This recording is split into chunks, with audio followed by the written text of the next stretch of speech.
In the cramped room, a white-haired boy is fiercely doing push-ups, counting each rep with deadly focus. He pours every ounce of strength into the next one, moving like he's trying to break his own limits. At 9,996 reps, Chen staggers up, gasping and cursing the system that forced him into hard labor right after transmigrating. The door bursts open, his friend rushes in, shouting that the awakening ceremony is about to begin. The newcomer, Zuzlong, Chen's best bro, urges him to hurry so they won't miss the grand ritual. Chen hesitates, wanting to finish the set, but Zhu Zilong yanks him along without mercy. Zhu Zilong keeps nagging about how vital the ceremony is, not letting Chen waste a second. Reluctantly, Chen joins the excited yet tense crowd gathering in the square. People gossip about rare, powerful classes like Mage or Dragon Knight. Fueling the hype, a cheerful girl squeals, hoping to see the genius idol of the academy Mo Rong Liu Yan. Zhu Zilong and Chen squeeze through the crowd, relieved they're not late. Chen recalls being dragged into this world after a massive earthquake. Now forced into this weird ritual, everyone of age here must undergo a job selection from countless combat and support roles. On stage, a girl named Zhou Lu just finished and became a mage. Amid cheers, Zhou Lu beams proudly, holding glowing energy in her hands. The audience buzzes. This once-seen visible girl now shines like a celebrity. Zhu Zilong teases Chen about once chasing Zhou Lu, and he awkwardly admits it. He digs through the old memories, remembering the body's past self spending money to buy her affection. After awakening, Zhou Lu is instantly surrounded by boys begging for attention. She ignores them all, gives Chen a cold glance when he congratulates her, and walks off. Just then, Zhang Lei storms in, furious, and bluntly declares a breakup, leaving Chen confused. Zhou Lu barely reacts, flipping through her notebook to confirm Chen's identity. After a quick check, she coolly announces the breakup too and closes the book. Chen grumbles for the body's sake, muttering like he's just been fired. Zhou Lu sneers, calling him worthless right then. A blonde guy strolls up, acting chummy. That's Li Ling, proudly saying he's becoming a gunner, then suavely invites her to celebrate tonight as Chen eyes him warily. Zhou Lu gleefully grabs Li Ling Xiao's hand, declaring she wants seafood for dinner. He instantly melts, promising the moon if she wishes. Then he turns to Chen, arrogantly asking if he wants to come serve them. Zuzlong, furious at the insult, defends his friend and swears everyone will regret this one day. Li Ling Xiao smirks, mocking that the odds of awakening a combat class are nearly zero for commoners. Aside from Zhou Lu, the so-called genius, all regular folks can only hope for trash-tier jobs. When Chen steps onto the stage, every gaze locks onto him. He raises his chin proudly, vowing to make his rival kneel after seeing his result. Li Ling Xiao growls a threat, saying Chen's arrogance is suicide. Still confident, Chen advances, praying to awaken something mighty enough to change his fate. A bell tolls, the test begins, and the progress bar slowly fills on the screen. He throws his head back and shouts, ready to bask in his imagined glory. But a cold gust sweeps by, and shock hits. The result shows no class awakened at all. Li Ling Xiao bursts out laughing, ridiculing him for not even getting a basic job. The crowd erupts. No one's ever seen a zero-class case before. Has the world's first. Stunned, Chen mutters in disbelief, thinking he should at least have a fighter's class as a transmigrant. Li Ling Xiao keeps taunting, yelling for him to crawl off the stage before he embarrasses himself further. Suddenly, the sky shifts ominously, hinting that something big is coming. Thick black clouds swirl as lightning cracks, the crowd gasping at what might be a special awakening sign. Excited, Chen is sure the spectacle means a legendary power is awakening within him. Li Ling Xiao frowns, refusing to believe a mere nobody could trigger such a phenomenon. Zhou Lu hesitates, secretly wondering if she cut ties too soon. On stage, Chen arrogantly points at his rival, declaring it's time to call him dad. The sky darkens further, bolts of thunder making the audience panic. Suddenly, a massive foot with clawed toes emerges from the clouds. Chaos erupts, students scream as an overwhelming aura floods the area. The beast dives down, flinging people aside. It's not an awakening sign, it's an invasion. In seconds, the monster smashes through defenses and storms into the academy's core. Chen barely dodges a colossal claw that nearly crushes him. Sirens blare, the system warns of a level 1 demon dragon incursion. Facing it, Chen blankly wonders if this is his transmigration reward. A group of brave students charge forward, weapons ready to fight the beast. The demon dragon merely flaps once, blowing them away like autumn leaves. The rest stand frozen, the creatures at least brank, far beyond their reach. Someone shouts for Mo Rong, their last hope. Zuzlong, already fleeing, suddenly remembers his friend and yells for Chen to run. Meanwhile, Li Ling Xiao laughs cruelly, saying death suits his rival perfectly. Standing beneath the demon dragon, Chen realizes there's no escape and braces himself. The monster roars thunderously, shaking the heavens. Terrified by its blade-like teeth, Chen screams uncontrollably. Strangely, the demon dragon freezes, staring at him with a confused, almost human gaze. While everyone gapes, Chen suddenly drops down and starts doing push-ups, his only escape plan. The students whisper, wondering if his joking has gone completely mad. Li Ling Xiao stands paralyzed, pale with terror. At that moment, Chen completes his 9,999th push-up. Upon hitting 10,000, the system congratulates him, granting bonus physique and unlocking a special skill, power charging fist. Curious, Chen asks about it, learning its power scales with energy, charge time, and force index. The system even offers him a free 10-year trial of the new skill. Suddenly, another demon dragon dives from the sky. Aura fierce as a storm. A re-haired girl on a flying sword appears. Tense and alarmed at the chaos, Chen shouts at the beast to stop before more people die. Without hesitation, he channels his strength and throws his first punch using the new skill. Simultaneously, the reed-haired girl unleashes a blazing sword strike at the monster. Both powers collide, with Tien's punch landing squarely in the creature's mouth. A deafening explosion follows. The demon dragon disintegrates into smoke.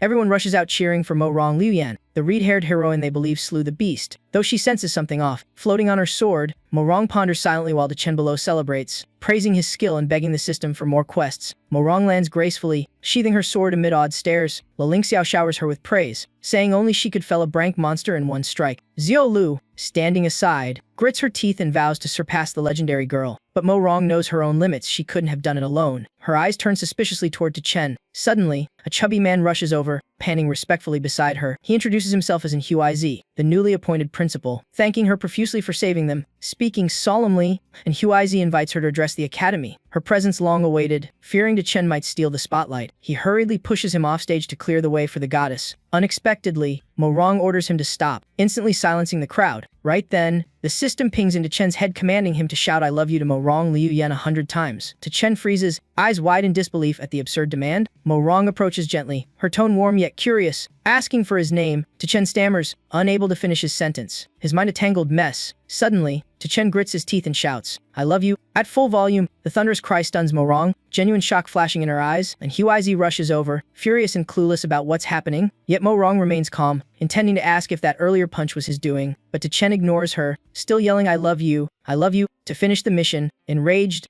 and Huizi screams that he's insane and orders the guards to restrain him. Even while being dragged, Tien keeps shouting as if his life depends on it, and Huizi and Mo Rong Liuyan watch in confusion his bizarre behavior. Ling Xiao sneers nearby, mocking Tien as a delusional fool reaching too high. Suddenly, Zilu approaches, softly asking Ling Xiao to lend her some magic manuals. He smirks playfully, hinting their relationship isn't exactly official yet. Zhou ignores him and coolly asks how many books she can borrow. Ling Xiao grins, saying she'll need his father's approval first. Without a word, Zhou pulls out a slip declaring their official relationship. She hands him a crumpled boyfriend certificate, shoving it into his hand. Ling Xiao holds it awkwardly, unsure how to react. Meanwhile, Tien is tossed to the ground by guards, still mumbling his mission lines while being called useless and unworthy of Mo Rong. The guards walk off coldly, saying he'll be the first to die in the awakening trials. Sitting on the ground, Tien ignores the insults, determined to finish after all. Shouting is easier than 10,000 push-ups. Suddenly, 3 thugs block his path, led by a muscular white-haired brute. Tien dusts himself off and calmly asks what they want. The brute explodes with anger after being called uncle. Grabbing Tien's collar, his 2 goons jeer, urging their boss to beat him if he want pay protection money. Tien remembers this guy Li, the bully who used to extort the body's original owner. The original host lived miserably, abandoned and bullied, but the transmigrant Tien won't let that repeat. Without hesitation, he punches the thug straight in the face. Li's face twists sideways in shock, his goons frozen in disbelief, but Tien staggers too, muttering that he didn't charge enough power into the punch. He sighs, realizing the new skill still lacks impact in real combat. Li recovers, cracking his knuckles and growling in surprise that his prey fought back. One goon laughs, boasting that Li Lei awakened as a tank warrior. His skin like iron. Tien's punch barely scratched him. Grabbed by the collar again, Tien quickly stalls, pretending to beg for time to find money. Lei snorts, dropping him and warning hell come to the dorm before dinner to collect. Once the thugs leave, Tien bolts off like lightning. He knows time is tight. He must finish the mission with Mo Rong Liuyan before she leaves the academy. Elsewhere, Mo Rong is being lavishly praised by Principal and Huaji for her top-tier academy achievements. The moment Tien spots her, he dashes in and yells "I love you." Again before everyone, the scene shocks the crowd and Huizi, who roars in outrage. 2 guards rush to drag Tien out, but he keeps shouting like pain doesn't exist. Inside, the conference begins with Mo Rong seated at the center. Asked to share awakening and tournament insights, she calmly replies that she has no secret, just talent and a strong class. Her confident tone silences the room completely. Suddenly, from outside the window, "I love you" echoes again, this time from Tien perched in a tree, and Huizi storms out, yelling furiously at the still yelling boy. He returns, explaining to Mo Rong that the lad might be mentally broken after failing his awakening. Hearing that, Mo Rong frowns, wondering if he's tied to the punch that downed the demon dragon. The principal hastily orders people to gag Tien to stop the chaos, but Mo Rong raises a hand, coldly declaring she'll handle it herself. Without hesitation, she soars skyward, streaking toward Tien like a red tornado. She snatches him up like a chicken and steers her sword skyward with both of them aboard. The crowd below murmurs nervously. Does she plan to drop him? And Huizi panics, remembering her demon queen reputation at Qinfu Academy. Midair, Tien trembles as Mo Rong asks Esili, "Didn't you say you love me?" Yet he shouts back firmly, "I love you." She lifts him higher and challenges him to say it 50 times before hitting the ground, if he wants her to believe it. Tien tries to bargain for mercy, but she coolly refuses unless he completes it. Then she lets go, sending him plummeting as the countdown of his life begins. As he falls, falls, Chen screams in fury, calling Morong a true lunatic. Still, for survival in the quest, he keeps yelling "I love you" through the air. Below, the crowd murmurs that no one could survive such a fall. Even as the ground races closer, Chen keeps shouting, refusing to quit. Facing death, he panics and cries out for help. In that instant, Morong Lien dives like lightning, catching him midair and coldly remarking, "Guess your luck's not bad." Though saved, Chen dangles like a chick, gasping, "Are you really a demon?" She chuckles lazily, admitting many have called her that. Then she tosses him into the conference room and announces to the principal she must leave to report the demon dragon incident. And Huaiji pleads, reminiscing about the school's golden era tied to her fame. Hoping for a parting favor, Morong responds by tossing out a student badge from Xinfu Academy. Before leaving, she declares that whoever ranks first in the freshman trials will receive a class-free skill. The crowd erupts. Such a reward is legendary, unrestricted by profession, found only in elite academies, and Huizi quietly exhales, hoping the next exam will restore the academy's glory. Outside the hall, Chen still sweats remembering his near-death fall. Grateful he managed 50 confessions, yet he regrets stopping at 9A7, the full 100 unspoken and Morong already gone. Back at the dorm, he finds Li's gang blocking the door with smug faces. Li charges it, demanding the protection fee as promised, but in a flash, Chen unleashes a fierce punch, blasting him out of the room. Smoke rises from his hand. The lackeys gape in terror that an unawakened could have such power. After testing, Chen learns 5 hours of charge can drop a combat rookie easily. Li grovels on the floor, trembling and apologizing. Chen leans down, coldly slapping his face and confirming his name. Then he asks if he knows someone called Mei Mei. Li looks blank, totally confused. Instantly, Chen smacks him again, demanding why he used that nickname if he didn't know her. Li clutches his cheek, whining that the name came from his grandma. Chen snorts, ordering him to find Han Mei Mai or face consequences. Li nods frantically. On stage, and Huaiji cheerfully announces the first assessment for all newly awakened students. He stresses that results will directly affect the upcoming martial exam and urges students to reach at least 1-star rank. He adds that this test is joint with 2 other academies, forbidding disorder and requiring teams of 3 to 5. The students buzz with excitement. One shouts his goal to become a 1-star knight for the top military academy. Others whisper about the rare skill rewards. Some boast about taking first place and get doubted for dreaming too high. Chen stands awkwardly alone, annoyed that no one wants to team up. Suddenly, Zhu Zilong calls out, making Chen suspect he's been rejected too. Zhu Zilong scratches his head, admitting he just doesn't want a team, not that he's unwanted. Principal and spots Chen still solo and yells for him to join a group. Ling Xiao adds fuel, mocking that no one would partner with a jobless weakling like Chen. The students agree, calling Chen dead weight, unfit for the exam. Suddenly, a loud roar echoes as an aircraft lands near the campus. A purple-haired young man descends from the private jet with effortless flair. He asks the principal if his late, calm and composed, and Huizi beams, ushering him to the stage and ordering silence. He introduces him as a transfer from Academy No. 1, coining the joint assessment with Academy No. 2. The purple-haired boy humbly introduces himself, denying being the best or most talented. He looks down at the crowd, saying he's unsure he's stronger or worthy of any special skill. The girls swoon, moved by his beauty and modesty. The boys also clap, finding his humility oddly comforting. Then the purple-haired youth smiles and boldly declares he's here for Morong and will take first place. The hall freezes, stunned by the whiplash after that fake display of humility. Turns out the guy was just pretending modesty to hype everyone up. Principal and coughs quietly, whispering for Ruan Kai-ho to team up with Chen for safety. Groups begin entering the dungeon, chatting about the new beginner-friendly zone. Someone warns that even easy zones have monsters not to be underestimated. Chen and Zhu Zilong still wait outside.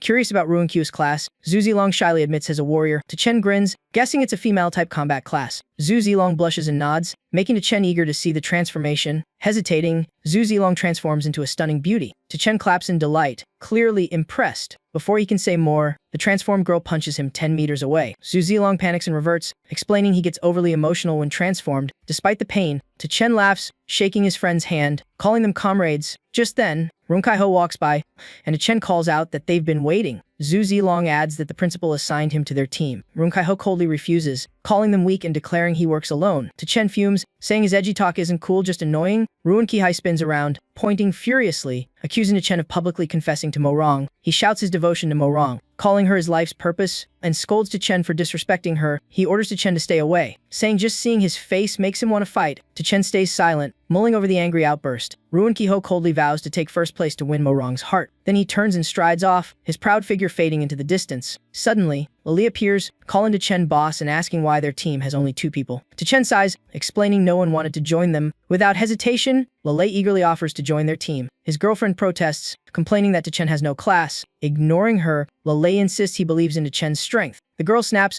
demanding he choose her or to Chen. Li doesn't hesitate and tells her to get lost. She freezes, screaming in disbelief that he dumped her for a loser. Li coldly says women only get in the way during fights. Furious, she vows to find teammates far stronger than him. Without another glance, she storms off. Chen bursts out laughing, praising Li's manly resolve. He then declares it's time to enter the trio officially formed, and they step into the dungeon. Inside, Zhu Zilong marvels at the strange energy saturating the place. Chen scans the surroundings, guessing nearby monsters have already been cleared. Urging the team deeper, the group ventures through the dark forest. Chen spots movement and points out a creature matching the book's description. Li hides and confirms it's indeed a chain fiend. Two beasts appear in the clearing, the same species. Chen sighs, irritated that his teammates just restate the obvious, and orders them to attack. Li dumps the mission on Zhu Zilong, telling him to handle it. Zhu Zilong refuses without hesitation. Li begs Chen to take the field, but he scoffs it's just low-level beasts. Chen orders both to attack, yet neither moves an inch. He loses his temper, smacks Li's shoulder, and yells that he's a warrior. Li tries to explain but gets cut off mid-sentence. Chen shoves him out of the bushes, ending all debate. Li sighs and steps forward. Chen waves encouragingly, and Zhu Zilong cheers. Two spirit beasts grazing nearby sense movement and grow alert.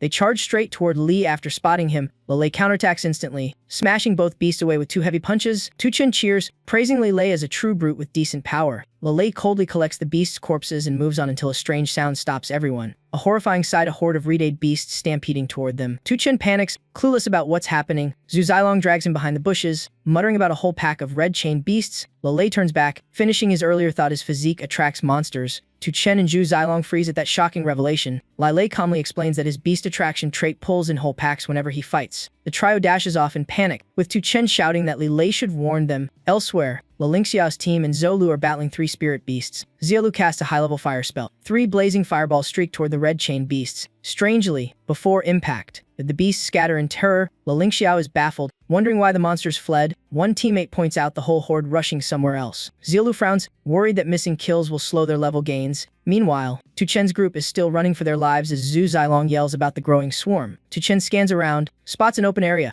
and orders a move toward it. He charges ahead, telling the others to stay put while he handles it. Zhu Zilong panics, warning him the beasts are too many. But Chen just waves them back, refusing to be stopped. He lures the entire horde into a narrow canyon. His fists clench, aura blazing. One punch erupts into a massive fireball hurled at the beasts. The explosion rocks the canyon, shredding the monsters into flying gore. Meanwhile, the principals are watching the leaderboard closely. Tiny of Academy 1 proudly boasts his school's dominance. Huang Lin of Academy 3 is thrilled his student. Xiao Huohu ranks second. He turns to mock Huiji, who stays silent, and Huiji forces a smile. Mentioning his own student's fourth place, Huang Lin sneers it's only thanks to a transfer from Academy 1. Tiny joins in, teasing that Academy 2 is so drained they have to borrow talent, and Huiji awkwardly defends that staff exchanges are normal. Huang Lin presses harder, saying Academy 2 has no one worth fighting over. He concludes that without Nian Tathaway, Academy 2 would have been crushed by Academy 3. Fired up, Huang Lin proposes allocating more resources to Academy 3 this year, and Huiji counters, saying it's too early to judge before the test ends. Tiny coldly points at the ranking board, declaring results clear. Then the board suddenly glitches wildly. Huang Lin gasps as Chen's name shoots to first place with 98 points. Tiny is stunned, clueless who Chen even is to rise so fast, and Huiji is equally shocked seeing an unclassified student at the top. He doesn't care why he instantly claims credit, smugly facing Huang Lin freezes, insisting there must be an error, but Huiji grows cockier. The gap is so absurd everyone doubts it, yet no flaw can be found. The system, powered by the central mind, is famously infallible. Furious, Huang Lin demands a full data audit immediately, and Huiji lifts his chin, daring inspection, proud that Academy 2 now leads. On site, Zhu Zilong and Li gape at Chen's overwhelming power. One punch wiped out the whole horde. Chen still stands dazed, body glowing in golden light. He mutters, baffled by his body's strange radiance. Zhu Zilong panics, realizing Chen is breaking to a 1-star pseudo-class, far ahead of top Academy prodigies. But Chen stays confused. He has no class, so he feels no change. Elsewhere, two bald men face a pack of red demonic wolves. One scoffs, calling the 1-star beast mere trash, boasting is beyond that level. The other nods they are not after the wolves but something important hidden nearby. Though this trial zone just appeared, legend says someone entered 1,000 years ago, so their target must lie within. One opens a golden case revealing a glowing purple stone. Instantly, a mechanism triggers, shaking the canyon violently. The supposedly slain wolves awaken. Red horns sprout on their heads, their forms turning ferocious. The bald man frowns. Space itself feels altered, and the beasts have grown stronger. He rushes to the newly revealed door mechanism but finds it jammed shut. His partner screams as the wolf pack charges straight at them. The alpha leaps, stumping him hard to the ground. He grits his teeth, realizing the wolves have evolved to 2-star level. the other turns pale, confirming they just upgraded the entire dungeon from 1-star to 2-star by accident. Meanwhile, Tu Chen's group ventures deeper. Lili sighs, saying no trial has ever been this easy. He guesses all the red chain beasts were wiped out by Tu Chen, and they'll need to go deeper. For more than here's movement ahead. On the cliff, 3 ostrich-like monsters scream wildly. Their heads are absurdly huge, looking like yellow fur slippers. With massive bodies, Zhu Zilong recognizes them as Baotuji, 1-star beasts far deadlier than red chain beasts. Just then, another group of students appears from the opposite canyon. Spotting the same beasts, it's Zhang Yuyu's team. Lilise X, whose member wonders why the red chain beasts vanished. Leaving only 1-star monsters, Zhang Yuyu arrogantly calls Baotuji the weakest kind and orders full firepower. Lilei steps up, declaring his team found them first. Zhang Yu glares coldly, mocking that Lilei has some skill, but dragging Tu Chen makes the team weaker. She doubts they can kill 3 beasts. Lilei turns to Tu Chen, urging him to fight since Zhang Yuyu looked down on them, but Tu Chen lazily refuses, saying that last punch drained him completely. Lilei then begs Zhu Zilong to replace him, but gets rejected again. With a helpless sigh, Lilei prepares to charge alone. The other 2 rush in, grabbing his legs and yelling for him to stop, knowing his move would spell disaster. The sight of the 3 clinging together makes Zhang Yuyu snort and sneer, calling them useless clowns. Just then, a loud shout echoes. Team Academy 3 has arrived. Lilei looks over and recognizes Huang Kai, Academy 3's 3rd-ranked prodigy and Huang Lin's golden boy. His sidekick Muddy quickly declares the area under their control. Lilei sighs in annoyance, mocking them for acting like barroom bullies. Zhang Yu instantly approaches Huang Kai, acting all friendly, hoping to be noticed. Huang Kai nods indifferently, acknowledging he knows her. He waves, ordering everyone out except Zhang Yuyu. But Zhang Yuyu smirks, suggesting Tu Chen's team stay for her amusement. Huang Kai agrees with a sly grin, promising to show her his cat that can flip tricks at his villa. Immediately, the girl in Zhang Yuyu's team transforms into a silver-armored warrior and charges. Her 2 teammates join in, attacking from both sides. Tu Chen's team just stares. Zhu Zilong is shocked they're all heavy-armored fighters, while Lilei sighs, calling them real tanks. Zhang Yu sneers, saying Lilei will regret dumping her for keeping a useless guy like Tu Chen. Huang Kai, watching till now, suddenly draws his sword, shouting his name and charging like a storm. He leads the armored girls, their battle cry shaking the air. Suddenly, a deafening explosion booms from the nearby mountain. Huang Kai startles, shouting in panic, demanding to know what happened. Before anyone can react, the Baotuji molt, sprouting bladed wings. Huang Kai flails his sword in despair. A single wing slice sends him flying out of the fight. The 3 silver-armored fighters are also knocked down, screaming in pain. Zhu Zilong freezes, realizing the beast has evolved into a 2-star sawtooth demon. Huang Kai gasps on the ground, mumbling disbelief at the transformation. His teammates rush to pull him up, urging retreat. They can't fight a 2-star monster. Battered, Zhang Yu crawls over, clutching Huang Kai's hand and pleading weakly for help, but Huang Kai coldly shoves her away, declaring he won't carry dead weight. She collapses, sobbing in despair, begging him not to leave, reminding him about the trick-performing cat. Huang Kai kicks Zhang Yu aside without mercy, severing all ties. She trembles, crawling up while crying for help in hopeless despair. In the distance, the sawtooth beast keeps savaging her team. Huang Kai flees while shouting for his teammates to retreat fast, but the monsters block their path, roaring ferociously. One member panics, admitting even all 3 together can't beat 1 sawtooth, let alone 2. Huang Kai suddenly remembers his father's relic and pulls out a glowing green neon orb. Yelling like he's found salvation, he hurls it toward Tu Chen's team, shouting, "Here, a gift for you losers." Tu Chen instinctively catches it, still clueless about what's happening. Zhu Zilong pales, shouting that it's a monster-attracting lure and must be thrown away. Too late, the orb explodes, spreading green smoke around the trio. The sawtooth beast instantly changes direction, stalking toward Tu Chen's team while Zhang Yuyu weakly moans Huang Kai's name. He keeps running, grinning wickedly, boasting that he doesn't need 2-star beasts, his generously gifting them away. Tu Chen's rage erupts, the system warns, his fury status spiking as he vows to remember this debt. Huang Kai smirks over his shoulder, mocking that threats mean nothing on death's doorstep. Zhang Yu keeps screaming for help, begging anyone to save her, offering anything to survive. Lilei yells at her to shut up, they're still here fighting. Zhang Yu snaps back bitterly, calling them useless cowards afraid of even 1-star monsters. But before she finishes, the beast leaps over her, charging straight at Tu Chen, has slammed to the ground, crying out in pain. Lilei panics, admitting even Tu Chen can't withstand the sawtooth beast. Though terrified, he steps forward, ready to fight to the death, but Zhu Zilong grabs him back, firmly taking his place this time. It's his turn. The monster roars, its spinning blades slashing through the air. Zhu Zilong rushes it, his body shrouded in misty light. When the smoke clears, a purple-haired girl in a sailor outfit holding a staff appears, charming yet deadly. Lilei stands frozen, unable to believe his eyes. In that form, Zhu Zilong blocks the attack, shouting for his teammates to retreat. Zhang Yu instantly joins the retreat, babbling promises while staggering away. Tu Chen and Lilei exchange glances, nod, then swiftly withdraw. During the clash, Zhu Zilong takes a hit, sliding back a step. Zhang Yu screams, demanding why Tu Chen is still standing there. Tu Chen doesn't answer, he just watches the fight and refuses to retreat. She scoffs, mocking that a jobless nobody is pretending to be noble. Even in misery, she keeps whining about her rotten luck meeting useless trash. Fed up, Tu Chen slaps her hard across the face. She clutches her cheek, screaming in outrage at being hit. Then she runs to Li Li, yelling why he just stood there while she was attacked. Lei stays silent, then suddenly slaps her too, unleashing his long-suppressed fury. Zhu Zilong luckily lands safely after being surrounded by the twin beasts. Tu Chen rushes to protect him, stopping his friend from fighting further, knowing his spent, ignoring warnings. Tu Chen stands firm, his rage blazing, determined to avenge his friend. The two beasts lunge, and Tu Chen roars, unleashing his mightiest strike. The explosive punch erupts, blasting the monsters into shreds. Lei shouts in awe, cheering for his brother's unbelievable power. Tu Chen realizes his skill relies on charge time and the anger burning inside him. Zhang Yu, trembling, insists he only won because she weakened the monsters first. Suddenly, 3 more beasts appear, making her scream in terror. After that blow, Tu Chen is drained. He needs to rebuild his rage to fight again. Thinking of Huang Kai fuels his fury, and the system records a rage point rise. Still, the emotion isn't strong enough to unleash full power. He stands unmoving, facing 2 massive monsters rushing at him. Zhu Zilong and Lei watch anxiously from the side. Suddenly, Tu Chen gathers energy as his rage level spikes. He roars, swings his blade, and knocks both creatures back. He doesn't stop, his fury now surges with patriotic fire. The beasts are obliterated in a blink by his blazing punch. Tu Chen stands tall, shouting out the glorious names of history. His next strike seems to ignite the past itself, channeling ancestral wrath. Lei is swept up by Tu Chen's burning spirit, screaming with excitement. He yells that he wants to pour a lifetime of fury into one blow.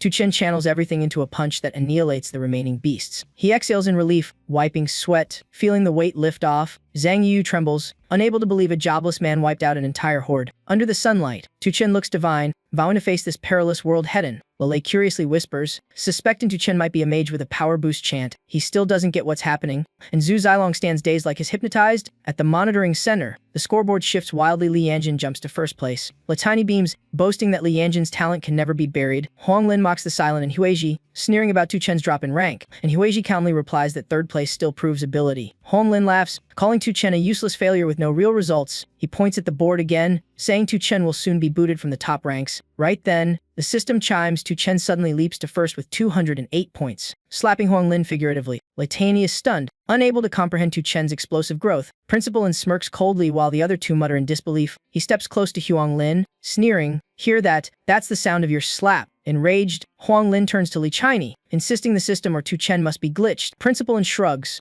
asking if he'll feel ashamed when it proves correct. Suddenly, the board emits a shrill alarm, urgent and strange. Huang Lin freezes in fear, recognizing it as a level-known alert sign of a major disaster. He bursts out laughing, claiming he was right, taunting in Huiji about who's embarrassed now. At that instant, a staff member rushes in, reporting a severe incident. The trial zone space has suddenly shifted from 1-star to 2-star difficulty. All 3 principals gasp together, shocked beyond words. Tiny hurriedly asks the cause, but the staffer says only that the beasts have evolved, growing far deadlier. Everyone instantly realizes the students inside can't possibly handle 2-star monsters, even the best ones. Principal and calmly asks if they can intervene in the trial zone. The staff shakes his head. The area is now 2-star, but the rule still forbids anyone above 1 star from entering. Huang Lin panics, his son is still trapped inside and might be killed, and Huiji coldly replies that things might not be as bad as he thinks. Huang Lin growls, demanding a clear explanation, and Huiji points at the board, highlighting Tu Chen's sudden point surge. He concludes that Tu Chen must slay a high-tier monster only that could grant such massive points. Though logical, Huang Lin refuses to believe a weak academy could produce real talent.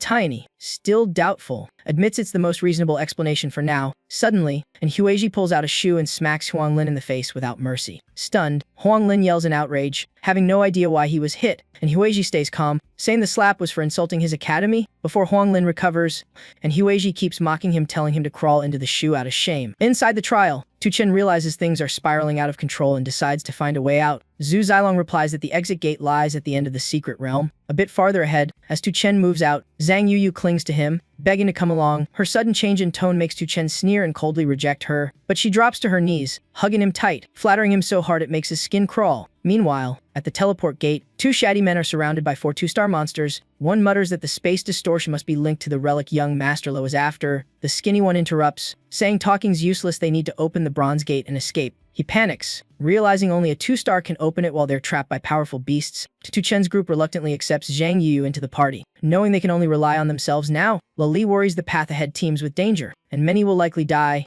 Soon after, he spots two people fleeing from a monster. It's Lingxiao and Zhou Lu. Lingxiao flips up, firing his gun rapidly like a pro assassin, but even riddled with bullets. The two-star beast keeps charging unharmed. Lingxiao panics, his bullets can't pierce its armor and both are forced to run. Zhou Lu halts, raises her staff solemnly, and radiates a dazzling light. An earth-binding spell lands, rooting the monster in place. Lingxiao praises her magic power, but she coldly says it's only a temporary hold. From afar, Zhang Yuyu and Zhu Zilong watch the clash between Zhou Lu and the beast. Lingxiao is stunned to see Tu Chen alive. Shocked a jobless man could survive this long, Zhou Lu glances over disdainfully, wanting no involvement, and deliberately takes another route. Before leaving, she curtly cuts all ties with Tu Chen, declaring she won't help him again. Tu Chen stands silent, watching them leave, words stuck in his throat. Lei shudders in disgust at their hypocrisy, saying no one asked for their help anyway. Zhang Yu quickly agrees, calling Zhou Lu a foolish girl blind just like she once was. She keeps ranting in fury, flattering Tu Chen nonstop, making Zhu Zilong burst into laughter. Tu Chen seems heartbroken, but it's pure fury he decides to vent it on the monsters. He throws a lightning-charged punch, obliterating a wolf in one blow. Lei is stunned by the terrifying power, doubting Tu Chen's true identity. Zhu Zilong is equally puzzled, insisting Tu Chen has no class at all. Suddenly, Tu Chen's body glows, wrapped in radiant golden energy. Two spinning stars appear above his head, leaving him utterly confused. Lei instantly recognizes it as a breakthrough. Tu Chen just hit 2-star rank. Tu Chen is shocked by the speed, while Lei can't believe anyone finds leveling up that easy. Lei explains that from 1-star upward, each level is a massive wall that stops most class bearers cold.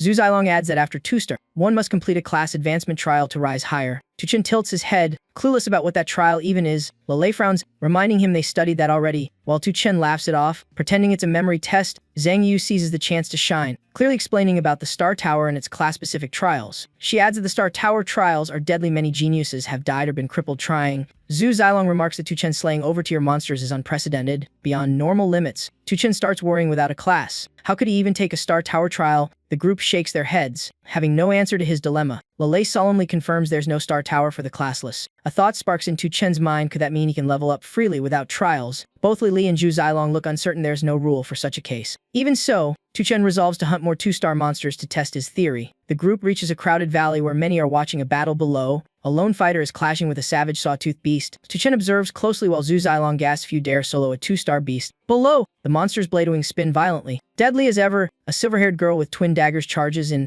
unleashing a close combat technique. Her strike weakens the beast's attack and forces it back. Seizing the chance, she leaps up to deliver a killing blow, but the monster reacts fast, spinning its massive saw wings for a brutal counter. She's slammed into a rock, while the beast also stumbles back, carving a trench in the ground, clinging to the rock. Like Xuanjin Academy 1's prodigy curses, furious that her 1-star rank can't pierce a 2-star beast. From above, girl gasps, asking who's fighting the 2-star monster. Her friend quickly identifies her as the top genius. Li Xuanjian. Another adds that Li Xuanjian's class is Shadow Assassin, the same type, once birthed a legendary powerhouse. The crowd admires her bravery, calling her humanity's last hope against 2-star beasts. Lei snorts, saying shiz just average. Tu Chen could crush such monsters instantly. Someone nearby laughs, calling Lei a daydreaming fool. The others laughed, thinking it was nonsense and not worth believing. Lei coldly mocked their narrow minds for judging others by their own limits. He turned to Tu Chen, asking if he wanted to show off, but Tu Chen calmly advised humility. The mocker grew angry, asking if Lei even knew who he was. Without waiting, he bragged that he was Xiao Huo, top genius of 3rd Academy after Li Xuanjin. He pointed at Tu Chen, claiming the story of beating a 2-star beast was pure fantasy. He even taunted that if Tu Chen could do it, he'd call him dad on the spot. Suddenly, Li Xuanjin stepped in, shouting for Xiao Huo to shut up, but he rudely asked who she was. Just when everyone expected a sharp retort, Zhang Yu barged in, yelling, "Don't steal my dad." Xiao Huo blinked in confusion, having no clue what she meant. When he realized, he pointed at her, calling her crazy for thinking someone stole her dad. Tu Chen sighed, scolding Zhang Yu for making the situation worse. Xiao Huo folded his arms with a cold grin, assuming Tu Chen had accepted his place. But Tu Chen got annoyed, saying calling someone dad like that was ridiculous and exploitative. Zhang Yu chimed in slyly, admitting it was indeed pure opportunism. Xiao Huo blushed with anger, yelling that calling someone dad was taking advantage. Not losing out, unable to outtalk them, he clenched his teeth and swallowed his rage. Finally losing it, he charged forward, vowing to teach them all a lesson. Meanwhile, in the valley below, the sawtooth beast kept attacking fiercely. Even more gathering, Li Xuanjin shouted a warning. The crowd panicked and ran, some sneering that even she couldn't hold out. Two beasts turned toward the fleeing group. Li Xuanjin blocked them. Shouting to stop, they split up, one facing Li Xuanjin directly, the other chased the crowd, leaving her worried she could only hold one back. Xiao Huo, who, about to fight Tu Chen, saw the chaos and quickly backed out, promising to settle later. He retreated to his teammates, urging them to retreat fast. Li Xuanjin shouted for help, warning a disaster if the beasts reached the undefended academy. Xiao Huo tried to slip away but was grabbed by Tu Chen, who who mockingly called his name. Furious, he snapped at Tu Chen to shut up. Tu Chen loudly told Li Xuanjin that Xiao Huo could stop the beasts. Dumping the task on him, Xiao Huo exploded, denying it. Realizing he'd been set up, Tu Chen coolly said he was giving him a chance to earn glory, but he wasted it. Below, Li Xuanjin was still struggling, calling Xiao Huo to help hold the other beast. The loudmouth now trembled like a leaf. Stammering incoherently, Tu Chen didn't stop, taunting if he was scared. The jab hit his pride. Xiao Huo roared back, claiming he was the Academy's #1 prodigy. Fired up, he charged in, shouting he'd blocked the 2-star beast for the Academy's honor. 1 second later, the beast slapped him flying, blood spurting as he hit the ground.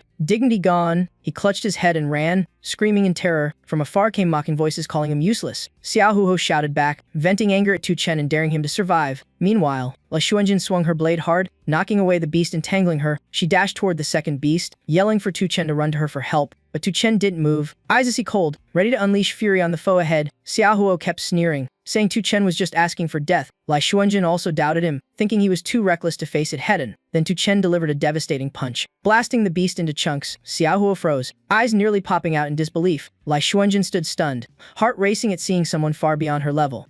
As Tu Chen finished the blow, a bright aura burst from his body. He clutched his head, groaning in pain. Lili and Zhao Zilong rushed over, worried and asking what was happening. He steadied himself, admitting he had reached 2-star rank and the pain proved it. Lili marveled, saying breaking through without a star tower was nearly impossible. Zhao Zilong agreed, saying Tu Chen was extraordinary, so it wasn't surprising. Tu Chen thought to himself, glad he did need the tower, but disappointed he felt no real power increase. Li Xuanjin appeared, curiously asking his class and background after seeing his strange power. Tu Chen confidently pointed to himself and said he had no profession at all. She froze, shocked he was completely classless, then assumed he was hiding his class, choosing not to pry since they were rivals. As she left, she suddenly turned back, declaring he was the first to make her feel evenly matched. She challenged him, vowing she would not lose. Tu Chen sighed warily, wondering how he got dragged into competing with this eccentric girl. He cut the talk short, telling his teammates to move out immediately. Seeing Xiao Huo still standing dumbly, he frowned and asked why he hadn't left. Huo shamelessly begged to join the team. Secretly seeking protection, Tu Chen coldly demanded proof of why he deserved to tag along. Xiao Huo fell to his knees, tossing away his pride to beg for a spot. The others were stunned, never imagining someone more shameless than Zhang Yuyu. Tu Chen couldn't help laughing, praising his rare level of desperation. The group, now 5 people, continued toward a huge bronze gate surrounded by a crowd. Lili cheered they were almost out.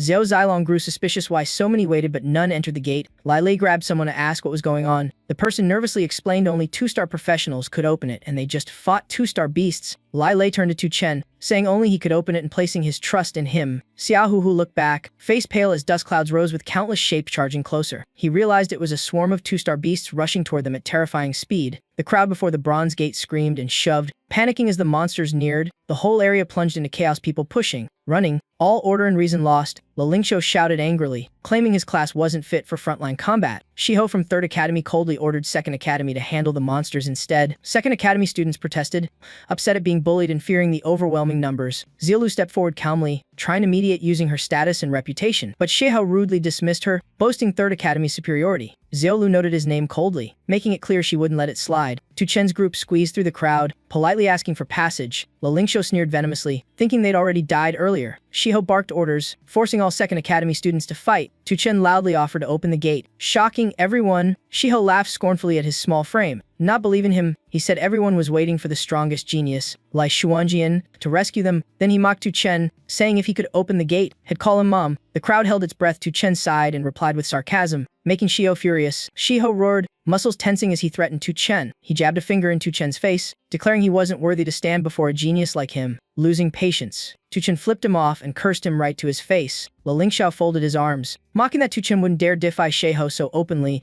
Zhou Lu teased that maybe Tu Chen liked her and that's why he stood so close. Shiho exploded in rage, raising his hand to make Tu Chen suffer. Lingxiu secretly hoped Tu Chen would get beaten senseless. Suddenly, Xiao Huhu appeared, slapping Shiho hard and shouting for him to back off. Lingxiu froze, mouth gaping like he'd swallowed a melon whole. Shiho stumbled back, accidentally falling on top of Lingxiu. Both yelling in chaos, Xiao Huo shouted, calling him a pig and asking if he knew who he was. Shiho immediately softened, forcing a grin and changing attitude in a blink. The crowd buzzed, realizing Xiao Huhu was the top genius of 3rd Academy. Xiao Huoho slapped him again, scolding him for touching Tu Chen. The impact nearly made Li Lingxiu spit blood, writhing in pain. Xiao got up shakily, pointing at Tu Chen, furious for being forced to call him dad. Xiao Huoho silently answered with another thunderous slap. By habit, Shiho toppled straight back onto the unlucky Li Lingxiu again. He roared in humiliation, struggling to rise. Li Lingxiu crawled to Xiaolu. Wondering why Xiao Huoho helped them, she smugly said it was because of her. Li Lingxiu admired her, convinced only Xiaolu could make a genius act that way. Xiao Huo walked up solemnly, asking Zolu if she was satisfied now. Xiaolu adjusted her glasses and nodded, perfectly pleased. Li Lingxiu took the chance to flatter him, thanking him profusely on behalf of the academy. Xiao Huo coldly brushed them aside, clearly uninterested. Then he strode straight toward Tu Chen. Meanwhile, Li Lingxiu and Zhou Lu shamelessly lingered nearby, eavesdropping with zero shame. Xiao Huoho seriously asked Tu Chen to speak up if anything displeased him. Li Lingxiu was baffled why Xiao Huo showed such respect to Tu Chen. Zhou Lu quietly noted his name down, vowing never to forget it. Meanwhile, the two-star beasts had closed in, their roars shaking the earth. Lai Xuanjin led the first academy elites charging straight into battle. She struck with blinding speed, cutting down horned wolves and sawtooth beasts in succession. The crowd cheered wildly as the top names arrived to help. Lai Xuanjin rushed forward, declaring she would open the bronze gate herself. She pushed with all her strength, but the gate didn't budge an inch. The beast grew fiercer, nearly kicking someone out of the battlefield. A frantic shout warned that the situation was spiraling out of control. Lai Xuanjin, drenched in sweat, admitted desperately that only two-star fighters could open it.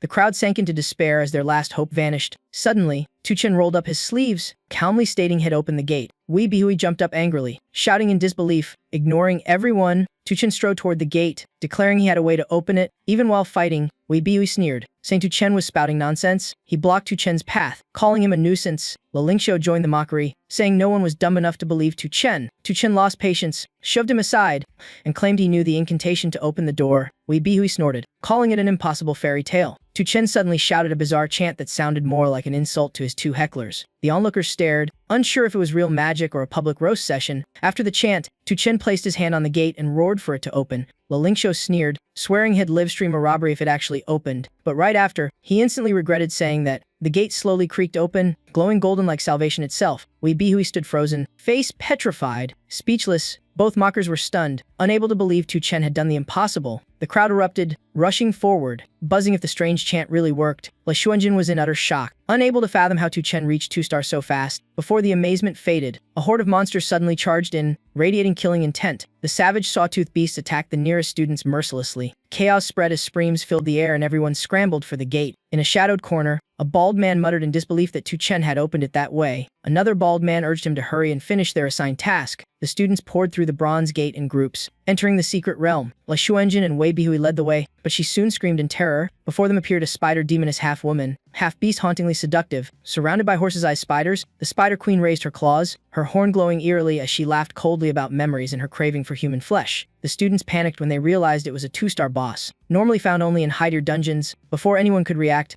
lunged forward, attacking like a predator hunting prey. One student was snatched up by its claws, screaming desperately for help. The spider queen devoured the victim instantly. Without hesitation, blood splattered everywhere as the monster licked its lips in pleasure and hunger. The gruesome sight plunged everyone into utter despair. Seeing the danger, Lai Xuanjin immediately ordered a retreat, but Wei Bihui saw the exit blocked by two beasts, leaving no escape. With no choice, Lai Xuanjin decided to risk it all and charge the boss. Yet her strength was nothing. The boss swatted her away with a single blow. Her body crashed near where Tu Chen and Zhao Zilong stood. Tu Chen rushed to lift her up, asking if she was alright. Pale-faced, Lai Xuanjin admitted the two-star boss was beyond their entire group's power. Overhead, whispers spread as the spider queen eerily recited her menu. Lai Xuanjin sprang up, warning everyone to stay away from the deadly claws. But in the chaos, no one knew where to run. Frozen in fear, the spider queen unleashed another strike aimed directly at Lai Xuanjin. Unable to stand it, Tu Chen roared in fury, refusing to be treated like sacrifice bait. At that moment, his system triggered emotion-based power, unlocking a max-strength strike. Lai Xuanjin panicked, shouting that the boss' strength was far too great. But Tu Chen attacked anyway, punching the monster's leg, barely scratching it. The backlash sent him flying, injured badly. The spider queen smirked arrogantly, mocking his suicidal courage. But then a cracking sound echoed. The monster's claw split and shattered. Lai Xuanjin gasped, admitting silently that Tu Chen had managed to wound the boss, something she never could. Still, Tu Chen panted heavily, frustrated that even his full power only broke one claw, showing the massive gap between them. Some onlookers peeked out, hearing the boss claw broke, assuming Lai Xuanjin did it, but the spider queen screamed in rage, commanding her brood to avenge her. Giant spiders rained down from the ceiling, swarming toward Tu Chen's group. Wei Bihui reacted first, slashing one down and shouting for the other prodigies to fight. Li Lingxiu hid trembling, muttering he'd die for sure if he went out there. Wei Bihui yelled back that dying fighting was better than waiting for death. Tu Chen suddenly spoke up, cutting through the noise, asking everyone to stay silent. All the fighters turned toward him, curious what he'd do. Tu Chen raised his hand and asked Wei Bihui for Mo Rong Lian's phone number. Everyone froze, thinking he'd gone insane talking romance at death's door. Wei Bihui roared like a lion, convinced Tu Chen had lost his mind. Meanwhile, at Tianjing Academy, Mo Rong Lian was training against a monster. She wondered aloud if that scarecrow-like beast was really worthy of being a 4-star boss. Instead of answering, the monster lunged forward like an angry rebuttal. Mo Rong Lian swung her sword once, slicing it down in an instant. After her slash, Mo Rong Lian coldly remarked that the opponent was too weak. Her name glowed brightly on the 4th floor ranking board, proving her strength. A pink-haired girl beside her jumped up cheering, calling her someone's wife. Mo Rong Lian left the arena expressionless. The pink-haired girl ran after her, demanding a celebratory kiss for leveling up. Mo Rong pressed her head down, warning her in a threatening tone. Meng Miamiao teased, sticking her butt out and asking to be punished. Mo Rong ignored her, sighing about being forced to do tasks beyond her role. Meng Miamiao trotted behind like a tail, calling wifey nonstop. Back at the battlefield, Tu Chen impatiently urged Wei Bihui to call Mo Rong Lian. Wei Bihui snapped, refusing to involve the goddess in their mess. Tu Chen explained he just wanted to save everyone. Wei Bihui still didn't believe, saying even if she answered, help wouldn't come in time. Tu Chen, annoyed, reminded him how they doubted him before, then shouted to hand over the phone. Reluctantly, Wei Bihui handed it over, warning not to offend the goddess. The scene cut to Mo Rong Lian's class at Xinjiang Academy. The male students were thrilled to hear her lecture, praising her beauty and debating punishments for flirting. Meng Miamiao angrily carried a pile of papers in the office. She dumped them on Mo Rong's desk, startling her. Miamiao tiredly explained they were all love letters for Mo Rong. Mo Rong ordered the senders punished with harsh field missions.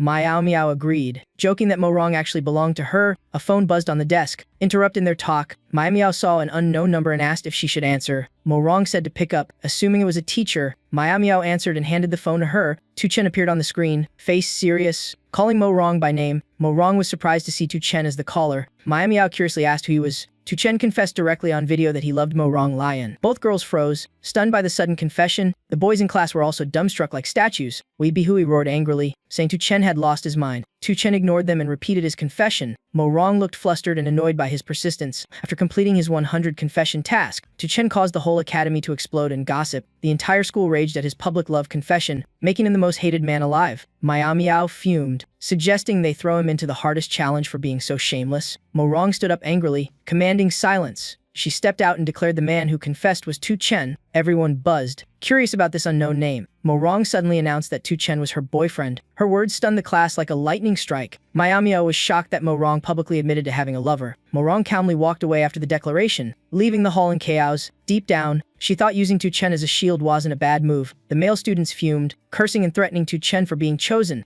A cocky, purple-haired guy calling himself Young Master Leng ordered a full background check on Tu Chen. Tu Chen's system pinged, announcing a reward for completing the confession mission. He froze when he saw the reward 10,000 donkeys. Tu Chen cursed the heavens. Furious the system gave useless rewards in such danger. The system replied that the donkeys possessed a herd kick with unbelievable power. 2 bald students slipped into the chaotic crowd, terrified by the dire situation. The skinny one pulled out a mysterious green orb, hinting at an escape plan. The other recognized it as a forbidden lure that attracts monsters extremely dangerous. The skinny man confirmed, revealing he had several and planned to use the students as bait. He coldly chose to sacrifice others to survive. His partner agreed and immediately threw the orb into the crowd. Toxic smoke spread, causing panic as everyone realized it was monster-attracting gas. The scent drove the 2-star beast berserk, sending them into a rampage. The chaos mirrored the earlier Space Rift massacre. The beast's sharp wings sliced through students like grass. One was tortured by spiderlings until he begged for death. The Spider Queen grinned, savoring the flavor added to her feast. The 2 bald men used the chaos to sneak toward the secret gate targeted by Le Xiao. Le Lingxiao roared in fury, condemning the traitors as teammates fell. He turned to Tu Chen, mocking that it was his time to shine. While Wei Bihui sneered, calling him a useless clown, Tu Chen shouted for silence, saying he had a solid plan. He rushed toward the spiders, worried the donkeys might cause havoc before proving useful. Wei Bihui yelled for him to stop,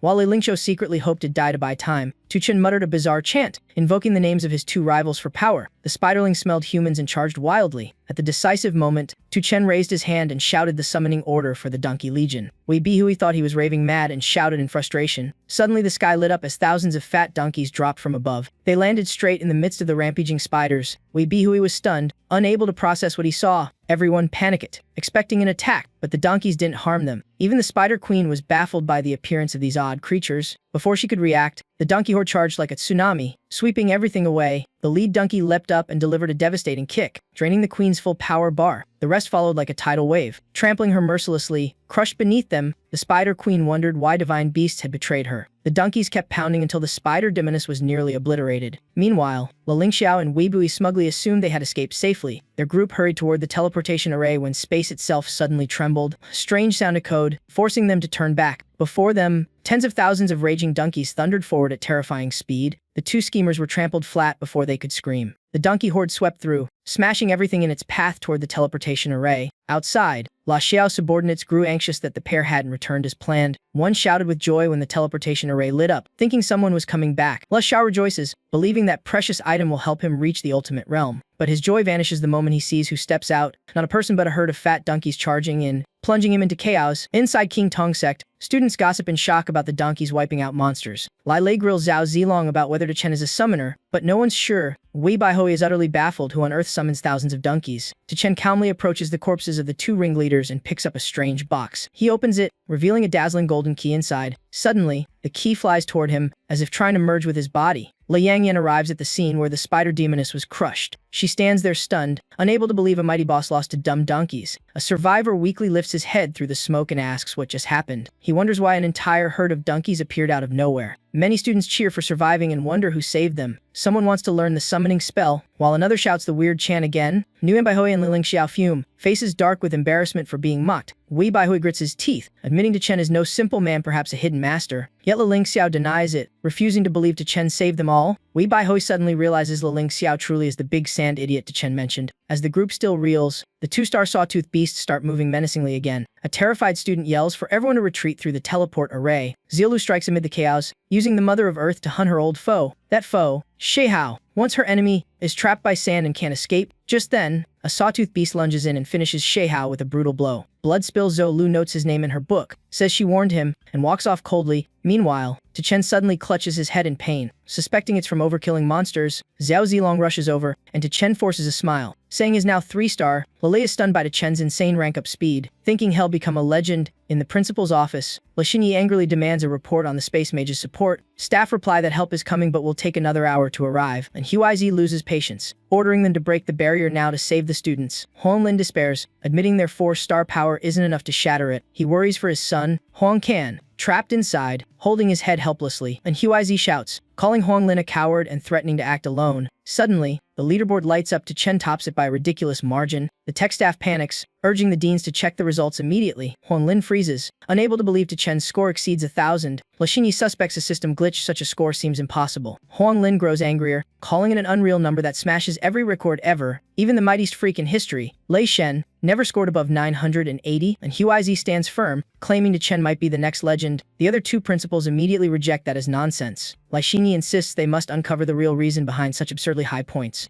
and Huizi hesitantly admits Chen was originally a jobless student. Huang Lin scoffs, saying that comparison insults Lei Shen's reputation. Just then, a tech staffer rushes in, shouting that the students have escaped. The three principals are stunned and demand confirmation. The staff happily confirms, saying they saw students being teleported out. Outside, Chen strides out proudly with the students from the teleport array. The system announces everyone's safe and rewards are being calculated. Chen marvels, realizing this world works like Enrapi and is getting more fun. The system reports his earned strength, soul points, and the rare Spider Queen's sleeping elixir. The three principals rush over, relieved the students survived but curious who saved them. Le Xinyi is certain the miracle was caused by genius Li Yangyan, and Huizi argues it's more likely Chen. Given his insane score, the other two principals instantly reject that ridiculous idea. Huang Lin snaps, declaring if Chen really saved them, he can enter his academy's ultimate dungeon. And Huizi sighs, realizing the second academy nearly beat the third this time. All three principals surround Li Yangyan, eager for her heroic story. She blushes and denies it, saying clearly she wasn't the savior. Huang Lin hurriedly tries to credit his student, proudly patting Xiao Hu. Xiao Hu awkwardly admits he did absolutely nothing in the secret realm. Huang Lin doesn't believe it and presses him about any achievement. He calmly replies, does recognizing a foster dad count? Stunning everyone, Huang Lin is speechless, jaw-dropping as if struck by lightning, losing control. He slaps Xiao Hu in fury, thinking he's being mocked. Liang intervenes, clarifying that Chen was the true savior, and Huizi is shocked, turning his gaze to Chen, the unexpected hero. Doubt echoes in his mind. He can't believe Chen pulled it off. Chen calmly asks if saving people earns any rewards. Li solemnly replies that his merit will be reported to the Star Tower Alliance. Chen nods coolly, confirming he was indeed the one who turned the tide, and Huizi beams proudly, declaring the Second Academy has officially risen to the top. Hong Lin roars in rage, refusing to believe a jobless Chen could achieve that. Without arguing, Chen decks Huang Lin with one punch, leaving everyone frozen, and Huizi smirks, reminding Huang Lin of his promise about the ultimate dungeon. But Li Xinyi steps in, saying the donkey summoning incident is too complex and needs Star Tower review. After hearing that, the crowd quietly disperses, only Chen stays, still curious about the Godslayer points,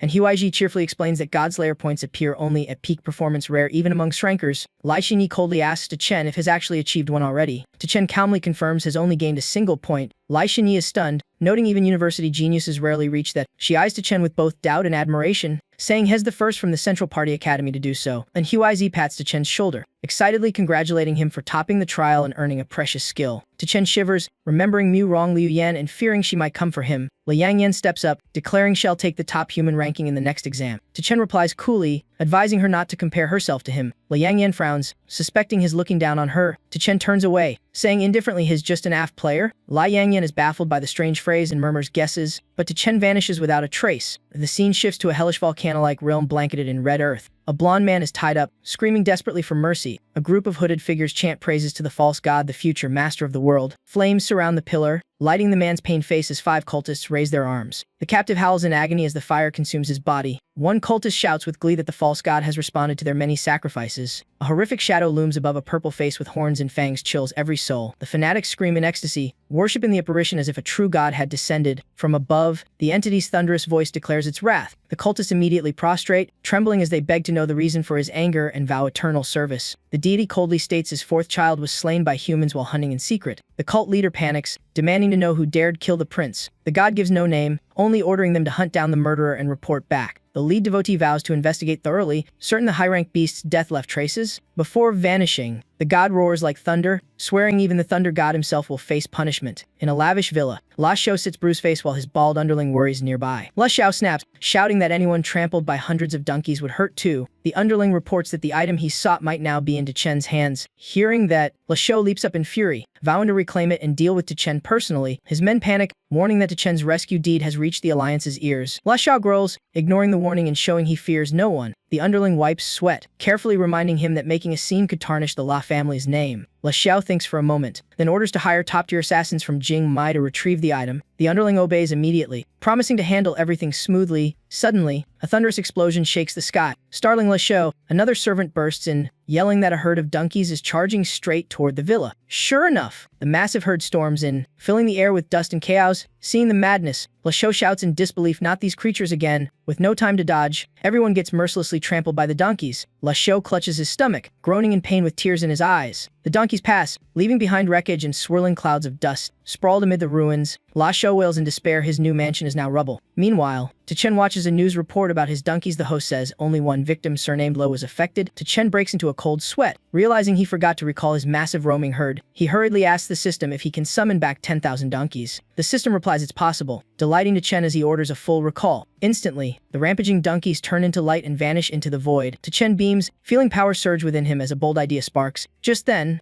Zhu Zilong rushes in, worriedly announcing an emergency meeting. On the way, Chen wonders what's so special about the upcoming meeting. Zhu Zilong explains seriously that due to many student failures, the academies have opened secret realms and demon zones to boost strength. Chen asks curiously what a demon zone is. Zhu Zilong replies it's a region dominated by demonic beasts, far deadlier than secret realms. He adds those zones exist in the real world, ruled by vicious monsters. Chen is shocked that demon zones are real and asks why no one destroys them. Zhu Zilong says they're too many and too strong, attacking could trigger catastrophic retaliation. He pauses, warning that any large disturbance could bring humanity unprecedented disaster. Chen strokes his chin, pondering the true origin of these monsters. Zhu Zilong explains some escape from secret realms, others emerge from space rifts, and deeper answers await in higher academies. Suddenly, the system issues a new mission, making Chen jump to bear triplets for humanity's preservation. He yells in disbelief, unable to process what he just heard. The system coldly responds that it only jokes when it can't resist, and this time, it's serious. Chen screams in outrage, calling the mission absurd since has not even matured. Zhu Zilong just stares blankly.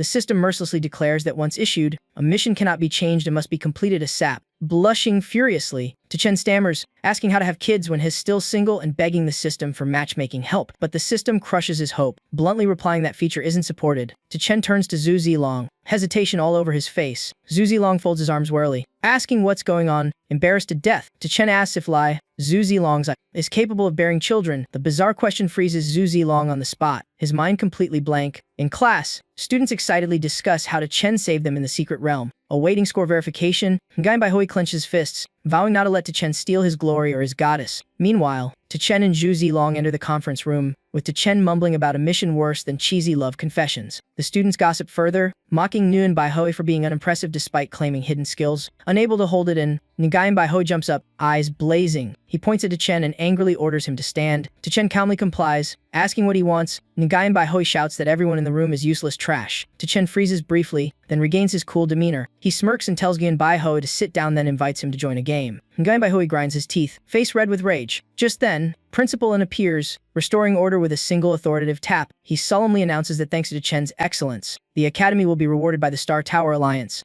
and Chen himself earns access to the formless secret realm of Academy No. 3. The principal hands Chen a special card, instructing him to visit Chenjing Academy and meet Mu Rong Ilian for a rare job-free skill. Half an hour later, Principal N stresses that the human college entrance exam is near and all 3 academies have opened demon zones. His words excite the students. He urges them to form groups for demon zone training, especially praising Academy No. 2 for its dominance. Smiling proudly, he notes it's the first time in years the academy ranked first and urges everyone to seize the chance. Leaving the meeting, Chen sighs that the principal's short speech somehow lasted over an hour. Lili rushes up, thrilled, asking when training in the demon zone begins. He warms up energetically, declaring he's ready for the journey. Zhang Yu bounces over, playfully asking to join Chen's team. She earnestly begs to tag along for training and adventure. Lili tenses up, scolding Yu about their unresolved spat, but she confidently retorts, calling Chen dad, leaving all 3 stunned in embarrassment. Suddenly, the system announces Chen has offspring, partially completing his reproduction mission, baffling everyone. Chen twitches in disbelief, unable to understand how that even counts. As confusion swirls, a distant voice calls out Chen's name, Nguyen Baihui, sternly warning Chen to stay away from Mu Rong or face consequences.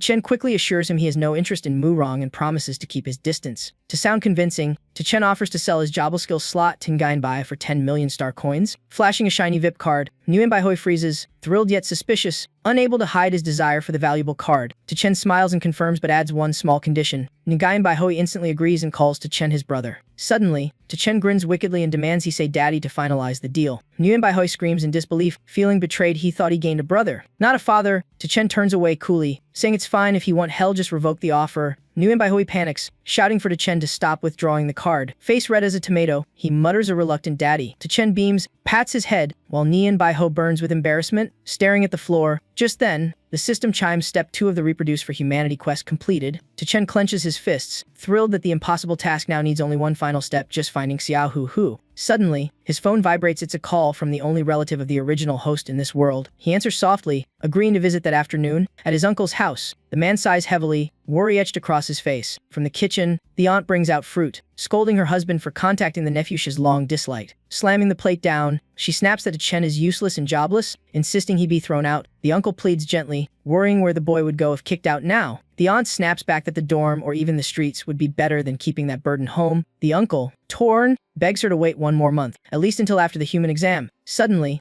Yu Ting enters elegantly, mocking that someone jobless like Chen taking exams is pointless. The aunt nods, agreeing that Chen's presence could ruin her daughter's ties with the principal's son from Academy No. 1. She softens her tone, asking her daughter about her date and wanting to hear more about Huang Can. Yu Ting gazes in the mirror, saying yesterday's secret realm training went wrong, preventing many from advancing. She reapplies her makeup, adding that Huang Can will pick her up for Demon Zone training this afternoon. Hearing this, Anta frets, saying she heard people have died in those dangerous zones. Yu Ting shrugs, saying she hid safely when it happened, and the real savior remains unidentified. Meanwhile, Chen strolls casually through the streets, unaware danger lurks nearby. 2 ambushers have locked onto him. Ready to strike, the scared one whispers that they thought the academy would be hard to infiltrate, but Chen walking out makes it easy. The other grumbles that 2 5-star assassins against a student is overkill. The scarred man smirks, suggesting they find a quiet place to finish the job and earn top marks. Suddenly, a blonde teen rushes over, panting hard. He calls out dad, saying he ran over in the middle of class after being summoned. The system dings again, another offspring confirmed. Many kids, much luck, mission completed. The boy wipes sweat, asking curiously what his foster dad needed. Chen calmly says nothing, leaving the kid utterly confused. The system immediately announces a reward, a new skill called Escape. Chen face palms, grumbling how running away counts as a skill. The system seriously explains that when carrying a bucket, Escape boosts speed tenfold. Chen just sighs, clicks his tongue, and continues on his way to his uncle's house. On the way, he walks deep in thought, lost in endless musings. Based on memory, his uncle's house is just a few steps away. Suddenly, a man jumps out from the shadows, shouting that hell take his life. Chen frowns irritably, though a flicker of caution glints in his eyes. The scarfist attacker grins, thinking Chen is frozen in fear. But the moment he strikes, Chen throws a blazing energy punch straight at him. The devastating blow stuns the assassin. He can't believe Chen reacted that fast. Screaming, his blasted backward, crashing violently into the ground. Trembling, clutching his wounded arm, he stares in disbelief at Chen's power. Chen looks at his glowing hand, judging the opponent stronger than a two-star beast. Despite his injuries, the scarred man glares hatefully, admitting he underestimated him. Chen coldly demands to know who hired him for the hit. The man mutters that an anonymous client posted the job on Jingmi just as another figure appears behind Chen. Feeling danger, he realizes both are three-star professionals, and the fight's gone out of control. Staying calm,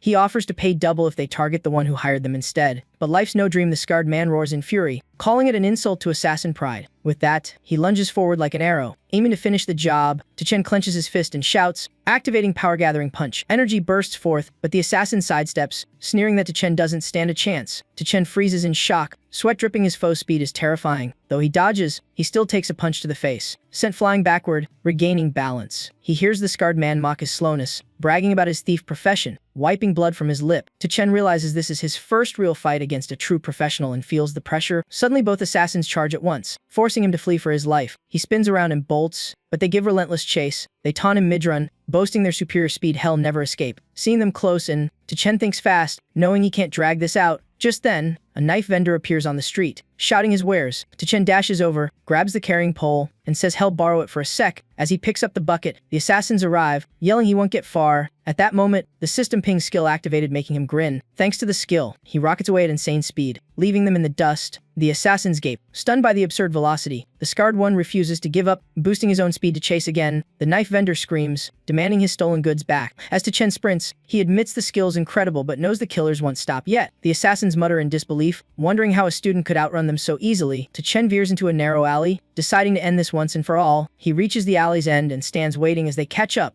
The scarred one, clutching his arm, looks shocked as not running. The other sneers, thinking he's surrendered. Chen calmly announces he's about to unleash a powerful strike, and that the confined space will limit their dodging. The enemies scoff again, saying his speed won't help in real combat. Chen unleashed his special skill with a sharp shout. A massive herd of donkeys appeared, charging straight at the foes in panic. Within seconds, both were trampled into dust under the storming donkeys. The shopkeeper froze, utterly baffled by what just happened. Seeing the stampede, he darted into an alley, muttering about danger. Minutes later, the two assassins lay sprawled in the smoky haze. Chen stood akimbo, sighing in regret for missing the mastermind. He turned to leave, realizing he'd been away too long from his people. Suddenly, the old man grabbed his pant leg, shouting for him to stop. Startled, Chen quickly returned the borrowed item. Awkwardly apologizing, the old man furiously accused him of being hit by the donkeys. Refusing to forgive, Chen bent down to help, saying they should talk once he stood up, but the old man jumped in anger, demanding 100,000 in compensation. Chen gawked, stunned by the absurd demand, and snapped back. He argued the old man wasn't hurt at all and was clearly faking. The elder kept lying on the ground, wailing for money out of sheer stubbornness. Calmly,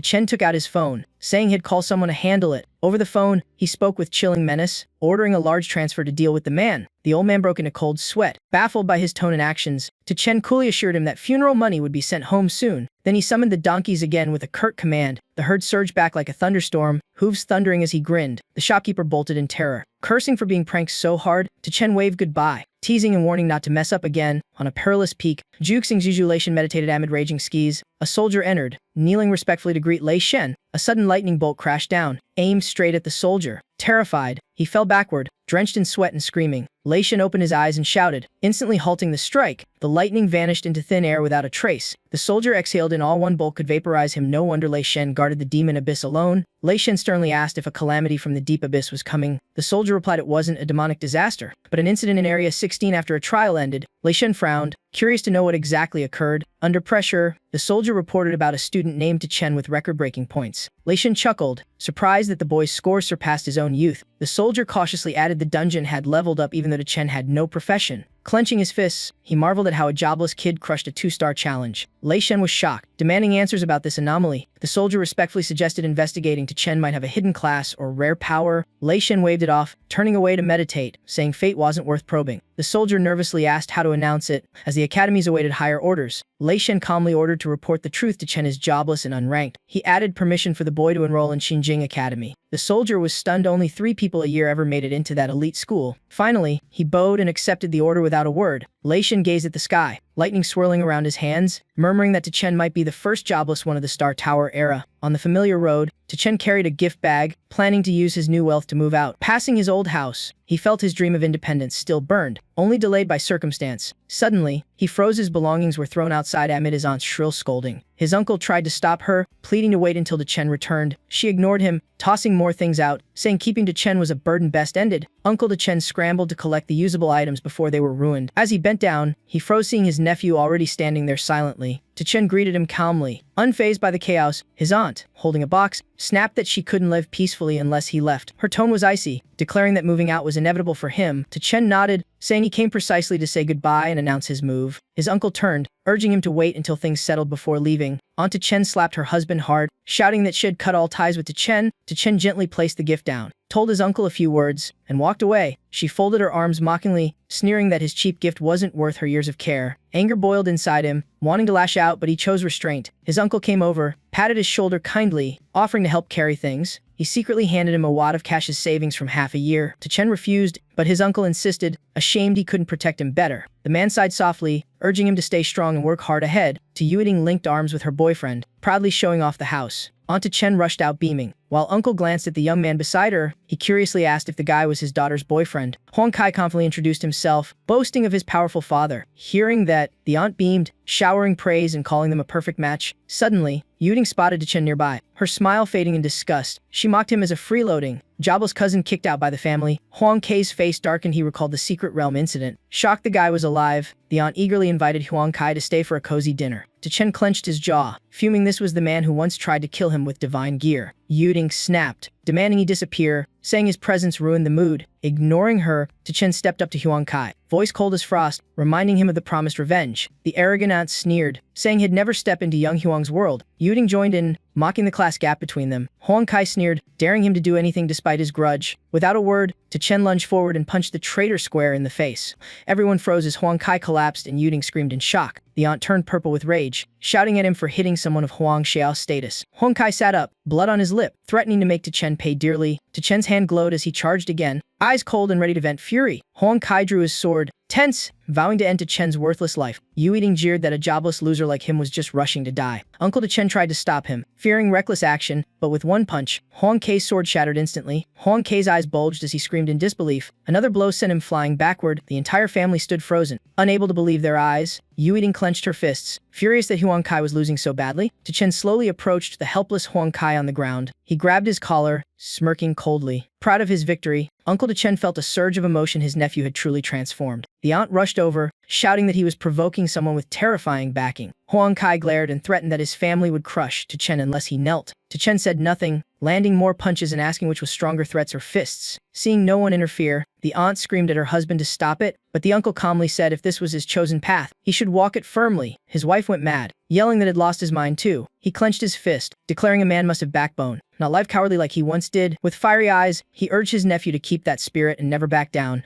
Moved, Chen called out to his uncle, determination swelling. The uncle continued, saying chaotic times need warriors who bleed for humanity. But mid-speech, his wife smacked him down with a thunderous slap. Chen's eyes lit up. It was the first time he'd seen his uncle so bold. Huang Kai's face was wrecked, yet he still taunted Chen to finish him. Chen raised his glowing fist, coldly vowing to do just that. Aunt Chen folded her arms, sneering that Huang Kai's father could erase him in seconds. Helping Huang Kai up, Yuting urged him to endure, convinced Chen wouldn't dare strike. But Chen roared furiously, unleashing 5 blazing punches to end it. As the blow neared, Huang Kai panicked, screaming surrender. Chen halted mid-strike. Huang Kai sat in a puddle of his own urine, crying for mercy, while Yuting begged beside him. Trembling, Huang Kai confessed had once used divine gear to harm Chen. Ashamed before his father, Chen turned away, coldly warning that next time he'd beat him till he peed again. Aunt Chen rushed over in panic, shouting for Huang Kai to stand and save face. Yuting fussed over him, trying to soothe her humiliated lover. Leaning on her shoulder, Huang Kai forced a grin, claiming it was all just an act. He laughed boastfully, claiming the act was so real it fooled everyone. He blamed banned drugs for his loss, vowing revenge once they wore off. Auntie Chen nodded in agreement, insisting his sudden power came from stimulants. A few drops of Huang Kei's pee still leaked down his pants. Not yet dry, he smugly said that puddle was part of his perfect acting performance. Yu Yiding gave a thumbs up while the aunt praised young Huang's Oscar-worthy role. Suddenly, a massive sky screen appeared with an urgent message from the Star Tower Alliance. Yu Yiding pointed excitedly it was news from the Supreme Star Tower. Source of earth-shaking announcements, a clear voice echoed, announcing the global rankings of the 3 academies trial. Huang Kai shouted proudly that anyone using illegal boosters would be exposed and hit rank high. Yu Yiding beamed. Certain Huang Kai would crush that useless cousin. The board flashed to Chen ranked first with 1,388 points. Miles ahead of second place's 186. Yu Yiding screamed in disbelief while the aunt turned pale as paper. Huang Kai muttered blankly that his father once mentioned to Chen the one who humiliated his academy's history. Auntie Chen trembled, whispering if the ranking system might be wrong. Huang Kai frowned, asserting the Star Towers A could never make mistakes. Still, she clung to false hope, stammering about the strange score gap. Huang Kai looked up, equally stunned by the astronomical difference. Yu Yiding and her aunt exchanged blank stares, too shocked to speak. Clueless, Huang Kai cheerfully promised to introduce to Chen to them someday. Auntie Chen broke into a sweat, hastily refusing with nervous panic. Huang Kai scratched his head, baffled by their odd reaction. She covered her face, pointing at the boy carrying luggage, revealing he was to Chen. A thunderclap exploded in Huang Kai's mind. He stood speechless. Yu Yiding quickly cut in, claiming it must be a name coincidence. Huang Kai nodded furiously, praying it was just that. Just then, Principal Anihai ran up, calling to Chen's name aloud. He proudly declared to Chen the top of the trial and winner of a special award. Huang Kai stood frozen while the aunt screamed in disbelief. Uncle to Chen burst out laughing with pride at his nephew's glory.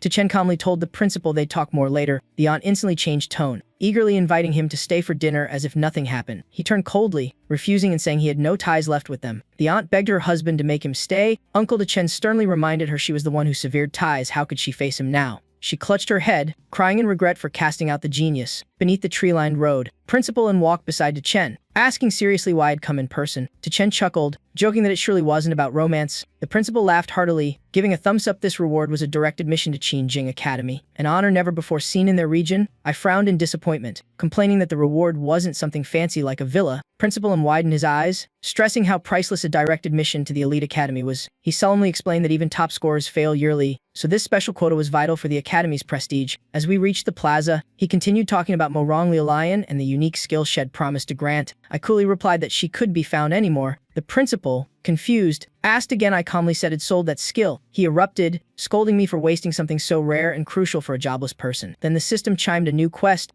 and I realized skills could now be earned through missions anyway. The principal fumed harder, saying Mo Rong was a legend whose brilliance it squandered. I scratched my cheek, hesitant but wanting to ask another question about the special quota. He wiped his sweat, holding his temper, and told me to ask. I slowly asked if I could sell my direct admission slot. The principal trembled in shock, then roared in anger as I backed up defensively. Sunlight streamed through tall windows, lighting a sleek, modern mansion. A re-haired man stared into the garden, coldly questioning why the assassins failed their mission. A tall bald man and his chubby partner explained the killers had fought with full strength. Red Hair decided to retrieve the key himself from the soon-to-be ancient ruins. An old silver-haired man appeared, warning him that the upcoming human trial was the true priority. Adjusting his coat, Red Hair's eyes gleamed with faith in Dian Shu, a 4-star spirit archmage. I leaned against the gate wall, silently waiting under the clear blue sky. Zai Long and Lei Lei came out. Lei Lei excitedly asked which demon realm we should challenge among the 3 new ones. I replied flatly that it'd skip them and keep grinding in the old 2-star dungeon. Lei Lei frowned, arguing it was too dangerous for just 3 of us. Suddenly, I spotted Nindi Hoi strolling by lazily with a bag on his shoulder. Zai Long and I crossed our arms and invited him to join our dungeon run. Ngai Nihoi brushed us off, saying he was busy, then walked away. In his mind, he sneered at studying with us, planning to find Mo Rong for stronger skills in the top rank. Our trio headed toward the Demon Realm gate, surprised by the massive crowd. Lai Lei explained it was crowded because people gathered near the entrances or had just finished trials. The crowd murmured as we took another path, many recognizing Chen the Star Tower leader. A system voice echoed as we entered, announcing it was the Spider Queen's lair, level locked for large parties. I frowned, puzzled why such notices hadn't appeared in previous runs. Zai Long guessed it was a new Star Tower feature to warn profession holders of high risk. He added gravely that the dungeon scale now meant a huge difficulty spike. Lei fretted about not calling for backup, but I insisted we go in anyway. A girl nearby gasped as we entered. Onlookers gossiped about Chen's fame and luck. One young man scoffed that the trio was delusional. No way they could clear a dungeon meant for 40 people. The group appeared in a barren plain with sparse grass beneath the bright sky. I glanced at Li Lei and ordered him to use his special ability to lure enemies. Li dashed off, shouting back that his life was now into Chen's hands. A horde of savage beasts quickly chased after him as a one-horned wolf nearly bit him. Lele screamed for help in terror. Chen chuckled, telling Zilong that Lele's aggro skill worked better than rare gear. Light flared around Chen as he shouted the moment of miracle had come. Suddenly, countless donkeys rained down from the sky. They charged wildly into the monster horde ahead. Wherever the donkeys rampaged, beasts were blown away in utter chaos. Lele sat on the ground gasping, stunned that hundreds of monsters died in seconds. A giant iron door creaked open, letting light pierce the cave's darkness. Half-human Spider Queen lazily stretched, sensing intruders and hoping for fresh prey. But hearing strange noises, her face turned tense. Then the donkey herd smashed through the gate, storming inside. She was flung aside, cursing furiously upon realizing it was those donkeys again. Fired up, Lele offered to lure more monsters. Chen shook his head, saying there was no need, leaving him puzzled. He gave a thumbs up, smiling confidently that they'd already cleared it. Lele gaped, refusing to believe it they had just started. A system message confirmed the dungeon was complete and asked if they wished to exit. Lele muttered in disbelief, realizing they'd truly beaten it. Outside, a curly-haired youth swore Chen's team was doomed, while others doubted their survival. Shu peered into the secret realm, thinking the trio too weak even he would struggle with such burdens. Stroking his beard, he grinned, deciding no need to interfere and called the young master. On screen, Lasho lounged casually, asking if the task was done. Shu cheerfully reported success and readiness to retrieve the key for him. The reed-haired man lipped up excitedly, praising Shu and promising a personal reward upon his return. Meanwhile, Chen's trio quietly exited the secret realm unnoticed. Shu chatted merrily on the phone, unaware they had just passed behind him. Lasho laughed heartily, saying a great reward awaited him. Shu froze, shouting in confusion. Lasho crossed his legs and pointed, telling him to look behind. Shu turned, stunned to see the trio standing there, stammering when they had escaped. The crowd swarmed around Chen's group, murmuring in disbelief at their speed. One man insisted such a fast clear was impossible, swearing to live-stream robbery if proven wrong. Another theorized they'd used an exit stone, a rare item, and lamented Chen's waste. Just then, a system alert congratulated Chen's team for clearing the dungeon. The next line revealed they'd set a new record, only 7 minutes and 28 seconds. The crowd froze in shock, then erupted in astonishment. Someone stammered that even without monsters, travel time alone should take longer. The guy who guessed about the exit stone mumbled, utterly lost for an explanation. Lele burst out laughing, bragging that breaking records was child's play. Chen received and shrank notice and the tears of the Spider Queen reward, but no bottom mark point this time. Lele reminded him that each dungeon grants only 1 mark on the first clear and only for exceptional feats. Suddenly, red light engulfed Lele and Zilong. As it faded,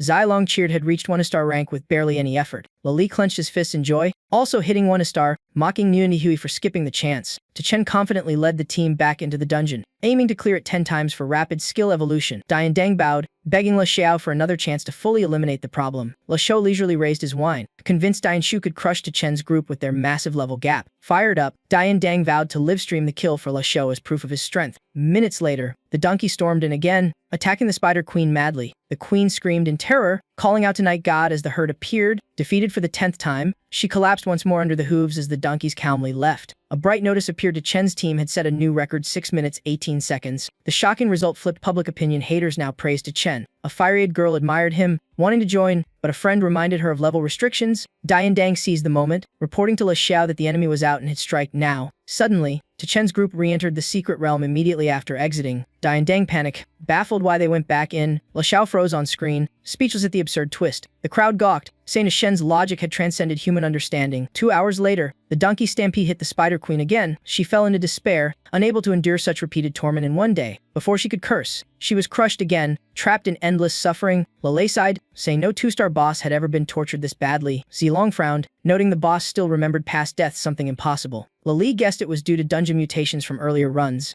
Then, strange purple energy seeped from the Spider Queen's body. Chen calmly told the team to leave, the job was done. The battered Spider Queen shrieked, vowing a curse upon them and their loved ones. Her body flared with violent violet light the curse had activated. At that moment, Chen's team stepped out as if nothing happened. He stretched leisurely, awaiting the final quest reward. Suddenly, a blinding beam shone on him, making him stop in his tracks. Chen clutched his head as searing pain struck without warning. Lele and Zilong panicked, thinking he was leveling up. Chen reported had reached 4 stars but doubted it. Each upgrade brought pain yet no power change. Zilong noted they hit 2 stars before climbing the star tower, losing stored progress but still had a chance for 3-star if they cleared the next mission. The system announces the team cleared 10 2-star dungeons in 10 hours and earned a new skill. Chen turns to Zilong to confirm, unable to believe his eyes. The system repeats the new skill allows instant item swapping, making Chen curse it as a stripping skill. Suddenly, a faint ghostly aura silently seeps into his body. He shivers, feeling something invading him, The system warns he's under attack by the despair curse from the Spider Queen. Chen reels, not understanding what this curse means. A purple slime appears on his chest, spreading deadly cold over his body. Zilong panics and points, asking what that slime is. Chen immediately commands the system to remove the curse, but the system coldly refuses its beyond support scope. Furious, he curses the system, calling it a dog despite knowing it's not human. A small soul resembling the Spider Queen emerges from the slime. Seething with hatred, she curses Chen to kill his dearest and carry eternal shame in his blood and hatred. Lele screams, while Zilong trembles, repeating the terrifying words. Chen grits his teeth. Realizing this enemy is far too cruel and dangerous, he decisively orders his teammates to get away before they're dragged in. His words leave Li and Zilong frozen, unsure how to respond. Meanwhile, Dang watches with regret, thinking Chen too talented yet doomed after offending Le Xiao. He sets down his device, signaling a 5-second countdown to kill Chen and report the kill. Chen keeps urging Zilong to leave before it's too late, but Zilong refuses, determined to stay even if it means dying with him. Chen snaps, shouting for them to obey and retreat immediately. Lily weeps, pressing his chest, ready to sacrifice himself and asking to be revived if Chen succeeds. The Spider Queen laughs mockingly, declaring the curse irreversible: kill your kin or die yourself. Suddenly, Dang charges in, shouting the signal to attack. Chen's group freezes at the sudden ambush. Dang advances, sneering and mocking Chen as a knave fool, but as he nears, Chen mutters something strange that makes him hesitate. Seizing the moment, Chen redirects the curse toward Dang, the nearest target. The purple aura instantly shifts and dives into Dang's body. Wrapped in dark mist, he realizes the horror and screams for help in vain. Before finishing his cry, Dang bursts into blood and rags dead on the spot. Zilong sighs at the irony. Chen picks up his phone, confirming he was allied with the assassins after him. Meanwhile, Le Xiao sleeps soundly, unaware of anything. His bald bodyguard answers the phone, reporting Dang's call and that the job's done. Le Xiao wakes up, scolding Dang for wasting time on a mid-level student. He presses answer, lazily asking if the goods have been delivered. But suddenly, Chen's mocking face appears on the screen. Le Xiao jolts in shock, not expecting Chen to be the one answering. He roars, demanding why the phone's in his enemy's hands. Chen coolly replies has already dealt with Dang. Then he starts questioning, demanding an explanation for the murder attempt. Le Xiao coolly admits it's because Chen took the secret key from the hidden realm chest. Hearing that, Chen smirks, mocking him to call him uncle or dad instead of kid. Le Xiao snaps, threatening that resistance changes nothing. Chen's face hardens as he realizes Le Xiao caused the deadly realm upgrade. Le Xiao admits it casually, mentioning a spatial dojo mistaken for a secret realm. Clenching his fists, he reveals his ambition to seize the final key fragment to open the ruins. Chen bluntly asks how he plans to take what's inside his body. The reply is simple: kill him,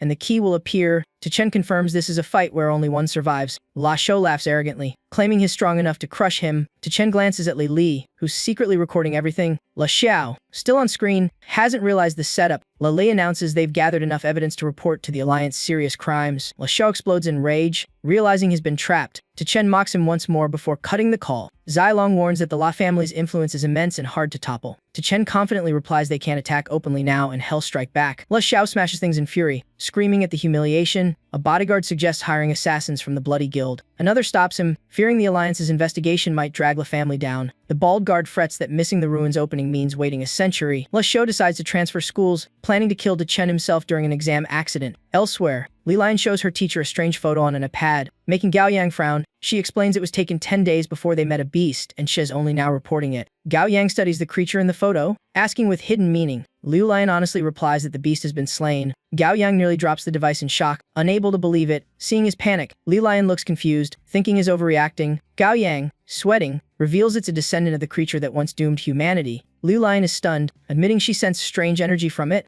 Gao Yang worries about the wild god's vengeance but promises to protect his disciple. Liu Lian hurriedly clarifies the killer was a student named Chen. Leaving Gao Yang puzzled, she recounts how Chen broke records in the recent exam with dazzling results. The more Gao Yang listens, the graver his tone, acknowledging the boy's rare talent. Yet he fears the wild god and its followers once spared Chen, clouding his fate. Just then, a pink-haired girl arrives, saying someone's come to see Liu Lian. She smiles brightly, saying the visitor's here to receive a classless skill. Liu Lian quickly guesses the visitor must be Chen. Gai Nihoi excitedly introduces himself, thrilled to meet his idol. Liu Lian stays cold, immediately asking about Chen's whereabouts. Tihoi explains he's only here to claim the skill on Chen's behalf. Liu Lian grows suspicious since only the top ranker can receive that reward. Tihai honestly confesses he bought the slot directly from Chen. Hearing that, Liu Lian's fury ignites. Trembling with rage, she curses Chen outright, vowing to give him a beating he'll never forget. As she turns away, Tiwi panics, calling after her, clueless what to do. Liu Lian coldly refuses to accept and demands Chen meet her in person. Meanwhile, La Xiao and his gang arrive, hunting Chen relentlessly. One henchman reports Chen is heading to meet Mo Rong Sr. to claim his reward. La Xiao sneers in anger, shocked Mo Rong fancies just a mid-level student. He grows nastier, saying Chen is unworthy of being a human prodigy. Just then, the reed-haired thug yells they've spotted Chen ahead, and Guy Nihoi still doesn't get what's going on. Looking dumbfounded, Le Xiao wastes no words, pointing to order an immediate attack. Two lackeys charge forward, shouting as they rush to beat him. Tiho feels chills and gets hit before even reacting. The redhead kicks him in the face, sending him sprawling. He screams in pain, utterly confused. The two thugs grin wickedly, keep beating him despite his protests. After a brutal round, seeing his bruised face, they finally stop. Writhing on the ground, he chokes out his confusion and grief. La Shou laughs scornfully, thinking the victim is to Chen. Tihoi shouts back furiously that his Guy Nihui, not to Chen. La Shou freezes, realizing a terrible mistake. The glasses-wearing thug checks the photo, wrong target confirmed. La Shou sneers, orders retreat.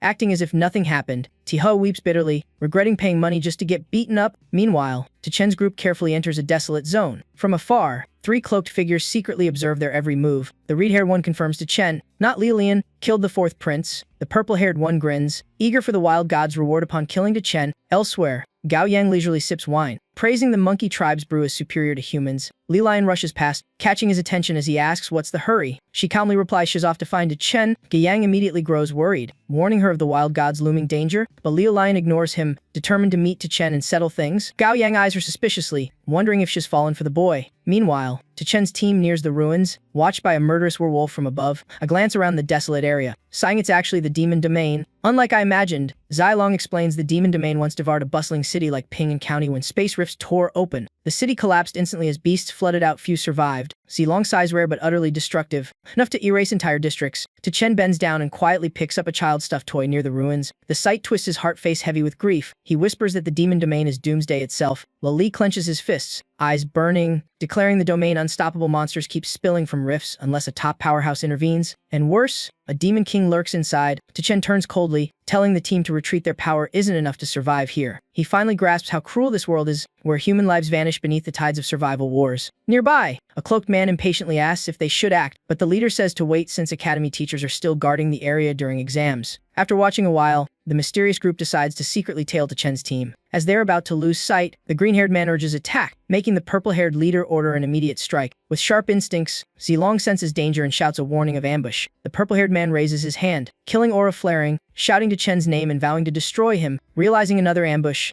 Chen snarls in furious third one while the team scatters. He waves his hand, fire elements blaze around him, his aura surging violently. Then he throws a mighty punch forward. Bursting with destructive power, the purple-haired man scoffs, calling him reckless and ignorant of death, but is silenced as all three are blasted backward by a thunderous punch. The strike sends them flying, gravely injured, blood spilling from their mouths. The purple-haired one clutches his chest in terror, unable to believe a middle schooler had such power. Chen glares coldly, demanding who they are. Suspecting ties to Le Xiao, the purple-haired man laughs scornfully, claiming to be from the wild god cult. Avenging the fourth prince's death, Lai Lei freezes at the name, cursing the infamous cult and calling their death divine justice. Without hesitation, the purple-haired man lifts his dagger, admitting he misjudged Chen, then orders contact with the wild god. He slits his throat without hesitation, his comrades following suit, blood gushing everywhere. Watching in horror, Chen shivers at their insane devotion. As blood pools, the zealots clasp their hands, chanting prayers to summon the wild god. The purple-haired man screams wildly, announcing they've found the killer of the fourth prince. As a violet barrier envelops them, the glowing barrier cracks, releasing a dreadful aura. Zilong screams it's a Haidir dark god summoning. Urging immediate escape, the purple-haired fanatic howls that none can flee the sacrificial rite. The cultists spiral into madness, their chants echoing through the void. Pressure from the sky's rift shakes Lele. He trembles, asking in fear what tier of beast is coming. Suddenly, a colossal demonic face forms in the sky, eyes blazing as it roars its name, Jia Shen. Seeing him, the cultists drop to their knees, begging Jia Shen to punish Chen for killing the fourth prince. Zilong pales in terror, saying Jia Shen once killed even a 9-star powerhouse. Lele trembles, asking why Chen provoked such a god compared to Jia Shen. The Spider Queen was nothing. Chen, utterly confused, yells back that there must be some mistake, but Jia Shen glares furiously, pointing straight at him, declaring he slew his fourth son a month ago. Cold sweat pours as Chen recalls his first kill in this world, realizing it was the god's child. At that moment, Morong Yilian descends, her sword blazing bright. Jia Yang rushes after, panting and shouting, making Liu Lion turn and ask why her master would risk entering danger.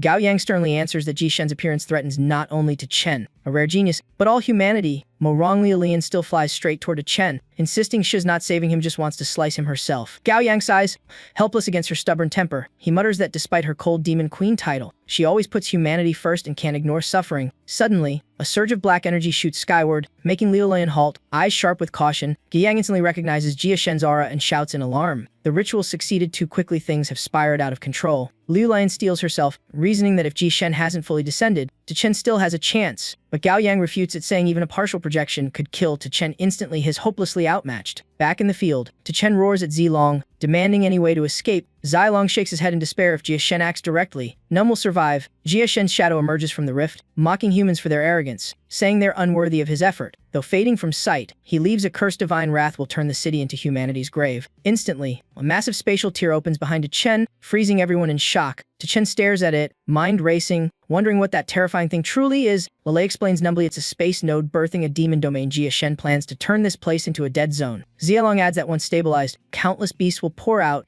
erasing the city like Pingham before. Hearing that, Chen blazes with fury, shouting for a way to stop it. Zilong replies grimly only by destroying the node before it stabilizes, though success is nearly impossible. Just then, a seductive demoness steps from the rift, her honeyed voice announcing her arrival. The wild god cultists cheer madly. She is a hightier entity with deadly powers, proof this demon domain will be monstrous. The demoness bows to Jia Shen, pledging loyalty and asking to guard this place under his command. Jia Shen immediately orders her to destroy Chen's team and then massacre the entire city. From afar, Morong Ilian and Gao Yang halt, sensing an overwhelming surge of power. Li Lian anxiously asks her master if she's mistaken or if something truly catastrophic is happening. Gao Yang confirms the mad god intends to forge a demon domain by ripping open new space. Liu Lian worries they're too late. Their speed can't stop the spatial core from forming. The cultists gasp that a mid-level student killed a class beast. Only rescue is left. The two dash forward, their figures blurring like wind. Jia Shen crushes the demoness beneath his power, declaring coldly that all humanity shall die. Rage surges into Chen as the death toll climbs past 1,000. He refuses such an ending. The demoness sneers, mocking his warnings as worthless. Unable to contain it, he lunges forward, fist clenched tight. His blow sends the demoness flying backward. Furious at the humiliation, she screams in rage, smirking slyly. She casts new enchantments through seductive sorcery. She threatens to drain everyone's life force for a slow, miserable death. Li Li warns everyone not to look at her to stay lucid. The demoness boasts that hearing or smelling her scent also enslaves men. Chen blushes, nearly succumbing, but calls out to Zilong for help. His mind starts slipping. Overwhelmed by her allure, a shadow appears, vowing to kill them all as sacrifice to Jia Shen. Suddenly, Zilong transforms, stabbing the demoness in the back before she reacts. She gasps that no man could resist her. Zilong coolly replies his gender is flexible. He swings again, unleashing a fatal slash. The demoness collapses in agony, bleeding and cursing her unjust death. Chen and Li Li snap free from her charm, both praising Zilong's perfect strike.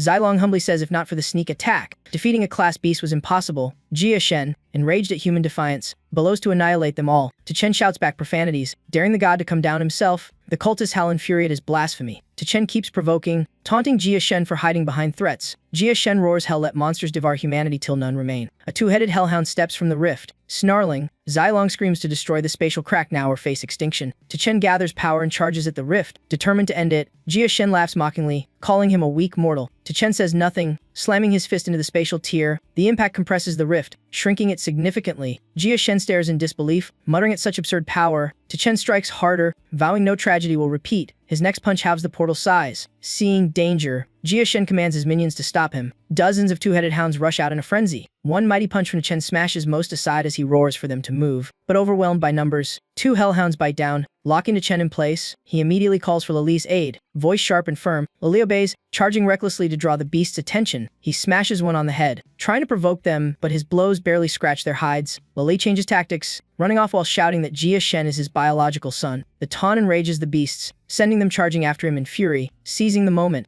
Chen gathers his full strength. His final strike completely shatters the spatial point. The cultists stare in disbelief. A mere student achieved the impossible. Jia Shen roars in wrath, vowing to personally kill Chen no matter the cost. He swings a colossal hand to obliterate him. Chen, desperate and trapped, screams for the system's help. The god strike shakes the heavens and earth. Zilong screams Chen's name in panic, but shockingly, Chen survives, dazed by his own survival. His savior is Morong Lian, sword glowing as she blocks the divine blow, eyes fierce. Jia Shen admits she's strong enough to withstand it, sounding almost impressed. Li Lian doesn't reply. She retaliates with a blazing slash, vowing to destroy him. Her strike is so fierce it severs Jia Shen's massive hand. Instead of anger, he laughs maniacally, saying killing her means ending humanity's future. Then he releases the Black Star Pillar, raining violet comets down on them. The cultists scream in ecstasy, praising their god and welcoming the apocalypse. Zilong gasps it's a forbidden spell, utterly unavoidable. Just then, Gao Yang appears, shouting furiously that no one touches his disciple. He opens a strange gourd that sucks in every black star before impact. Jia Shen notices him, stunned that Gao Yang is here. The cultists also recognize the human powerhouse, cheering they're saved.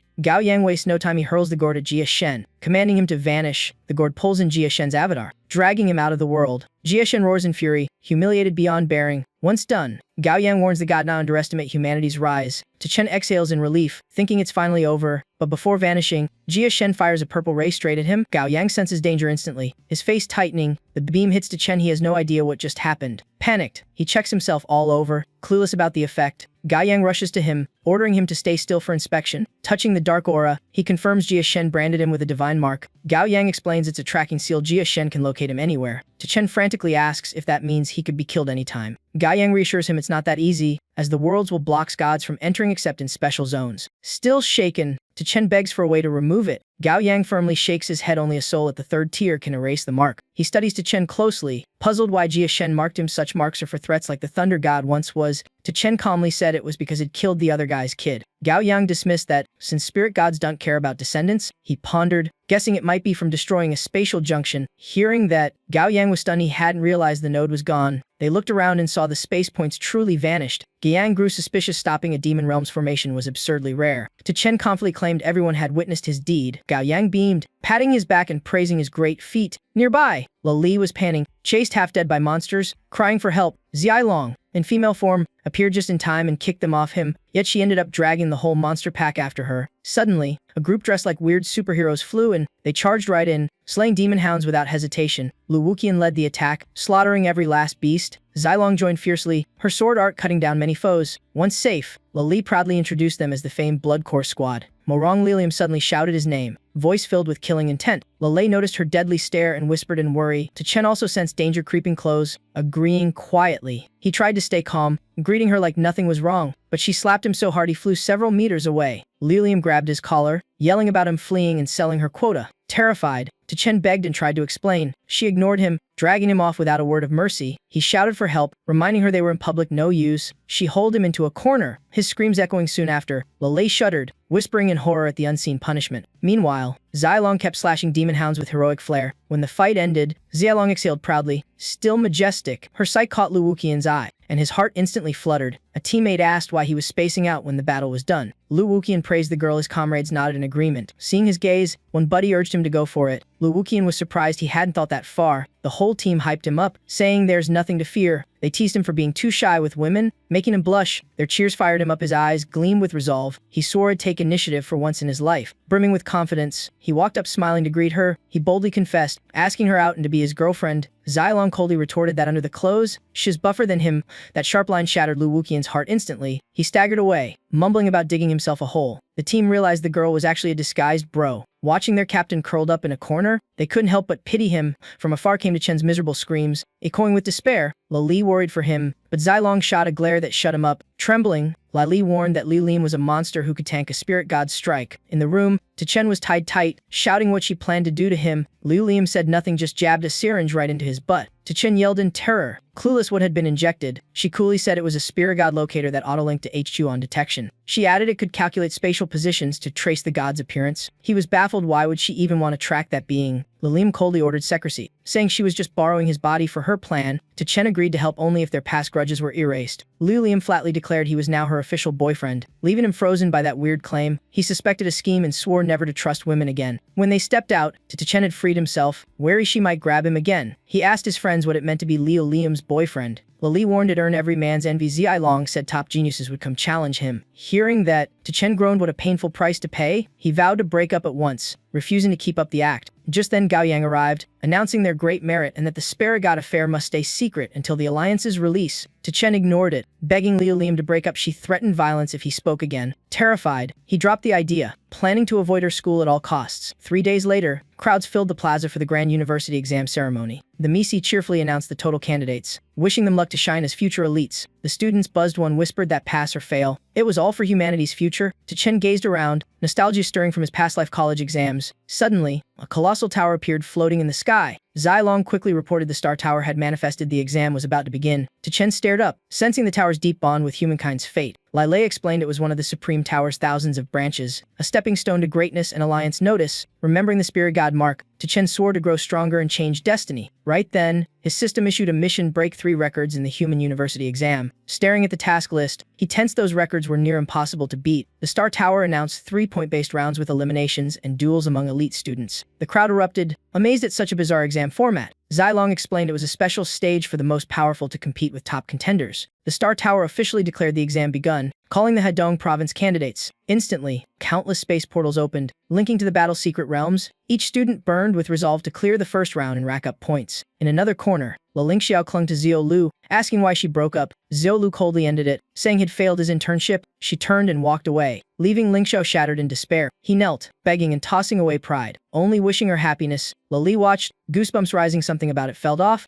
Chen ignored them, urging everyone to enter the secret realm. In an instant, he was teleported to a completely new area. Surveying the scene, he guessed this was the scoring test zone where each was judged alone. The Star Tower announced the first mission: destroy the battle turret. A robot appeared, and he muttered it was a weapon built by the Central A for warriors. The turret launched missiles with a mocking tone. As one flew at his feet, he dodged just in time, but the smart missile turned mid-air and chased him again. He shouted in disbelief, homing missiles now? Somehow a bucket appeared in his hand, his eyes wary. He raised it, sidestepping the incoming projectile. As the missile exploded, had already leapt clear of the blast. Breathing relief, he thanked the foldable bucket. Without it, he'd be toast. The cannon kept hammering his position relentlessly. Chen weaved and dodged gracefully. Like dancing through gunfire, he strategized, saving strength for the perfect counterattack. Suddenly, the turret's firepower spiked, turning the field into a bombing storm. Struggling to defend, he groaned. So there's just the first challenge. Thanks to his speed and trusty bucket, he dodged every explosion. Spotting an opening, he charged like a tiger to strike. Channeling inner force, he launched a devastating punch. But right then, the turret vanished instantly. The Star Tower declared round 1 over 0 damage, 0 points. Furious, he cursed about not being told of the time limit. Calming down, he deduced the scoring system relied on speed and damage. In the control room, Huang Lin announced results as the scoreboard appeared. Rankings showed First Academy students dominating the list. Chinese stared at it, shocked not to find Chen's name. She double-checked he wasn't even in the top 20. Huang Lin sneered, saying Chen was just a fluke from past luck. Huizi pulled data clears data Chen,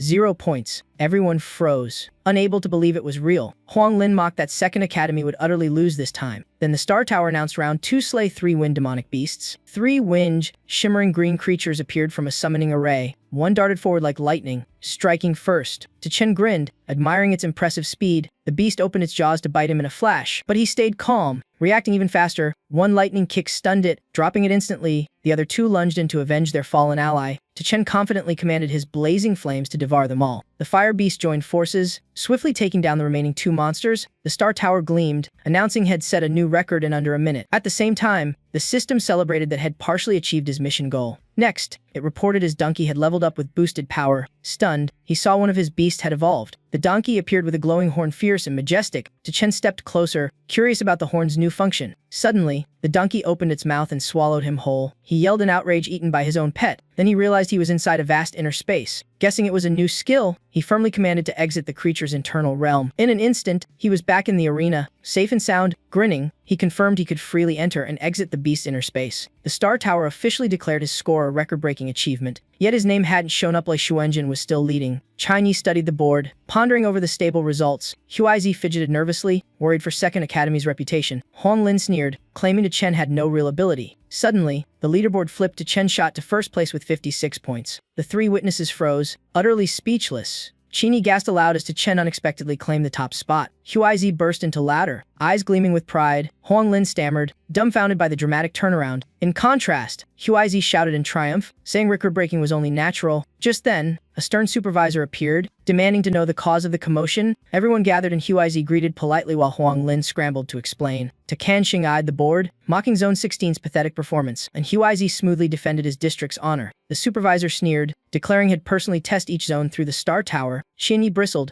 openly challenging his unfair remarks, but Kanxing only smirked, mocking the repeated weak results. Scene shift. Chen stepped into a new arena, eyes blazing with resolve for round 3. Before him, 3 massive vortex gates opened, hinting at fresh dangers. Colossal stone creature emerged, shaking the ground with each stump. Facing the mighty foe, Chen calmly deduced this trial focused on quantity. He shouted orders, ready to unleash his full strength this round. The fiery beast behind him went wild, their aura blazing, prepare to fight to the death. They stormed forth like a hurricane, obliterating all stone monsters instantly. Chen didn't even need to move. Meanwhile, Lai Shuenjin struggled hard, surrounded by stone fiends with no escape. Elsewhere, Xiaohuohuo panted helplessly as the number of enemies kept rising. Lei ran for his life, cursing his monster-attracting physique and regretting not having Chen nearby. The stone horde surged like a flood, showing no sign of stopping. Suddenly, he noticed the rock monsters were idiots trampling each other to death. Meanwhile, Chen's fire beast had nearly wiped them all out, leaving just one twitching survivor. Riding his fiery beast, he smirked, planning to cut off the monsters at their source. Suddenly, the system announced Chen had slain 100 monsters in 5 minutes, scoring 50 points and setting a record. His personal system chimed that the second of 3 missions was complete. Chenxing left but sneered, saying only scores above 100 were truly champion-worthy. Right then, the board flashed. Chen's name appeared with 106 points. Shocking everyone, the inspector gawked, mumbling doubts about the score's accuracy, and Huizi burst out laughing in sweet vindication. Lei Tiny mockingly jabbed at the inspector's earlier arrogance. Even Huang Lin smirked, beaten. Yes, but no longer belittled. Fuming, Chenxing ordered to check on the current top scorer. The system replied, Han Yan. Zone 1, 110 points, 25 people total above 100. He puffed up, loudly stressing how many surpassed Chen to save face. Qin Yi calmly retorted that their side was simply being humble. The inspector frowned, asking what exactly she meant by that, and Huizi smiled slyly, delivering the blow to Chen. Only played 2 rounds, skipping the first. Hearing that, Chenxing froze like a statue in disbelief, principle, and laughed uproariously, delighted by his opponent's shock. Chenxing stood numb, muttering how 106 points in 2 rounds could even be possible. Lei Tiny snapped, criticizing his poor comprehension and lousy oversight, struggling to save face. Chenxing reluctantly admitted fault and compared Zone 16 genius to Morong Lilium. Before leaving, he snidely remarked that the elimination stage would prove true strength and wished Zone 16 luck surviving. Once he vanished, and Huizi spat in disgust, venting his fury at the humiliation. Shanyi sighed, recalling the great catastrophe 2 decades ago that left Zone 16 disgraced and despised, and Huizi clenched his fists, vowing they'd rise again and shame their doubters. Huang Lin cautiously warned the next round was dangerous. Students could steal points from each other. Chen Yi analyzed that Chen's high score and unaffiliated status would make him everyone's target. Huang Lin bitterly admitted had already ordered all 3rd Academy students to gang up onto Chen if found, and Huizi fumed, roaring that such dirty tactics had no place in a regional exam. Huang Lin shrugged coldly, saying surpassing 2nd Academy was his only goal. Meanwhile, the referee announced the survival battle phase. Chen nodded. Ready to begin, the system added breaking another score card would transfer their points, everyone's score visible to all. Seeing the live leaderboard, Chen grinned. This new rule sounded way more fun than monster hunting. The system confirmed Zone 16 and Zone 5 would share the battlefield. All participants were now teleported. The rules forbade serious injury. Top fighters like Xiao Huahuo, Lai Xuanjian, and Nian Tathoi grew alert, while the Chen casually rode his donkey to find teammates, and Huizi broke into a sweat, stunned that Zone 5 had become their direct opponent. Latini fumed, calling it unfair to pit weak Zone 16 against powerful Zone 5. Huang Lin suspected the matchup was punishment for Chen's flashy performance. Latini agreed, blaming a central misjudgment of their true strength. Huang Lin angrily blamed 2nd Academy and Chen for dragging their whole zone into trouble. Meanwhile, Zone 16 students stayed perfectly hidden, undetected for quite a while. A Zone 5 student waited calmly, sure this would be easy points against weaklings. Then they spotted Chen casually riding his donkey toward them. When teammates shouted Zone 16 target spotted, they saw him as a walking point chest and moved to block his path. Chen noticed them and guessed they were Zone 5 contestants. 2 of them jumped out, demanding he hand over his scorecard. Chen coolly replied he had no intention of giving up anything. One wrote he'd use force if needed. That man transformed, body swelling into a hulking giant. Chen looked intrigued. It was his first time seeing that profession type. The giant checked his score and froze. It was Chen with an insanely high total. He shouted the name and score like hitting the jackpot. Greed gleamed in his eyes. This was his big break. Without hesitation, he stomped down to crush or force the card from him, but the donkey's horn suddenly pierced his leg, stopping the blow. Startled, he jerked his foot back in pain. Chen laughed, praising his pet's perfect counter. He slapped the donkey's flank, ordering a clean takedown. The beast roared and charged like a fiery tornado. One foe raised his shield, proud of his unbreakable defense. Yet the donkey suddenly leapt high into the air. Then it slammed a brutal kick straight onto the shield man's head. From afar, Chen shouted cheers and called for a surprise flank attack. The kick landed square. Shield guy howled in pain. Furious at being caught off guard, the giant lunged at Chen, slamming forward with destructive force. But the fiery donkey opened its mouth, sucking him into a vortex. Chen gaped. So that was the donkey's true internal space power. The system warned the swallowed life form was being absorbed into energy. Panicking, Chen yelled to stop. Full absorption would erase the guy completely. The remaining fighter trembled, demanding what kind of profession Chen even was. Chen strolled closer with a sly grin, just a mid-ear hobbyist. After the fight, he crushed their scorecards, earning only 32 points. Clearly disappointed, the eliminated duo cursed him, warning that the real monster, Yanbai would wipe Zone 16 out. A scene cut to a shadowy figure thrilled that the final hunt was about to begin. He morphed into a grotesque creature and shot forward at terrifying speed. 2 students walking nearby were ambushed out of nowhere. One barely screamed a warning before doom struck. One was impaled through the chest, blood spraying everywhere. The other cried out in horror,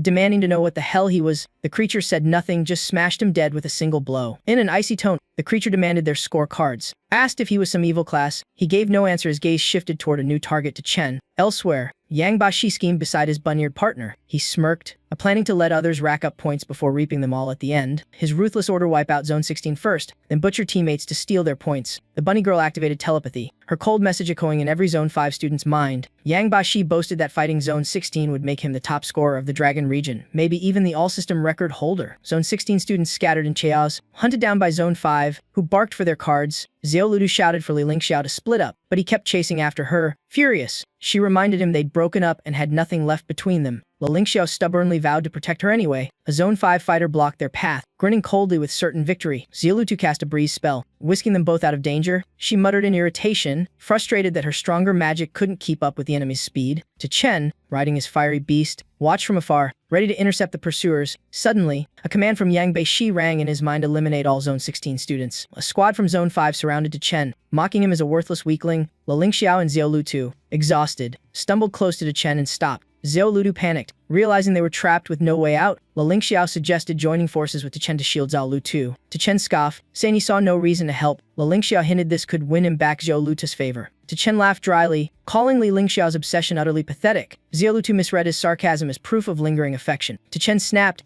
asking what nonsense she was talking about. She insisted his actions were just to get her attention. Chen nearly laughed out loud. She was completely delusional. Xiao Ludu doubled down, claiming she understood him better than he did himself. She seemed to be writing her own love story in her head. Convinced he still had a chance, she told both men to stall the enemy while she prepared her spell. Chen ignored her completely, uninterested in her drama. The enemies noticed her chanting and rushed in to interrupt. Xiao Ludu yelled for Chen to come back, counting down nervously. Chen muttered in disgust, wondering how the original body ever liked someone like her. She screamed again, warning he'd lose his last chance if he didn't return now. Li Lingxiao sighed, admitting Chen was truly over her. Xiao Ludu fumed, hurt that he no longer obeyed her like before. Still, she thought his reckless solo act was pure suicide. A Zone 5 warrior charged, mocking Chen for walking away mid-fight. Chen ordered his mount to accelerate, eyes cold as steel. The fiery donkey bolted so fast the enemy couldn't catch up. The pursuer gawked, impressed by the speed, yet sneering Chen wasn't worthy of it. He shouted threats, demanding the cart or death. Unfazed, Chen pulled out a strange item, dismounted and ran even faster than before. The Zone 5 soldier froze, unable to believe his eyes. The two behind gawked. Xiao Ludu couldn't fathom how Chen escaped so easily. Another shouted threats, demanding the cart or promising death. Xiao Ludu trembled, realizing elimination was near. She shook off despair, reminding herself the goal was far bigger. Li Lingxiao anxiously asked if she had any move left. She turned and asked if he'd sacrifice everything for her. He answered instantly, confessing fierce devotion and total obedience. Suddenly, a Zone 5 fighter charged in with crushing force. They had no choice but to unleash full combat strength. Out of nowhere, a giant stone arm burst from the ground. It grabbed the foe, leaving him screaming in confusion. Xiao Ludu seized the moment and cast a lightning strike. A monstrous bolt hit, flinging the enemy like a corpse reanimated by thunder. She laughed coldly, revealing the summoner was a genius from the 3rd Academy. Everyone gawked. The man was supposed to be dead. Someone guessed she was a necromancer of grim profession. Xiao Ludu ordered Li Lingxiao to prepare his offering. He stammered in fear of becoming undead. Xiao Ludu sneered, saying he was too weak to be worthy of that. Li Lingxiao panicked, wondering what he was supposed to do. She raised a glowing ancient book, naming it and commanding its true power. The book floated up, opening before everyone's stunned eyes. A Zone 5 student whispered in fear it was a legendary rare weapon. Xiao Ludu declared she wasn't some ordinary mage, radiating confidence. She ordered Li Lingxiao to burn his remaining life to activate it. A blinding ray shot through him from the book. He felt explosive power surge, eyes blazing. He boasted that now he could beat any profession alive. The Zone 5 students screamed, attacking. Sure, no undead could stop them. Sheihao, now a powerful corpse warrior, charged forth. He unleashed ferocious blows, halting the enemy's entire advance. Xiao Ludu coldly ordered them to hold for 2 minutes. She rose high, chanting to activate the Wheel of Fate. She summoned ultimate power, turning flames into annihilating weapons. The enemies panicked, pointing wildly, clueless about her spell. They rushed in to disrupt her casting. Li Lingxiao blocked their way, vowing no one would touch Lulu. One mocked him, saying he'd die in seconds. Li Lingxiao fired back with a brutal shot, blasting the foe away. The crowd gasped. It wasn't bullets but cannon shells. He laughed victoriously, claiming his strength had skyrocketed. Above, Xiao Ludu gathered energy, her red glowing arms forming a fiery fan that blew back attackers. She pointed and declared domineeringly that she was the sovereign of this moment. 2 enemies were locked by red light, frozen stiff. One trembled, realizing she far surpassed a loadier mage. The other scoffed, thinking it was just a one-time trick. But then Xiao Ludu lifted her head, eyes icy,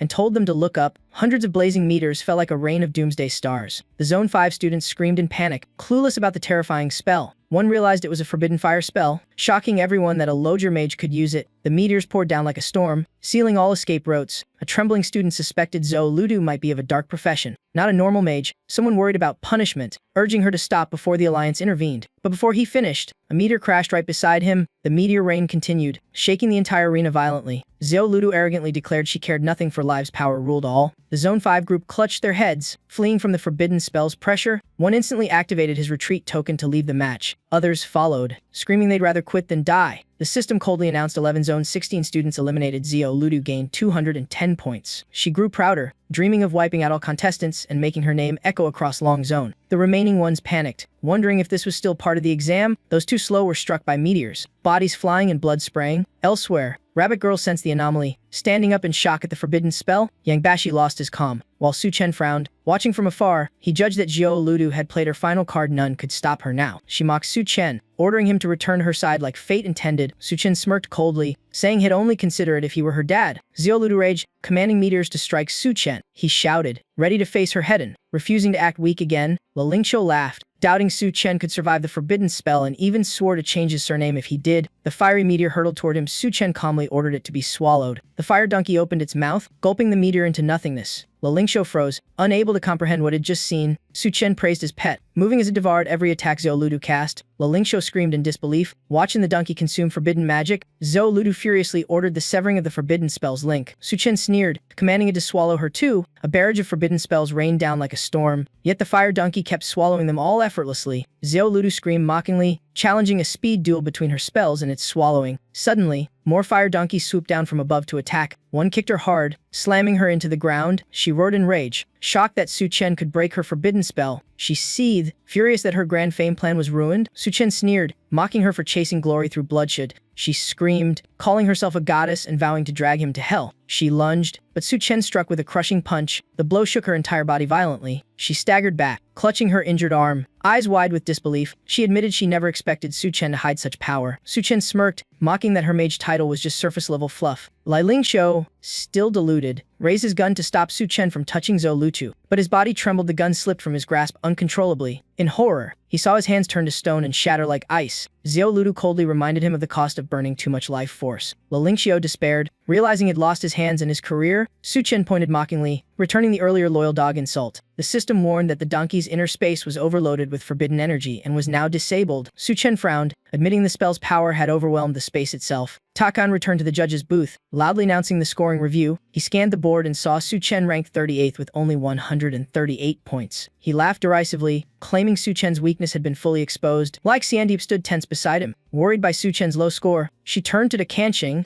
angrily insisting low points didn't mean Zone 16 was weak. Suddenly, the system declared shocking news. Su Chen eliminated Zhou Lu, broke the forbidden spell, and saved both zones, earning 2,000 points. His total shot up to 3,527, leading the entire second academy. Everyone gaped, sweating in disbelief at his sudden leap. Even in the first round, that score rivaled past provincial champions. One judge laughed heartily, thrilled by Su Chen's extraordinary feat. Yet some grew jealous, whispering it simply turned luck into strength. Then the system warned of abnormal point fluctuations, preparing to reveal the reward reason.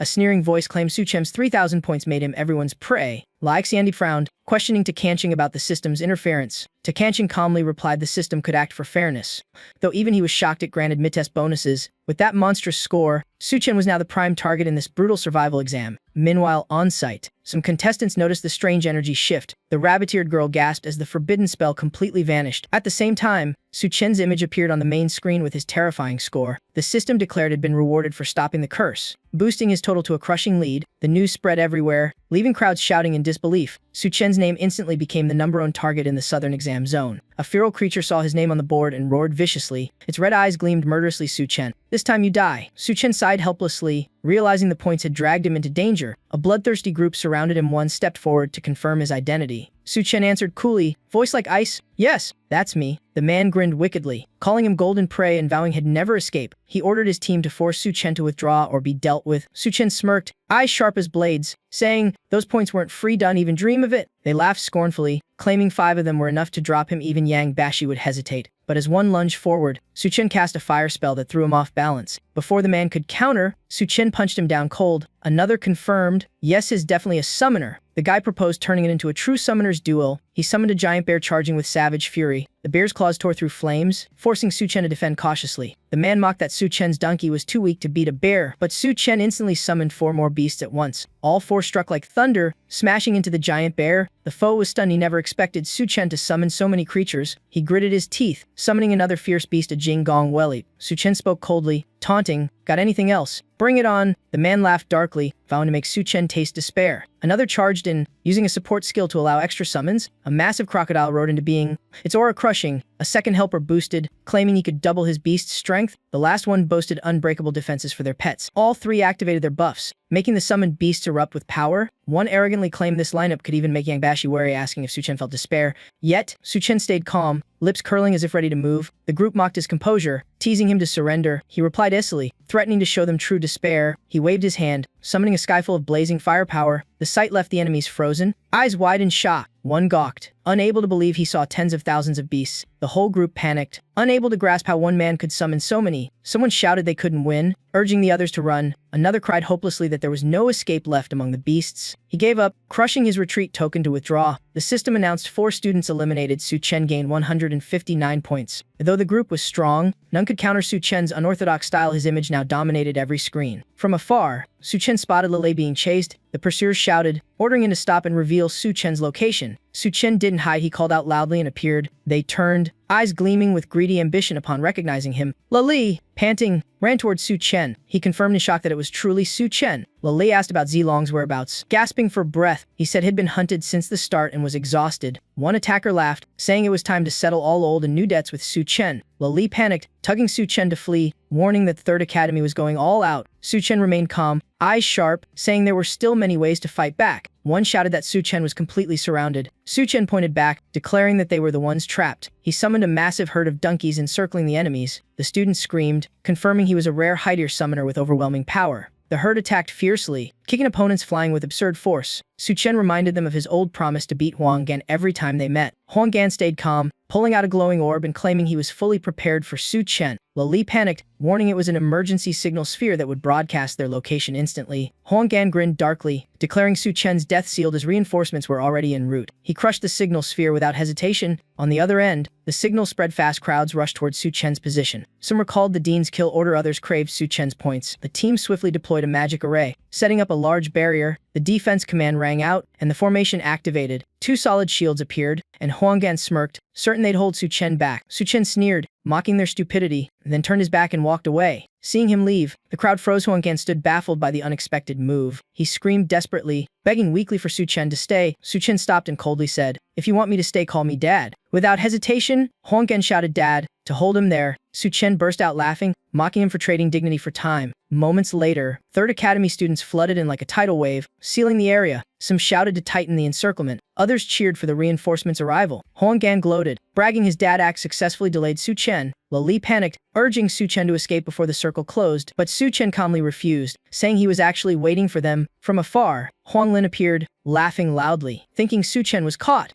he proudly announced to everyone that victory was his. Huang Lin was convinced his son had subdued Su Chen. Another student mocked the Third Academy's cowardice for ganging up on one man but still believed in Su Chen. Someone suggested using the 10-second observation right to check Huang Can's status in Zone 16 of Star Tower. The screen showed Huang Gan clinging desperately, begging Su Chen not to leave. Su Chen teased him again, forcing him to call Dad one more time. That line left Huang Lin speechless, as if splashed with cold water before the crowd, and Huichi laughed uproariously, mocking Huang Lin for his son's dad-powered achievement. Like Xiandeep couldn't hold back louder either, teasing Dean Huang for the absurd scene. Huang Lin fumed, cursing his unfilial son, then growled at Huichi that Su Chen would soon die. In the test chamber, Rabbit Girl panicked, reporting that Su Chen now fully surrounded in Zone 16. A command came instantly. Yang Bashi entered the field, calling Zone 15 to advance as well. A Third Academy student boasted confidently, praising the Dean's strategic foresight. Su Chen stood amid the encirclement, his icy gaze unwavering. His control over the donkey herd had evolved. They moved like a disciplined army. Huang Can, after dispelling his barrier, shouted in denial that the donkeys were nothing to fear. Su Chen challenged him, summoning donkeys from the flames beneath his feet to strike back. Tens of thousands of donkeys appeared at once, surging outward from his center like a tidal wave. The crowd was terrified, some stammered in disbelief at the absurd number. More people arrived by signal, surrounding the entire zone. A worried voice, someone from Zone 5, called out as Hungan realized the enemy force was overwhelmingly larger. He tried to rally his side, shouting that numbers didn't matter, whoever killed Su Chen would win. Su Chen stayed calm, eyes gleaming, declaring the enemies had arrived right on time. Li was horrified, unable to believe most contestants had gathered just to face one man. In the sky, Yang Bashi and Rabbit Girl descended, their presence overwhelming. Yang Bashi roared that Su Chen was his target as Zone 5's leader and a newly awakened legendary class. He pointed at Su Chen, demanding the scorecard immediately. Su Chen replied coldly, "If you want points, call me Dad first." He added Esili, mocking that his opponent's death was already near. Suddenly, a distant voice yelled "Dad," stunning everyone who couldn't tell who said it. A figure charged in, shouting for everyone to move aside. She was looking for Su Chen. Lele gasped, recognizing her as Zhang Yu, and asked why she was there. The girl's eyes blazed, declaring she couldn't stand people bullying her dad. From afar, Lai Shuangyan appeared too, announcing she'd come for Su Chen. Su Chen blinked in surprise and asked to confirm. She nodded firmly, saying she came to repay his life-saving favor and lift the old curse. Su Chen laughed, waving both Yu and Shuangyan to join him for an all-out fight. Yang Bashi sneered, mocking that the four of them were too weak, no number of donkeys could save them. He urged them to surrender, pretending it'd be a contribution to Zone 16 in exchange for Su Chen's card. Zhang Yu furiously pointed at him, condemning his betrayal of the man who once saved them all. Yang Bashi replied coldly, justifying his ambush under exam rules. He began channeling power, aura flaring as he swore to end it quickly. Yu shouted a direct challenge, cursing them as ingrates attacking their savior. Yang Bashi smirked, saying only strength was truth, then hurled an energy orb at Su Chen. Lai Shuanyan instantly drew her sword, blocking the fierce blast. The shockwave flung her backward violently, yet she roared, eyes blazing, charging right back into battle. Su Chen raised his hand to stop her, calmly telling her not to risk her life for him. Yang Bashi sneered, demanding Su Chen hand over his scorecard for safety or face certain death. Su Chen looked around, declaring he had once saved them all. Was there truly no gratitude left? The crowd burst into laughter. Someone mocked that no one ever needed his help.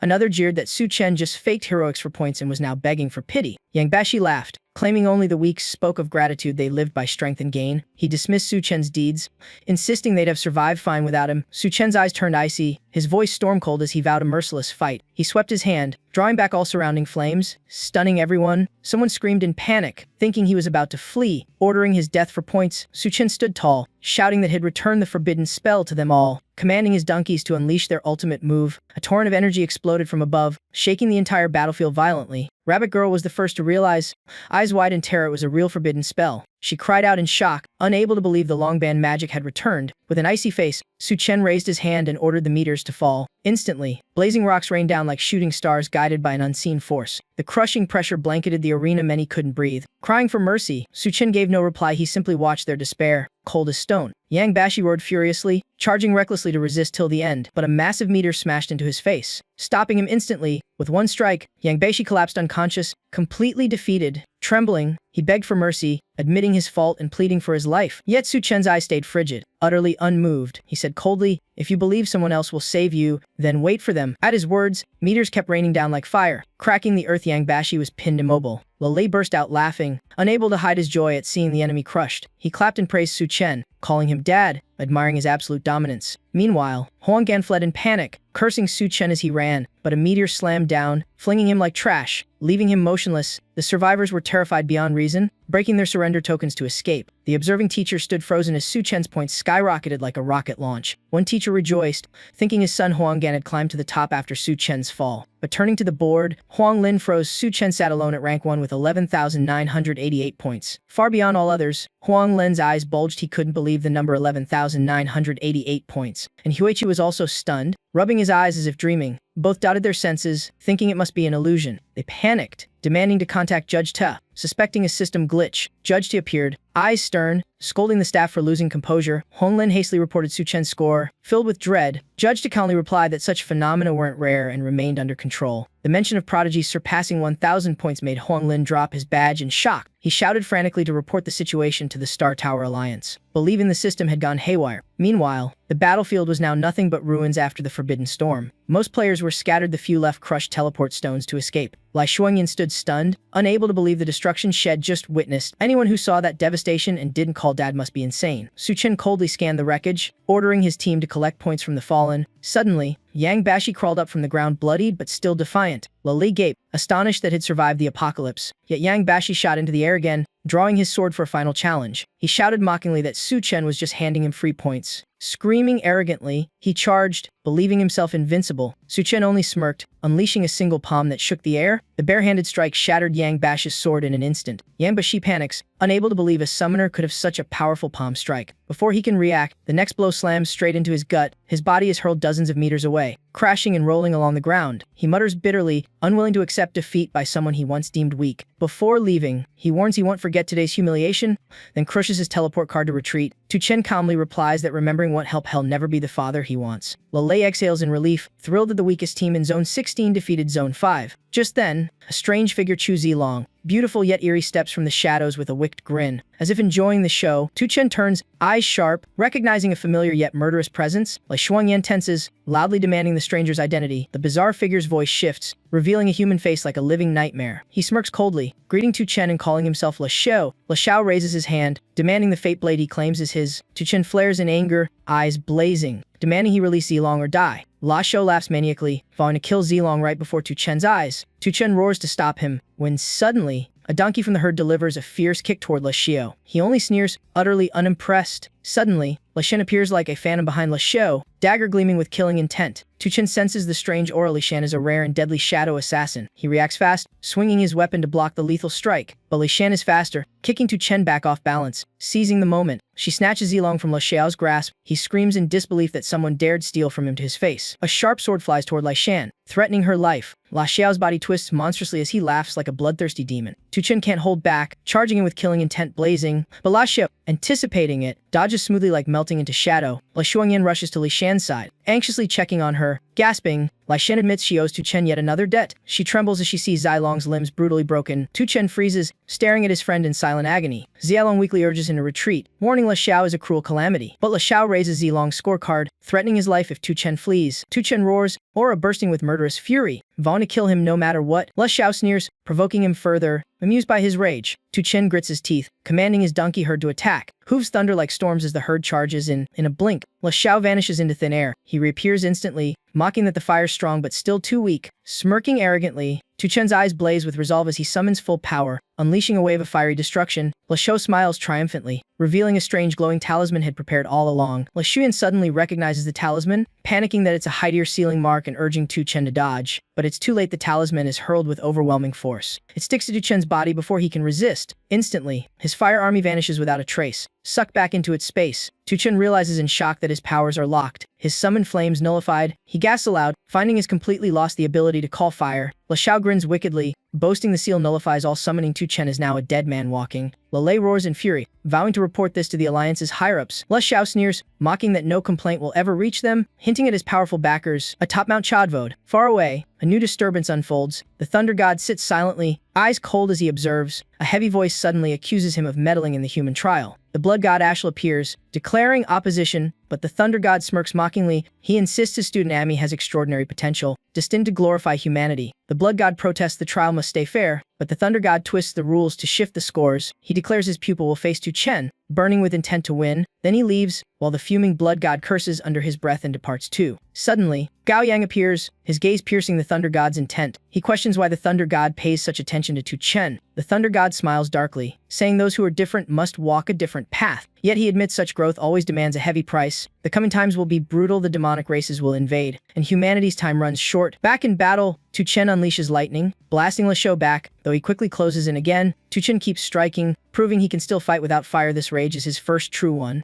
Beaten back, La Xiao still smirks, impressed by Tu Chen's power despite his lowly rank. Tu Chen coldly retorts that empty words mean nothing. La Xiao declares that killing Tu Chen will only make the victory sweeter. Tu Chen suspects a hidden trump card and dares him to use it. He punches again, but La Xiao activates divine armor. Glowing in radiant light, the blow bounces off, sending Tu Chen flying back. La Xiao taunts him to keep attacking. It's useless anyway. Tu Chen doesn't flinch, charging again with clenched fists and steel resolve, but the divine armor blocks once more, hurling him back a second time. From afar, Lele sighs, knowing such heightier armor is beyond any student's reach. La Xiao laughs victoriously, boasting the trap was crafted perfectly to crush the weak. He strikes decisively, his blow slamming into Chen's gut, forcing him back gasping. Despite his agony, Chu Zilong shouts for his friend to run and not worry about him. Blood drips from Tu Chen's lips, but his spirit stands firm. He refuses to fall after 2 lifetimes. Facing him, La Xiao coldly warns that no one escapes his family's hunt. Chu Zilong, frail yet defiant, yells that if Tu Chen won't retreat, he'll end his own life to force him to, but Tu Chen only shakes his head, flames of fury blazing, vowing to fight once more. He roars, charging like hellfire incarnate straight at his foe. Le Xiao sneers, certain his divine armor can endure any top-tier strike. Without a word, Tu Chen flashes forward like lightning, unleashing his full might. Le Xiao readies himself, fists brimming with killing intent for a fatal blow. Suddenly, Tu Chen uses a secret move. Compassion unravels intent, catching his enemy off guard. In an instant, Le Xiao's divine armor cracks and shatters completely, leaving him panicked. Tu Chen wastes no time, landing a thunderous punch to his chest. The crowd freezes, unable to believe what they just witnessed. Some whisper in awe about the strange skill that can nullify armor. Lei bursts out laughing in joy, certain his faith in Tu Chen was right. Tu Chen smiles faintly, thrilled to have mastered compassion unravels intent. La Shou trembles in terror. Realizing he's utterly overpowered, he stammers curses, his fear barely hidden behind shaky words. He grabs for his teleport card, but Tu Chen kicks it out of his hand. Tu Chen coldly vows no one leaves alive.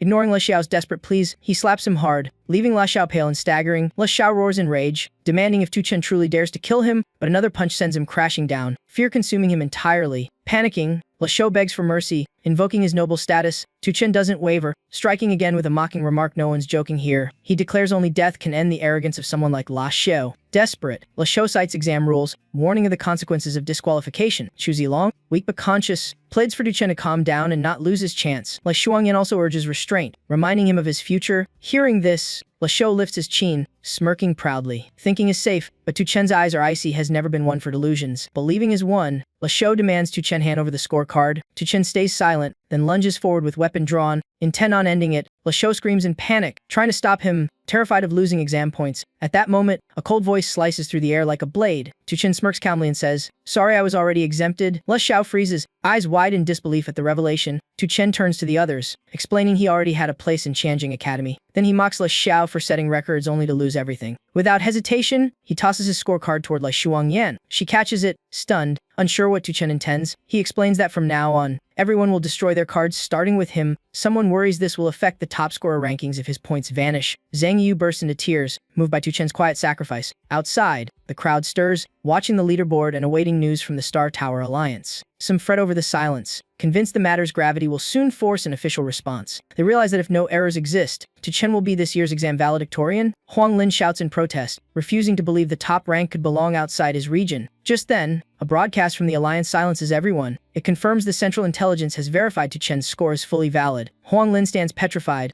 unable to accept the official result. He mutters in horror that humanity has birthed a genius beyond all standards. Cheers erupt everywhere. People celebrate a new leader of humankind. But joy dies instantly when the next notice announces a score deletion penalty, and Huaiji freezes mid-laugh. Face stunned, Huang Lin laughs mockingly, saying they celebrated too early. The leaderboard flashes again, revealing new ranks that leave the crowd speechless. Teachers are shocked to see Tu Chen disqualified before his points were even deducted. Le Shendai bursts into laughter, proud her academy reclaimed its glory, but moments later, ranks shift wildly, the top spot changing again and again. The crowd panics, unable to believe the dizzying fluctuations, and Huaizi leaps with joy, thrilled that the top three are all from Academy No. 2. Honglin rages, accusing students of collusion to manipulate results. Judge to calmly denies it, saying the actions don't break exam rules. He adds that convincing others to yield points is itself a kind of strength. Then the final announcement declares the exam's end, sealing every student's fate. Lele sighs in relief, moved to have survived such a brutal test.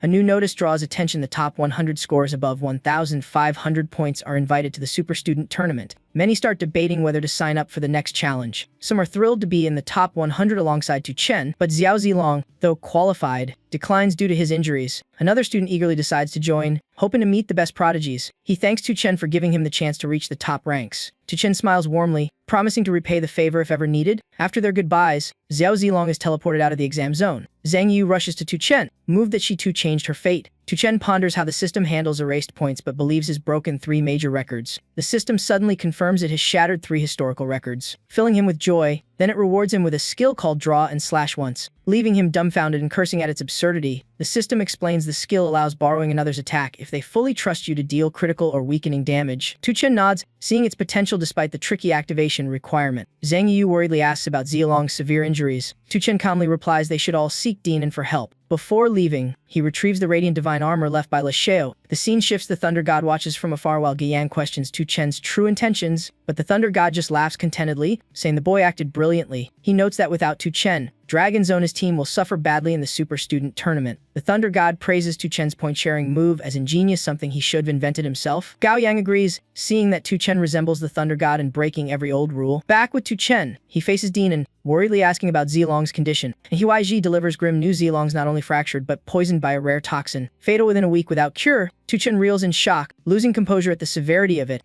and Huaiji reassures him a detox herb exists in the Wuxiang's secret realm. Place Tu Chen once qualified to enter, but Tu Chen refuses the Dean's help, volunteering to go himself and asking the Dean to care for Zilong. Without hesitation, he mounts his fiery steed and speeds into the Wuxiang realm. Through thick mist, he rides the flames across perilous terrain, determined to seize the cure for his friend. Meanwhile, elsewhere, Huang Can punches a wall in fury, crushed by total defeat as Tu Chen surpasses him. His father Huang Lin can only sigh helplessly, accepting the unchangeable truth. He laments that Tu Chen claimed the secret realm, wasting his son's 3-year wait. He concludes fate's decided Tu Chen is simply too formidable. Consumed by malice, Huang Can suggests releasing the realm's boss to kill Tu Chen. Huang Lin roars, calling his son insane and threatening to send him to factory work after the exam. Huang Can protests angrily, demanding to know why he must lose so miserably to Tu Chen. A cold voice echoes from afar, questioning his resentment. Figures in red cloaks appear, each step heavy with menace. Huang Lin tenses, demanding to know which dark cult they serve. Their leader introduces himself as Nguyen Yunla, the scarlet pope of the false god cult of Hadong. Huang Lin, furious, vows to execute them on the spot. Nguyen Yunla raises a hand for peace, asking him to hear a proposal. Huang Lin coldly replies that their paths can never align. The cult leader then unveils a rare skill scroll, saying their common goal is to slay Tu Chen. Huang Can recognizes it as a profession-free skill. Eyes gleaming with greed, Nguyen Yunla confirms and adds it enhances Swordmaster's power. Huang Can eagerly asks what the technique is. Huang Lin snaps, forbidding any trade with heretics. Nguyen Yunla continues it's the 6-star sword art, letting one strike like a 6-star master. Huang Can grows ecstatic, imagining his strength multiplied. Nguyen Yunla says their only goal is Tu Chen's death after that. They part ways. Huang Can clings to his father,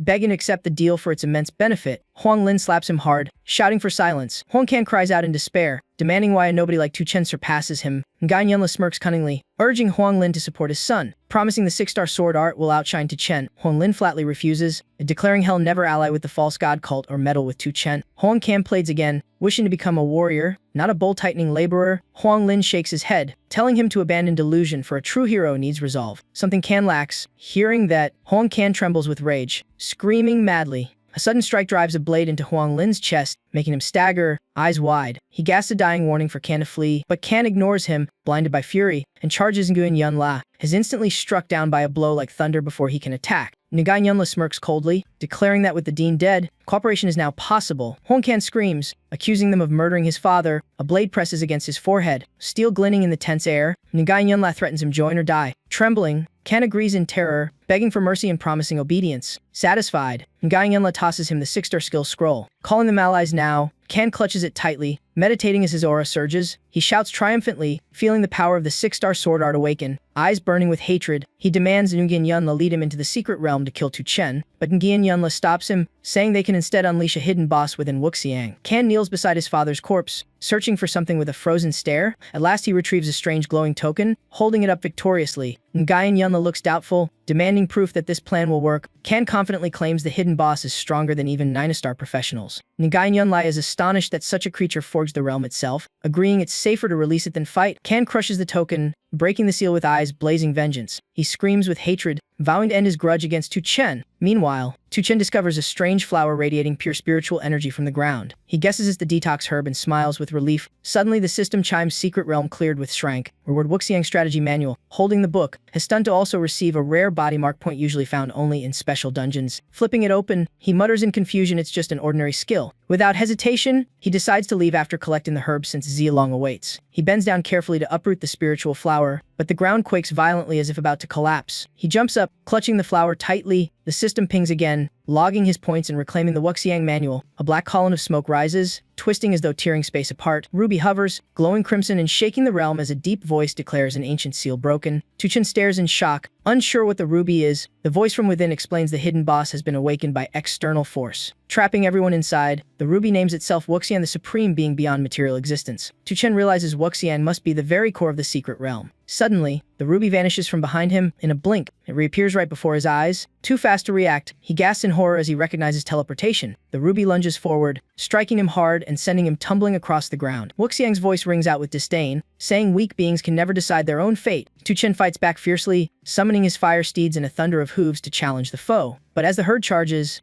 they pass straight through the ruby as if it were only an illusion. His stunned, doubting the ruby's physicality yet wondering how it still managed to harm him. Wuxiang scoffs, declaring itself far beyond the grasp of a lowly creature. Tu Chen unleashes his strongest punch with the skill condensed force strike. Yet the blow passes right through, leaving the ruby untouched. He mutters in despair if he can't hit it, how can he fight it? Wuxiang laughs mockingly, telling him to cry before the end. Without hesitation, Tu Chen turns and runs, clutching the book and the antidote herb. The ruby pursues, firing a blast so loud it shakes the entire space. Tu Chen races on, believing no boss is unbeatable, only unsolved. Suddenly, he remembers the Wuxiang strategy manual, hoping it holds the key. He flips it open mid-run, scanning frantically for clues, but the ground erupts, an invisible force hurling him skyward. Furious, he suspects the enemy plans to drop him from above to finish him. He uses the momentum to dive back down, preparing a counterattack, but the ruby appears right beneath him, anticipating his move. Tu Chen realizes the foe can teleport no matter how he moves. Staying alert, he keeps reading, desperate for a survival hint. The book explains Wuxiang is a spatial life form. Intangible, only space itself can counter it. It also notes its bizarre hobby of collecting the tears of living beings. He frowns, wondering how to wield spatial power when he has none. Then the ruby soars high, declaring it will spare him if he survives a fall from 25,000 meters. It vanishes, leaving him plummeting through the air. Tu Chen screams in defiance, vowing to prove his worth and live. Summoning a horse midair, he lands on its back to slow his descent. He keeps summoning and dismissing steeds, forming invisible steps in the sky. Finally landing safely, he exhales in relief, proud to have survived. Wuxiang's voice trembles in disbelief, scolding him for breaking his class limits. Tu Chen smirks, reminding it of the promise to spare him, eyes blazing with challenge. Wuxiang falters, confused by how events defied its calculations. It denies all mortal oaths, calling itself unbound, then lunges to attack again. Tu Chen, enraged, summons his fiercest beast with killing aura roaring, shouting that his foe is shameless. The beast opens its jaws wide, trying to swallow the ruby into its internal space. Tu Chen's eyes gleam, his plan seems to work, but the ruby teleports away and counters, forcing him back. He realizes the foe can completely avoid being absorbed into spatial dimensions. Wuxiang laughs cruelly, diving at him again, demanding he cry. Each blow sends Tu Chen rolling in agony, blood spilling from heavy internal wounds. He begins connecting its obsession with collecting tears to its bizarre behavior. Rummaging through his bag, he pulled out the Spider Queen's tear, a rare loot from a past raid. He raised the tear high, silently praying this experiment would work. The ruby abruptly froze, flashing red lights. Entranced by the tear's allure, Tu Chen realized the trick worked when Wu Shine gasped, mesmerized by the soulborn beauty of the tear. Just then, his beast lunged forward, jaws wide, aiming to swallow the tear. Wuxiang screamed in panic, begging him not to ruin the treasure it so desired. Taking advantage, the beast gulped down the ruby into its inner space. Tu Chen silently celebrated phase 1 was complete, time for the full seal. Though trapped, Wuxiang sneered, asking why he thought it couldn't escape. Tu Chen calmly replied because it believed no one could cage it. Wuxiang roared it was a miracle incarnate. No puny prison could hold it. It tried a spatial shift but slammed into an unseen barrier. Tu Chen laughed mockingly at its futile struggle. Wuxiang kept trying new skills, each one blocked without mercy. The ruby's glow flickered wildly, fear crept in as it realized the seal held firm. Tu Chen replied coldly that he used a system grand law, far beyond its power. Wuxiang stammered, shocked, asking what a system grand law even was. Tu Chen smirked, spat a final insult, and left the space, leaving it trapped. Wuxiang went berserk, unleashing everything, but the invisible wall mocked its madness. Tu Chen returned, handed the elixir to Huaiji, who confirmed Zilong's poison was mostly cured. Though full recovery required the higher academy's aid, he nodded firmly, assuring Zilong that a Qinjing academy had healed completely. Someone rushed in, announcing the alliance had arrived to reward Tu Chen for stopping the abyssal incident. Stepping out, he spotted the legendary Xuhe team, among them Lu Wukain, who had once ogled Zilong's female avatar. Lu Wukain solemnly presented him the rank of lieutenant and heartfelt thanks for defending humanity, and Huaizi stared jealous yet proud, wondering if he'd one day salute his former student on the battlefield. He stepped up, patted Tu Chen's shoulder, proud that academy no. Tu had birthed a true genius. Lu Wukain declared Tu Chen the youngest lieutenant in human history, showering him with praise. Tu Chen half grinned, half serious, asking if there was a bonus prize. Lu Wukain laughed, saying the rank itself was the greatest reward, symbol of glory and power. Tu Chen then asked, dead serious, if the medal could be sold? Lu Wukain rose, shocked, asking what it just said. Tu Chen pointed at the badge, calmly repeating he meant trade value, and Huaizi jumped in, covering his student's mouth, trying to smooth things over, but Lu Wukain refused to drop it, saying he had more to discuss before the abyss front, and Huaiji pulled his student aside, advising that a lieutenant's rank was a shield, military merit could erase sins,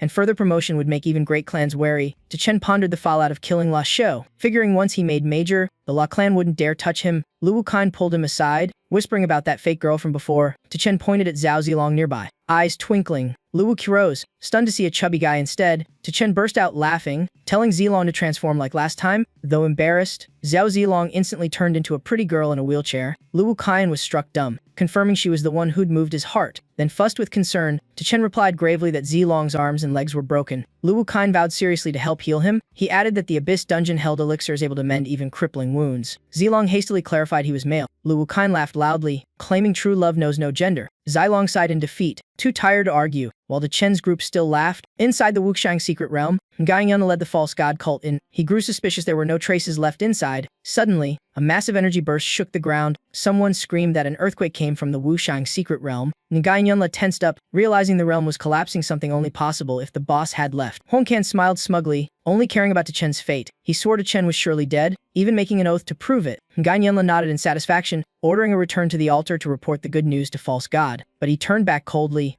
asking how they should deal with Huang Kan. Huang Kan bowed, pledging absolute loyalty to the false god cult to save his skin. Back at the academy, once things settled, the group prepared to head for the higher academy. None knew when or if they'd ever return. Chen felt a pang of regret, still not having found Kai Hanmei as his brother once mentioned. Suddenly, Zhang Yuyu appeared, lugging a mountain of baggage, shouting to join them. Chen frowned at the mess. Suspecting she was moving house just to follow him, Zhang Yuyu giggled, claiming it was normal for girls to have lots of stuff. Chen didn't waste time, urging everyone aboard since the train was about to leave. Zhang Yuyu pouted, asking for help with her luggage but got flatly rejected. She immediately dumped it all, declaring she'd rather abandon everything than fall behind. She pointed to a nearby house, reminding Chen it was his second uncle's place, asking why not say goodbye. He thought for a moment, agreed, and told them to wait 5 minutes. Inside, the family was happily eating. An elder comforted Xiao Huang that failing the higher academy wasn't the end. Another frowned, wondering why Chen's name came up now. Tu Yuding bragged Shed just called to check his exam score. She laughed smugly, saying he'd scored 0, mocking that even sleeping couldn't make someone that bad. One person slammed the table, warning Tu Yuding to stop before patience ran out. But she kept sneering, calling Chen a loser who vanished without a trace. In the corner, Huang Kan smirked quietly, sure Chen was dead by his hand and gone forever. Suddenly, loud knocking shattered the house's calm. A young man cheerfully ran to open, thinking the cake delivery had arrived. But when the door swung open, Huang Kan froze. Chen stood there. Shocked and terrified, Huang Kan collapsed to his knees, unable to believe his eyes. Chen looked down coldly, smirking that it was smart of him to kneel on his own. His second uncle stepped out, happily inviting him to join dinner like nothing happened. Tu Yuding immediately sneered, spitting that there was no food for him here. Huang Kan, trembling, lost balance and fell flat to the floor.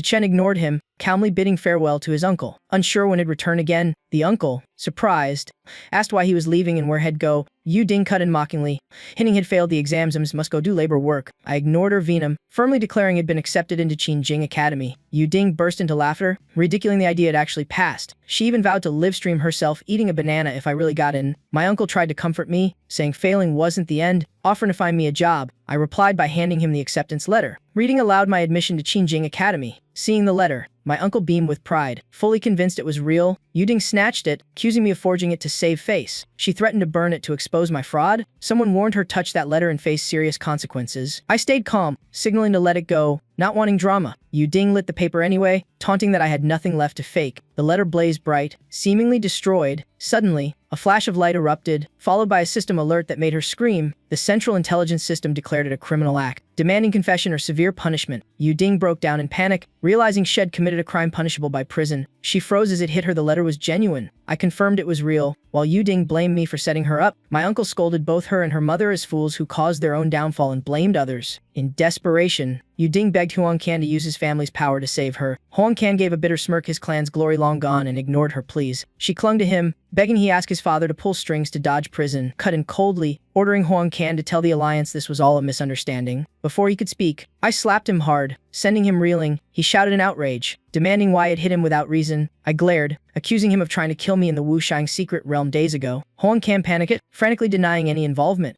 I drew a knife and stabbed his thigh without hesitation. He screamed in agony, voice cracking in terror. He howled, demanding why I'd attack like that. He warned I could be charged for this assault. I roared that if he spoke again, it cut out his tongue. I pressed on coldly, repeating the anomalies in the secret realm and demanding the truth. Sweating profusely, he begged me to calm down, warning I had a bright future ahead. I coldly stabbed him again, this time in the gut. His face went pale, trembling, unable to believe he'd really do it.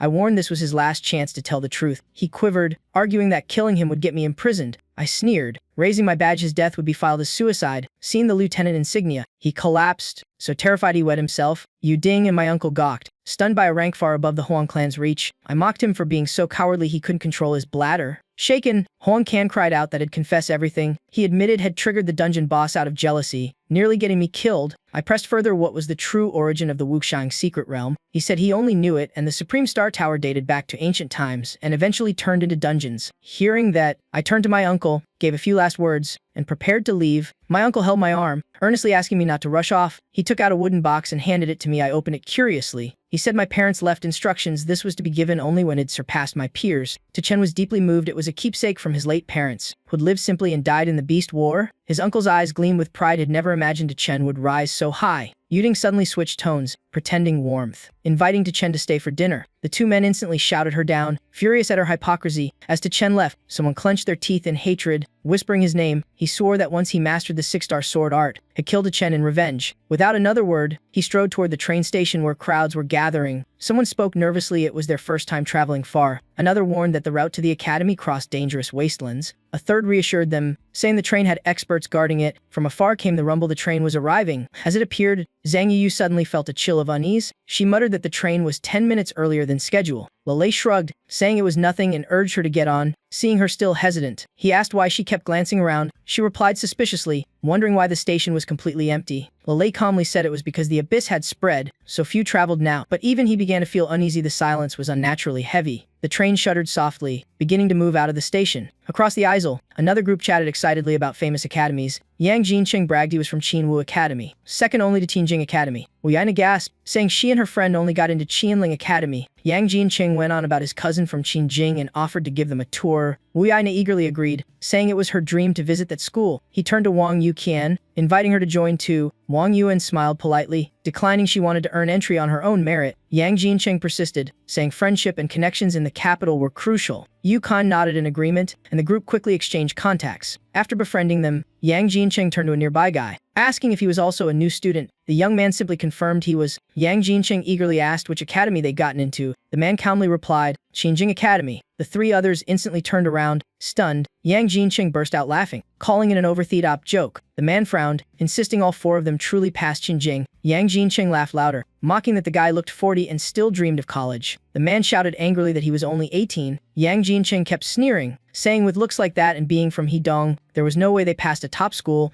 Wu Yana chimed in, saying failing wasn't shameful but lying sure was. Yu Kuan frowned, warning them not to judge too fast, they might be telling the truth. Yan Cheng lifted his chin, declaring that if they had called him dad. Wu Yana agreed, saying Yu Kan was too gullible, and kept mocking the four. Lele snapped, urging Zhang Yu to clap back. Yu took a deep breath, coldly asking if anyone smelled something strange. Yang Jincheng blinked, saying he smelled nothing. She glanced around, repeating if they truly noticed nothing. Yu nodded firmly. She smelled demonic beasts. Yang Jincheng laughed, saying they were just making stuff up to change the topic. He added confidently that the train's magic barrier kept beasts far away. Yu replied icily, asking if he was absolutely sure. He nodded without hesitation, but she smirked, saying her senses were enhanced tenfold to detect anomalies. She added the beast scent was thickening by the second. Suddenly the train jolted violently, speeding up as if yanked off track. Panic erupted when the train derailed, hurling into the endless desert like swallowed by a giant creature. A trembling voice cried that demonic energy filled the entire car. Yang Jincheng snorted, saying they were overacting and that he'd kill any beast himself if it was real. Wu Yaina gushed admiration, praising his courage like a true Qinwu student. Yu Kan sternly told them to shut up. They needed to verify the situation first. She pointed to the window, telling Lele to check outside. Lele tried pulling but the window wouldn't budge. He cursed aloud. Yu nodded, saying something was definitely wrong and suggested breaking the glass. Lele clenched his fists, ready to strike. Yang Jincheng frowned, scolding them for overreacting and warning that damaging the train was illegal. Lele slammed a heavy punch but the glass didn't even crack. He shouted in frustration, admitting he couldn't break it. Yu stepped up, saying, "Let me try." She unleashed her power but the glass held firm like forged steel. Breathing hard, she admitted defeat, while another voice screamed that they were truly doomed. Yu steadied herself, saying she'd send her soul out to scout if they kept still. Lele nodded,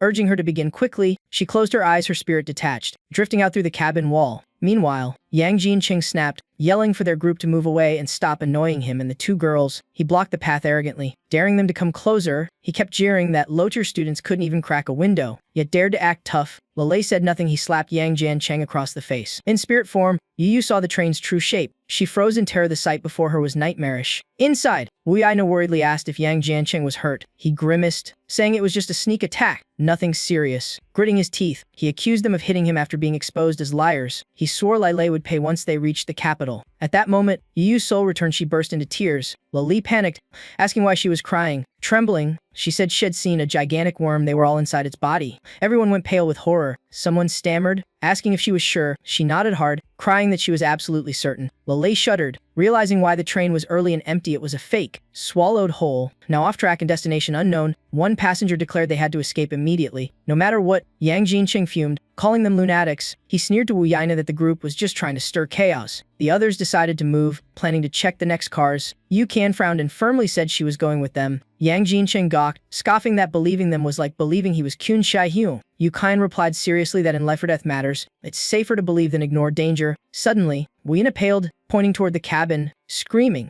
"It's here!" A massive tentacle erupted from the floor like a monster from the abyss. A passenger screamed in panic, clueless what was happening. Yang Jinqing still tried to argue it was their illusion trick and lunged to destroy it. But before he could strike, a tentacle coiled around his neck, lifting him into the air. He screamed in terror, finally realizing it was real. The arrogance vanished, only fear remained. Yang Jinqing cried for help, begging Wu Yaina to save him, but she panicked, yelling he should save himself since he was so strong. Yang Jinqing steadied himself, shouting for everyone's attention. He warned loudly they were inside a giant worm and must leave their seats or be attacked. Some passengers laughed, mocking him as delusional and saying the joke had gone too far. Lei sighed helplessly. No one believed the warning. Then dozens of tentacles burst from the floor, wrapping around screaming passengers. Many cried for help, regretting not believing sooner. Li charged forward, eyes blazing. Ready to fight, his powerful punch smashed a tentacle apart, spraying red blood. He calculated 3 solid hits could kill one, but Yu Qian stepped up, saying his strikes were too slow. She'd handle it. She swung her sword, lightning-fast slashes slicing tentacles to pieces. A passenger gasped in awe, realizing she was a high-ranked sword immortal. But more tentacles kept rising, swarming toward Yu Qian. Though her blades struck true again and again, sheer numbers wore her down. Just then, a figure charged in Li's flaming fist blazing, shouting for everyone to move. His punch obliterated a cluster of tentacles in a single instant. Passengers gaped. The power far exceeded a typical 2-star fighter. Freed from the bindings, everyone gasped in relief, narrowly escaping death. Yu Qian spoke gravely, saying they must either escape or slay the worm or all would die. She asked if Li had a plan.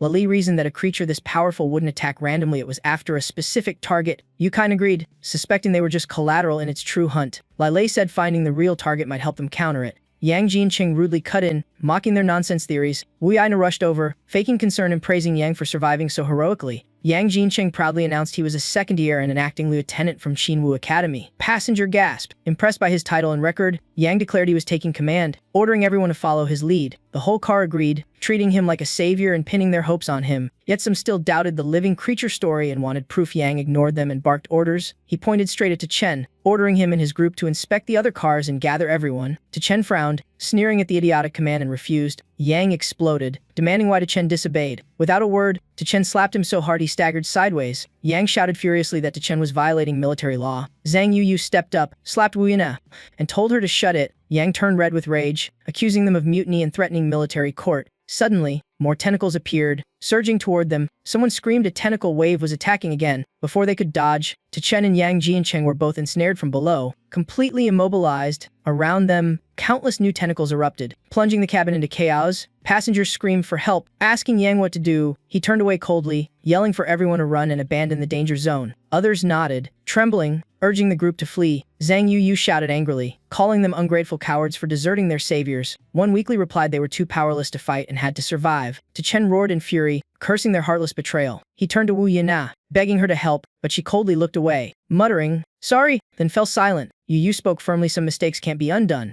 and saving others can sometimes mean betraying yourself. She nodded quietly when told to stay safe, eyes filled with resolve. The danger escalated. Tentacles multiplied. Fast escape was urgent before full restraint. The strike team rushed in to assist, trying to approach the beast, yet the moment they appeared, the tentacles coiled tight, catching them instantly. A fire user cried out. His power failed to ignite, panic and despair setting in. At that instant, an idea struck him. He recalled a long-forgotten skill. He turned to the group, asking someone to slash him. Everyone froze, puzzled by the strange request. He shouted for a real strike to destroy the binding tentacles. Someone objected, confused by his true intent. He insisted just trust him and do it. No arguing. Yu Qian stepped forward, Ready to help and fully trust him, she swung her sword fiercely, slicing through a mass of thick tentacles. Someone gasped at the overwhelming power of that single slash, unheard of before. Yu Chan was stunned herself, not expecting to be that strong. The guy rejoiced, realizing the slash triggered a debuff weakening the enemy. But before celebrating, more tentacles appeared. Lunging toward Yu, she stood firm, radiating strength and confidence amid danger. She countered but was struck back hard, forced to retreat with a damaged weapon. The guy discovered each person could only unleash one effective slash. The next fighter rushed forward, ready to deliver his supportive strike. The new slash shredded the tentacles, scattering like falling leaves. Yu Chan began doubting his true identity, perhaps a rare fable master. She turned to Zilong,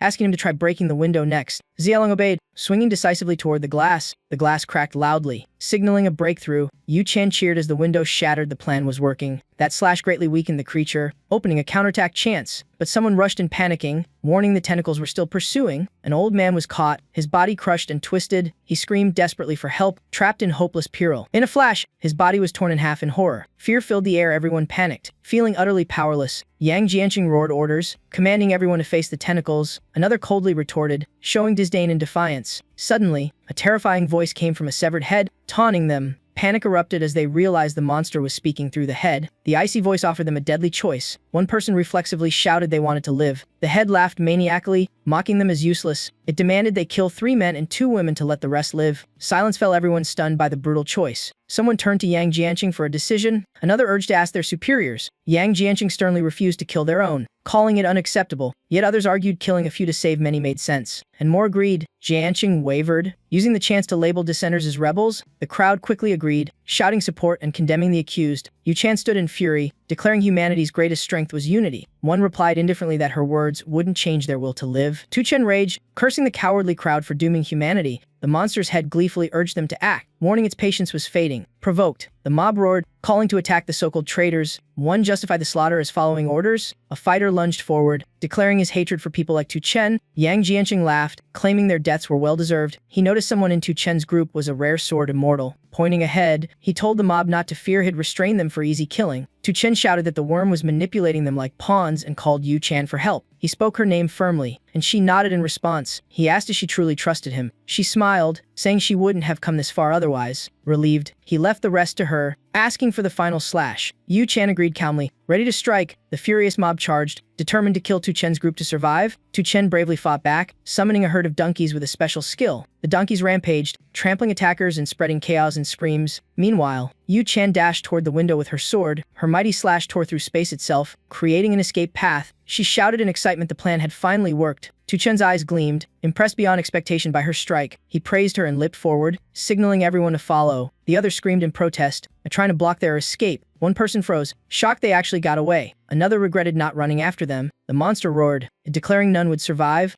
After a fierce struggle, the main group finally escaped, some crying, others regretting their choices. But before they could rest, the giant worm charged again. Menacingly, someone screamed. Sure, this clash meant certain death. Yuan decided to risk everything for one final gamble. He summoned a colossal donkey, radiating crushing power. To everyone's shock, the donkey opened its mouth and swallowed the worm into another dimension. The group stared, dumbfounded, not knowing where the worm had gone. Yu Chan was stunned, demanding Tu Chen reveal his true identity after seeing such power. In a strange void, the worm tumbled, lost and disoriented. A mysterious being appeared, eyeing it with amused curiosity. It threatened to play with the worm to death as revenge. The worm was baffled, unable to grasp its absurd fate. The being treated it as a toy, gleefully torturing it for fun. Outside, Lai Lei surveyed the area and concluded they entered an unknown wasteland. He reassured everyone, saying he'd sent a signal and alliance reinforcements were on the way. From afar, Yang Jianqing approached with a group, requesting a private talk with Tu Chen. Tu Chen coldly questioned him, unimpressed by the offer. Yang Jianqing forced a smile, claiming it was all a misunderstanding and begging Tu Chen to keep quiet before the alliance. Tu Chen frowned,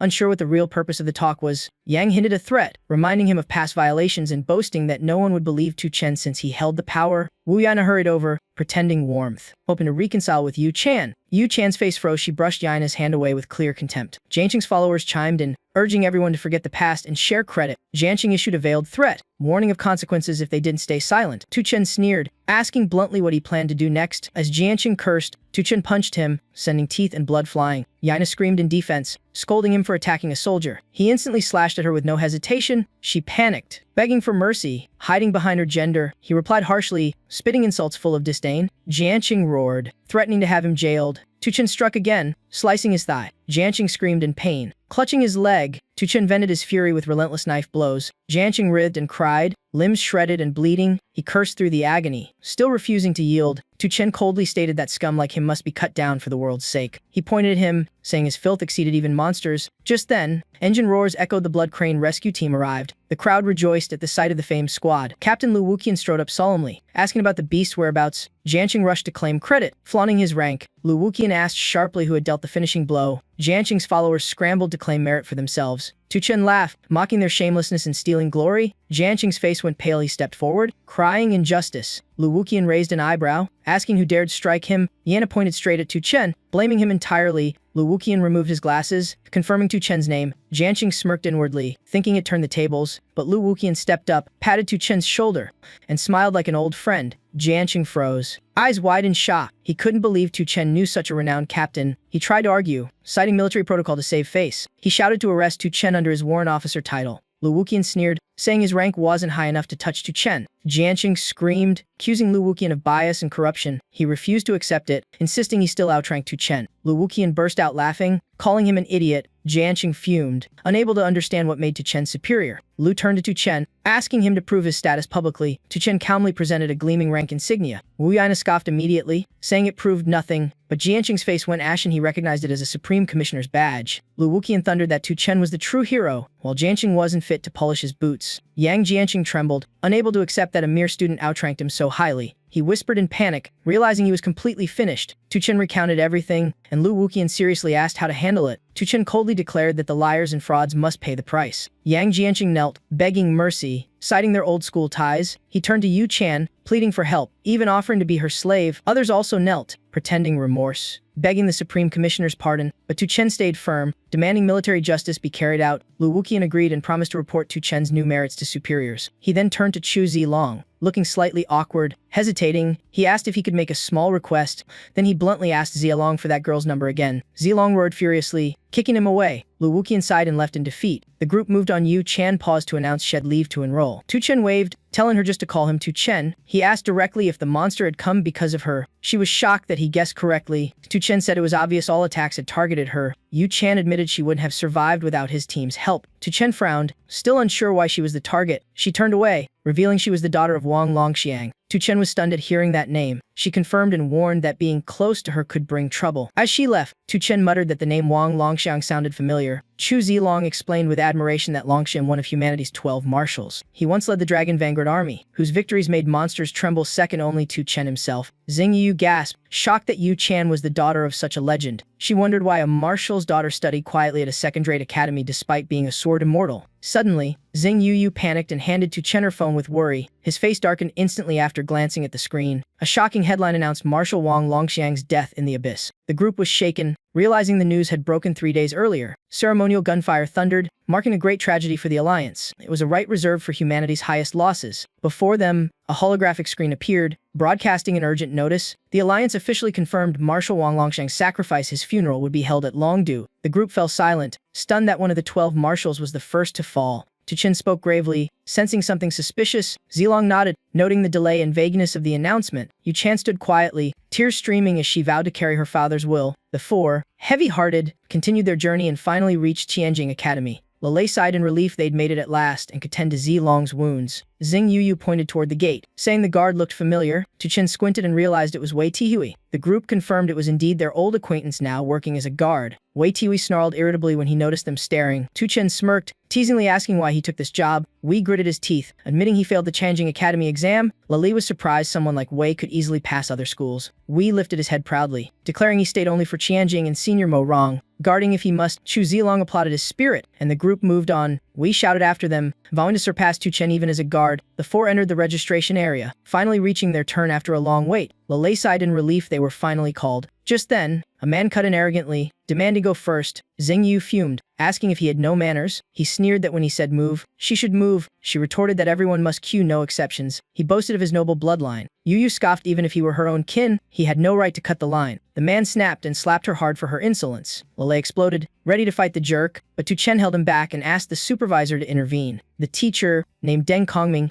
calmly said Hongfian broke no rule. Tu Chen frowned, insisting line cutting was clearly wrong. He cited Hong Qianfei's own claim of privilege as proof of abuse. Hong Qianfei sneered that the two families' so-called top scorer was nothing special. He mocked Tu Chen's group, saying top scorers were as common as weeds here. Pretending generosity, Hong offered to teach the new students a lesson about hierarchy. He explained that the celestial ranking placed nobles above all, while top scorers sat at the bottom. People like Tu Chen's group were mere commoners, the lowest class in this elite academy. At that moment, Tu Chen heard the system trigger a quest become famous across the academy. He smirked, eyes blazing with determination. Yu challenged the teacher, asking if this class system was official policy. Deng Kongming replied blandly that the academy had no such rule. Hong Qianfei scoffed, saying it was an unwritten law everyone knew. Unable to hold back, Tu Chen slapped him hard across the face. Hong roared in disbelief that anyone dared strike him. Tu Chen coldly ordered him to cue properly. The students buzzed in shock. Someone actually slapped the powerful Hong Qianfei. Deng Kongming shook his head, thinking Tu Chen foolish for offending a noble. Hong Qianfei fumed, ordering Tu Chen to cut off the hand that struck him. He sneered condescendingly, acting like some mighty elder. Tu Chen dodged his attacks effortlessly, not even breaking a sweat. Hong Qianfei shouted in rage, calling his opponent worthless for daring to resist. Just as he boasted, a giant fire creature suddenly lunged at him. Everyone burst out laughing. The fiery kick to his head was the perfect ending. Someone realized he was actually a summoner. Hong Qianfei raged, flames blazing so fiercely they frightened everyone. A student whispered that he was a powerful fire warrior from a noble clan. He charged, shouting he'd show the top scorer the true gap in strength, but Tu Chen summoned a giant barrel and dodged with ease. Hong attacked nonstop, yet Tu Chen slipped away effortlessly. The difference was clear: his reputation wasn't worth a dime. The crowd gawked at the freshman's daring mockery. Hong roared, pushed to the point of unleashing lethal force. He fired his ultimate move, a fiery cyclone engulfing his foe. Tu Chen's teammates panicked, calling his name in fear. Xing Yu worried, while Lei scolded Tu Chen for showing off. Hong Qianfei smirked, thinking his rival was now ash. He waved smugly, telling everyone to stop watching and continue registering. But as the fire cleared, Tu Chen stood unharmed, icy calm. Hong froze, stunned that his attack had failed completely. Tu Chen smiled, saying the flames had been absorbed on contact. Hong panicked, clueless about what kind of trick that was. Deng Kongming observed silently, wondering who Tu Chen really was. Hong Qianfei thought it was his turn to strike back. A single fire beast couldn't possibly threaten him, he thought. As it lunged, he dodged and spat out another insult. But suddenly, another beast appeared and kicked him to the ground. Tu Chen burst out laughing, mocking him with his own earlier words. Hong scrambled up, realizing his foe was a dual summoner. Before he could react, a third beast appeared. His face turned pale. He hadn't expected another one. The next blow sent him flying flat on his back. The crowd murmured in disbelief. No one had seen a summoner control 3 beasts before. Tu Chen stepped forward, pressing his sword to Hong's neck with a cold warning. Someone whispered the victory reminded them of the genius Mo Rong. Though Tu Chen still fell short, Hong still acted proud, shouting and calling him a brat. Tu Chen slapped him again, demanding he call him father. Hong fumed, saying Tu Chen was all talk and couldn't touch him. Tu Chen taunted back, daring him to find out.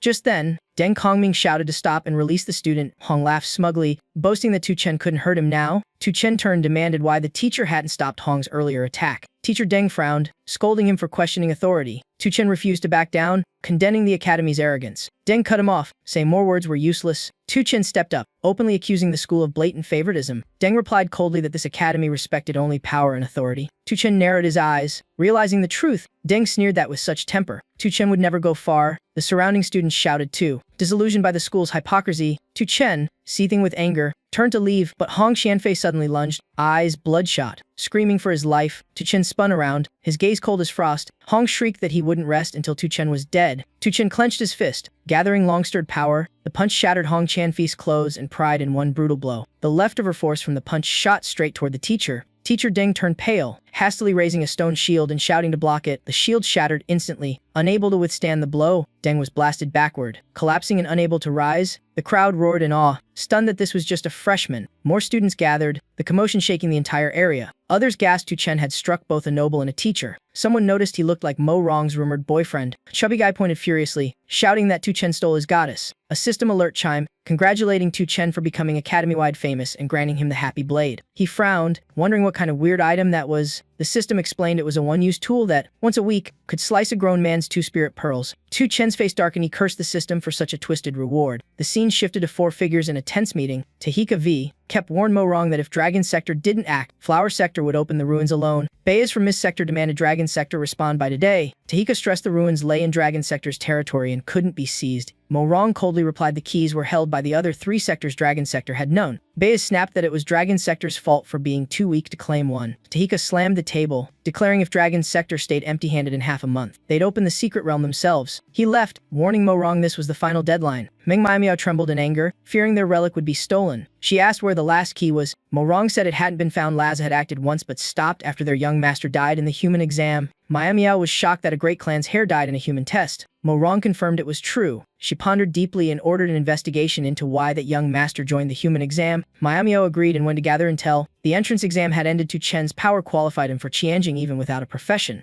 According to schedule, he would soon arrive at the academy. The scene returned to the chaotic freshman area after the brawl. Ong Chanfei clutched his groin, screaming he'd sue and that if Tu Chen stayed, he wasn't a man. Tu Chen coolly drew the happy blade, saying he'd brand him with its mark. Instantly Hong screamed in agony, clutching his lower body as his spirit pearls took critical damage. Tu Chen shrugged, declaring him no longer qualified as a man. The crowd buzzed, some wincing in sympathetic pain below the belt. Ong Qianfei, bleeding through his pants, begged the teacher to punish his assailant. Teacher Deng sternly accused Tu Chen of assault and ordered him to the dean's office. Threatening expulsion, Tu Chen protested, insisting Hong had struck first. Deng sneered, demanding obedience and rejecting excuses. Xing Yu shouted angrily, refusing such unfair treatment. The teacher replied with disdain that common students weren't worth concern. Tu Chen flipped him the finger, eyes dripping sarcasm. Deng exploded, yelling at the student's insolence. Tu Chen mocked him further, adding another finger for emphasis. Teacher Dan shouted and charged forward, vowing to expel him today. But a freezing sword suddenly blocked his way. All eyes lit up as Mo Rong appeared like a celestial beauty. Teacher Dan frowned,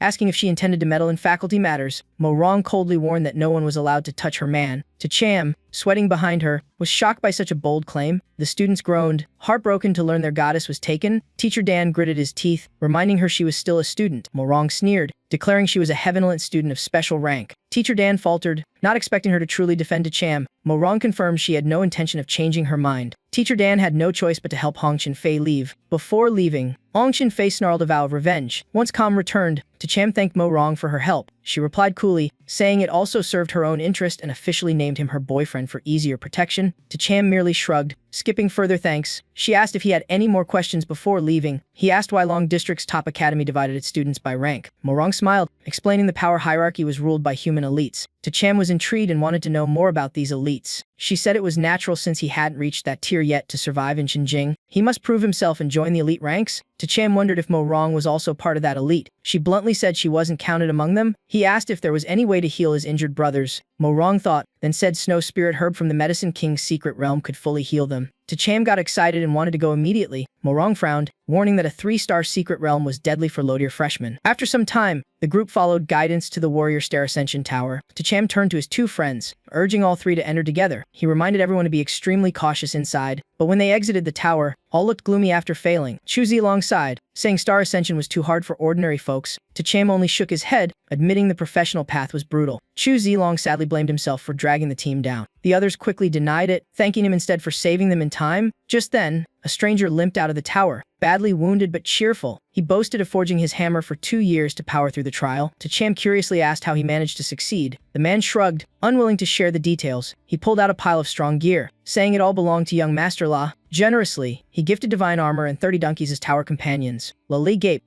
asking if donkeys could really enter a dungeon. The man laughed, saying they were just support tools. Try and see. The trio brought the donkeys in, but mistakenly entered a summoner's tower, baffling everyone. Minutes later, they burst out beaming in victory. Tu Cham was stunned they'd ranked up so fast. Zhang Yu confirmed that after reaching 2 stars, her power felt tenfold stronger. Lele excitedly said his defense felt enhanced, like a major breakthrough. Tu Cham nodded, deciding the team would head into the Medicine King's secret realm. They arrived to find a massive crowd waiting, utterly stunned. Lele sighed, saying this must be the hottest dungeon around. Hearing the chatter, Tu Cham was puzzled until Lila explained today marked the herbs when centenniers ripening. Zhang Yu added that only 3 starfighters could enter safely. So many experts came but for 2 stars. It was suicide. Suddenly, a wounded team stumbled out. It was the famous Shinsu squad of 3-star members. Seeing their miserable state, they clearly failed for the 3rd time. Someone said the dungeon's difficulty had risen to nightmare because of the rare herb. Many lost hope, saying if Qin Suo failed, no one else dared go in. Tu Cham firmly said he'd go alone to avoid dragging his newly ranked up team. Lali agreed, saying they'd only slow him down anyway. Chu Zilong worriedly told him to retreat if things went wrong. Tu Cham reassured them and stepped into the secret realm. Just then, a familiar voice called his name. It was someone he knew. Tu Cham smiled, saying what a coincidence to meet here. Like Xiangnan stood beside a young man, introducing Tu Cham as a top student from Xinjiang. She then introduced the man as Du Xinyai, 2nd year, 3-star, and leader of Team Xinyai. Du Xinyai remarked that talented mature students fade quickly in Xinjiang. advising Cham to adjust his mindset. Cham sarcastically noted Du was a privileged kid from academia. Du proudly confirmed, saying his aura was unlike commoners. Cham gave a thumbs up, smirking that aura reminded him of the rich brats he used to beat up. The crowd bristled, some shouting he was arrogant and deserved a beating for comparing himself to Academy C elites. Another held them back, saying let reality teach the newbie a lesson. Like Xiangnan anxiously asked if Cham planned to enter the Medicine King realm too, and he confirmed. She asked where his team was. Cham shrugged, saying he was going solo. Xiangnan's eyes widened in horror. Calling it reckless, a student laughed mockingly, saying Cham was delusional to think he could solo the dungeon. Du Xinyi pretended to be generous, offering Cham a spot in his team. He turned and invited him again, saying it'd be easier to help. Cham coldly refused, saying he had other matters. The crowd murmured that he was too arrogant for his own good. Xiangnan defended him, saying Cham was someone she truly admired. Du Xinyi sneered, saying she was naive. Cham was nothing among true geniuses. He strode confidently into the realm, promising to show real power. Meanwhile, Cham ventured alone deep into the Medicine King realm. The air brimmed with fragrant herbs, astonishing him with their abundance. As he reached for one, a giant tree lunged out to attack. He reacted fast, summoning his beast to dodge the deadly strike. He thought grimly this place was truly dangerous, no room for carelessness. The giant tree roared, launching a fierce assault.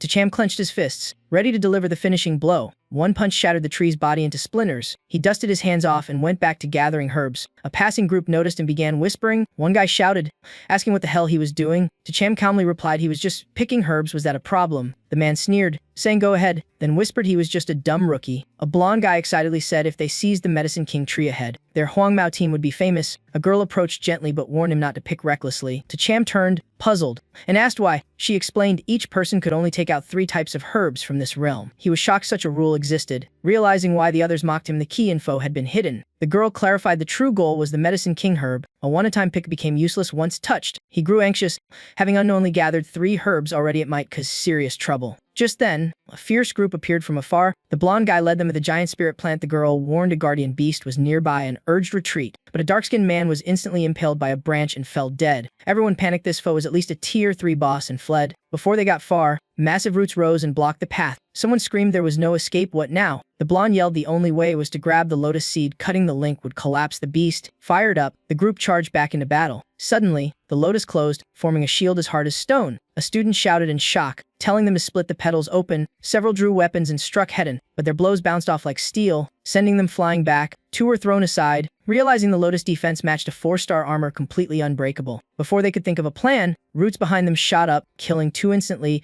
The blonde panted, admitting the Medicine King herb was too hard to claim. No team had ever succeeded. The last 3 panicked and fled, but the lotus beast chased them relentlessly. The trio exchanged cunning looks, plotting to lure it toward Cham to buy time. One agreed to the vile plan, and they all dashed straight toward him as the blonde's group closed in. 2 of Cham's allies quickly withdrew from danger, but as he ran, his foot sank into quicksand, clearly a spell trap. He spun around, eyes cold, glaring at the fleeing traders and growled a challenge. The 3 snickered, mocking him for being dumb enough to be their sacrifice. Fury flared in his eyes as he vowed to make them pay in pain. The girl urged him to go first, her tone resolute, but he refused to leave her. She said she'd stay and block the attack, determined to counter when possible. He firmly refused, saying they should fight together instead. She sternly said he was inexperienced, and as the senior, she'd take responsibility, but the shifting sand made every step heavier. Time was running out. She cracked her whip fiercely at the oncoming branch. The sharp sound rang out, but the strike failed. She anxiously urged a retreat. Before he could turn, massive roots surged up to block every path. All directions were sealed, no escape left. Despair filled the air, every hope snuffed out. She gasped for breath, sweat pouring as danger closed. Meanwhile, the blonde gang watched secretly from afar,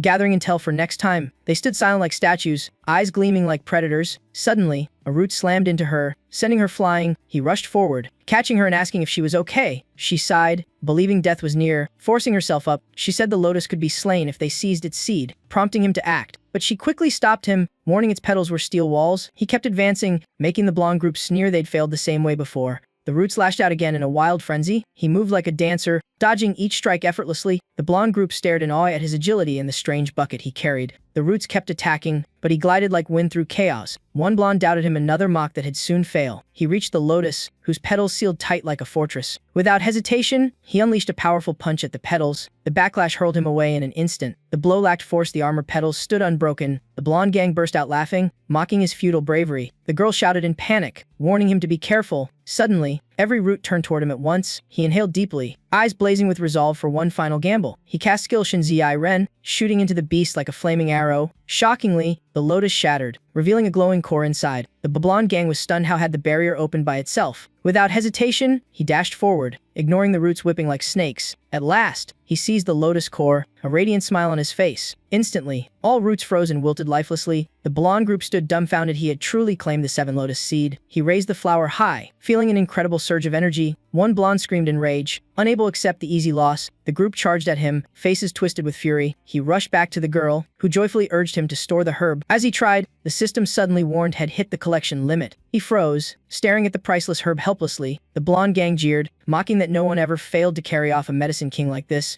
One shouted, demanding he hand over the 7 lotus seed immediately. His anger flared. He wouldn't yield to those who'd tried to sacrifice him. The leader smirked, saying he knew Tacham couldn't keep it, so had better surrender. Tacham's lips curled in firelit defiance. He said his flames would decide its fate. The blonde gang gaped in disbelief that had dare burn such a treasure. He instantly summoned his fire beast without hesitation. The group roared threats, promising revenge if he dared act. Tacham laughed wildly, taunting them and tossing the herb to his fire pet. The blonde gang screamed in horror, begging him to stop, but the fire beast didn't hesitate. It gulped the herb down whole. One man screamed in agony at the waste. Unable to accept what had seen, the system announced the fire beast had successfully absorbed it. Stats skyrocketing. In an instant, its body glowed and sprouted a radiant horn. Tacham grinned proudly, satisfied the treasure wasn't wasted. The blonde leader went berserk, ordering an all-out attack. His men charged, both furious and convinced Tacham was insane. But Tacham smirked slyly and shouted to summon his special army. Instantly, countless donkeys appeared, flooding the ground like a tidal wave. The blonde gang panicked, utterly confused by the sight. One stammered, asking if he was a summoner. The leader yelled, "Who summons 10,000 donkeys?" Too late, his donkey horde stampeded, trampling everyone into chaos. After the storm, silence fell. Tacham told the girl to leave with him. She nodded, still stunned by what Shed witnessed. He led the donkey army forward, looking like he ruled the entire realm. The girl whispered in disbelief, "Were all those donkeys really his?" He nodded calmly, smiling like a breeze. She eyed him curiously, asking what his profession was. He simply replied he had none. She laughed in disbelief, saying his power surpassed even super professions. As they talked, a swarm of bloodthirsty flowers blocked their way. Without pause, he shouted for the donkeys to charge. In seconds, the flowers were crushed to mush under the hooves. He turned and ordered the herd to eat every herb left behind. The donkeys eagerly munched through everything, leaving nothing but dirt. The girl was stunned. He actually let them devour all the herbs. He replied calmly that herbs regrow anyway. This realm was now his buffet. She laughed, then suddenly wondered why she was alone in the realm. She sighed. No team had wanted to accept her. He asked in surprise if it was because her profession wasn't valued. She denied it, saying she was strong enough for any academy. She was a dragon knight. He widened his eyes, saying that was a top-tier class. How could she be shunned? She smiled awkwardly, admitting she hadn't found a dragon partner yet. Without one, she felt unworthy of the title and came here seeking dragon grass. That herb emitted a scent that attracted dragons. Her final chance. Far away, Du Chenyi's team advanced cautiously, suspicion on their faces. A member complained they hadn't found a single herb, let alone a royal one. Captain Du Chenyi frowned, saying something was definitely off. Someone guessed all herbs had been looted by someone far beyond normal students. Du Chenyi coldly ordered them to keep searching and scout ahead. Meanwhile, Tacham received alerts that his donkeys had absorbed herbs and were evolving. The system added they'd learned a new group skill, rolling herd slam. Tacham chuckled at the ridiculous name. The system explained it was a powerful group skill. The more donkeys, the stronger it hit, especially deadly against plant and wood types. Suddenly, they spotted a massive creature blocking the path. It was an elite trend, a powerful beast of the Medicine King realm. It struck first, swatting 3 donkeys away in a single blow. The girl urged retreat, but Tacham smirked, saying he'd crush it for good. He ordered a test of the new skill, picking 10 donkeys for the trial. The chosen herd spun forward like a prairie cyclone. The Trent staggered a few steps but stood firm. The girl exclaimed nervously it wasn't enough to pierce that giant body. Tacham sneered, saying the skill wasn't weak, just too few donkeys, then summoned 50 more. 50 donkeys spun together, surging like a tidal storm toward the Trent. In a blink, they drilled through its belly, toppling it instantly. The girl gaped, asking if he was some kind of fable master. He laughed helplessly, neither confirming nor denying, but truly wasn't one. She still had believed only a fable master could pull off such absurd power. Suddenly, a sweet, rich scent drifted by, halting his steps. The girl gasped with delight. It was the fragrance of dragon grass, her target herb. But as they neared, a ring of towering Trents appeared, guarding 3 royal herbs, one glowing dragon grass among them. Tacham's eyes gleamed proudly. He summoned 500 donkeys and ordered a rolling annihilation. In seconds, the Trents were obliterated, blasted apart like sawdust. The girl was dumbstruck. 5 beasts wiped out by donkeys in one strike. She declared that among freshmen, only Mo Rong Liuxi could match his strength. Tacham laughed humbly, saying he was still far below that legendary senior. She approached the dragon grass, eyes shining with emotion at her long-sought goal. She turned, asking to take the dragon grass while leaving him the other two. He refused the greater share, saying she deserved it after risking her life for him. She was moved to tears, insisting all three should be his and she'd never forget his kindness. He curiously asked if the royal herbs had fixed coordinates within this realm. She shook her head, explaining their positions always shifted. There were only 7 in total, and they now had 4. She added that finding the snow spirit herb would require searching the entire area. He patted the lead donkey, commanding the herd to scatter and hunt for herbs while cleaning up leftovers. Meanwhile, Dushinya's group wandered on, confused by the total absence of beasts and plants. Dufrowny clearly remembered this spot had the 7 lotus seed. Yet now it was barren. Perhaps the realm had changed. One teammate suggested the chaos might be lucky, making movement easier. In a snowy region, Tacham shivered violently, teeth chattering in the freezing cold, but he clenched his jaw. Eyes gleaming, he sensed an ice-type royal herb nearby, likely the snow spirit herb. In the distance, a group was locked in fierce combat with a giant ice element monster. They shouted in unison to unleash all fire-type skills for a counterattack. Flames roared high as the group poured every ounce of firepower onto the monster's icy armor. The girl's face hardened. She recognized it as a snow giant, even stronger than a Trent. The beast roared and spat a massive, deadly ice orb. She screamed a warning, telling everyone to dodge immediately. The orb struck, exploding and flinging the team like leaves in a storm. The monster charged in, unleashing an overwhelming assault. One fighter panicked, crying for help in despair. Tacham didn't hesitate. He ordered the donkeys to launch a rolling assault. The herd spun like a whirlwind, slamming into the beast and cracking its ice shell. Within seconds, the monster was crushed, its body melting into water. The survivors cheered wildly, stunned that anyone could slay a snow giant, and searched for their savior. A young man stepped up to thank him and ask his name. Tacham calmly introduced himself, voice modest and steady. The man froze, mistaking him for a member of the prestigious clan. Tacham chuckled, denying any connection to that famous family. Baiji frowned, guessing he must be a disciple of some great academy master. But Tacham denied that too, expression unchanged. Baiji, astonished, speculated he was at least an elite student of the academy system. Tacham simply shrugged, saying he was just an ordinary freshman. Baiji stood speechless, unable to believe a rookie had slain a snow giant. He muttered in disbelief, insisting no one outside the system could have such power. Tacham smirked coldly, offered no reply, and left with the girl and his donkeys. But Baiji called after him, inviting him to join his group. Tacham frowned slightly, puzzled by the sudden offer. Baiji puffed his chest, bragging that one word from him could make Tacham famous overnight. His lackeys chimed in with flattery, but Tacham coolly replied that the only person he trusted was the girl beside him. Baiji froze while Tacham laughed mockingly, brushing him off and walking away. One underling whispered that the kid was way too cocky. The group fumed at being insulted by a mere freshman. Baiji quietly ordered them to follow. The girl cautioned that academy disciples held grudges, warning him to be careful. Tacham only smirked, dismissing those arrogant fools as beneath notice. In the midst of the frozen river, a divine light appeared, the snow spirit herb glowing brilliantly. Tacham shouted in joy. He had finally found the royal herb he sought. But sensing their presence, the snow spirit herb raised massive ice walls, forming a fortress-like defense. The girl whispered nervously that breaking that wall would be nearly impossible. Tacham gritted his teeth, refusing to quit,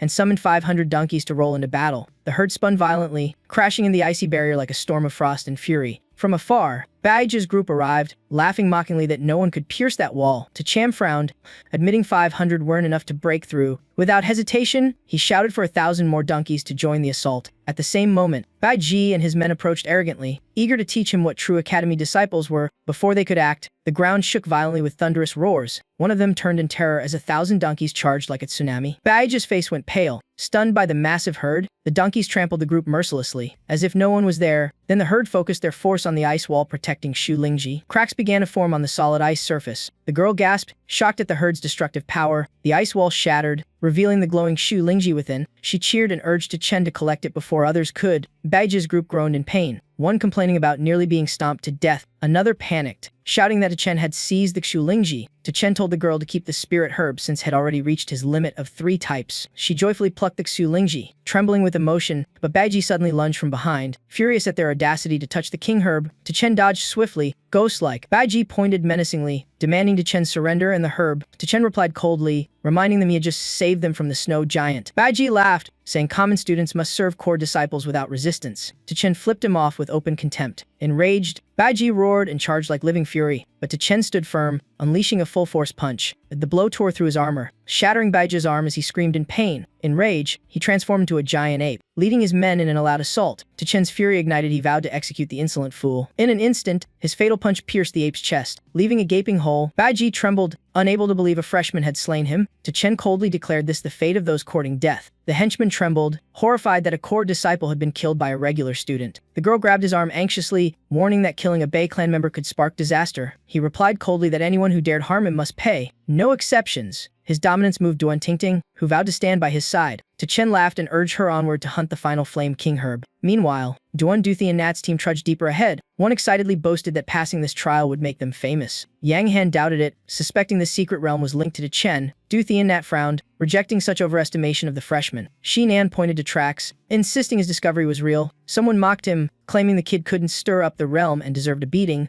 To Chen and Duan Tingting entered the desert, facing a deadly flame king herb that made him wary. He tested the danger by sending a donkey forward. Instantly, spikes impaled the poor beast. The system reported a lost life, shocking To Chen with his first casualty. Duan Tingting nervously urged retreat, saying they'd gained enough already. To Chen decided to go all in, letting the lead donkey devour the last 2 flame king herbs. Its body trembled, glowing as if evolving to a higher level. The system announced it had grasped evolution force. Stunning To Chen with curiosity, the lead donkey brayed loudly, summoning the whole herd. The donkeys lined up neatly like a military formation. The girl was puzzled, unable to guess its intent. It radiated energy, channeling power into each donkey ahead, making their aura surge. To Chen cheered as he realized it was initiating group evolution. The system reported a split evolution. 10 became fire-type beasts with fireball attacks. To Chen was thrilled his herd now resembled a professional combat unit. The girl's eyes sparkled in excitement. Imagining their power, he ordered the fire donkeys to bombard the thorny flame king herb. The giant thorn plant couldn't withstand the barrage and collapsed. The girl was awestruck by the herd's long-range might. From the ashes, a radiant blossom shot into the air. To Chen dashed forward and snatched another flame king herb. Calmly, he tossed it to the leader, urging another breakthrough. The leader swallowed it, and another batch of donkeys gathered. A glow enveloped them, forming metallic armor plates. The system declared 10 had evolved into defense-type beasts with iron bodies. To Chen rejoiced, admiring their steel armor as perfect living shields. The two ventured deeper, where a glowing spirit flower floated ahead. The girl beamed, saying it was the final king herb that could break a century-old record. But her smile faded. Sensing danger behind the anomaly, she gripped her whip, determined to test its reaction. Her strike tore through empty air, utterly ineffective. He was surprised the lash hadn't even touched the flower. She tried several more times with the same empty result. Suddenly, the spirit flower countered with a rain of razor thorns. To Chen shouted a warning for her to dodge. He immediately sent an armored donkey forward to block. Its steel scales deflected all the spikes harmlessly. She exhaled in relief, grateful for the timely living shield. To Chen nodded, praising the iron donkey's defense beyond expectation. She stepped closer, noting the creature was immune to normal attacks. To him, strong foes weren't scary, invincible ones were. Just then, Duthi and Nat's team arrived arrogantly, one mocking that he was still alive, another sneered that he only survived due to the realm's chaos. Their attention quickly shifted to the floating spirit flower. Duthi and Nat haughtily declared the herb belonged to them. To Chen shrugged, saying whoever could take it deserved it. He condescendingly told To Chen to back off if he knew what's good for him. Shi Nan stepped up, accusing him of stripping the area's spirit herbs bare. To Chen casually confirmed, implying only he dared do that. Duthi and Nat waved, ordering his men to seize the king herb for glory. 2 of them shot toward the spirit flower. Both hit empty air and cried out in panic. A rain of spikes fell instantly, turning them into pin cushions.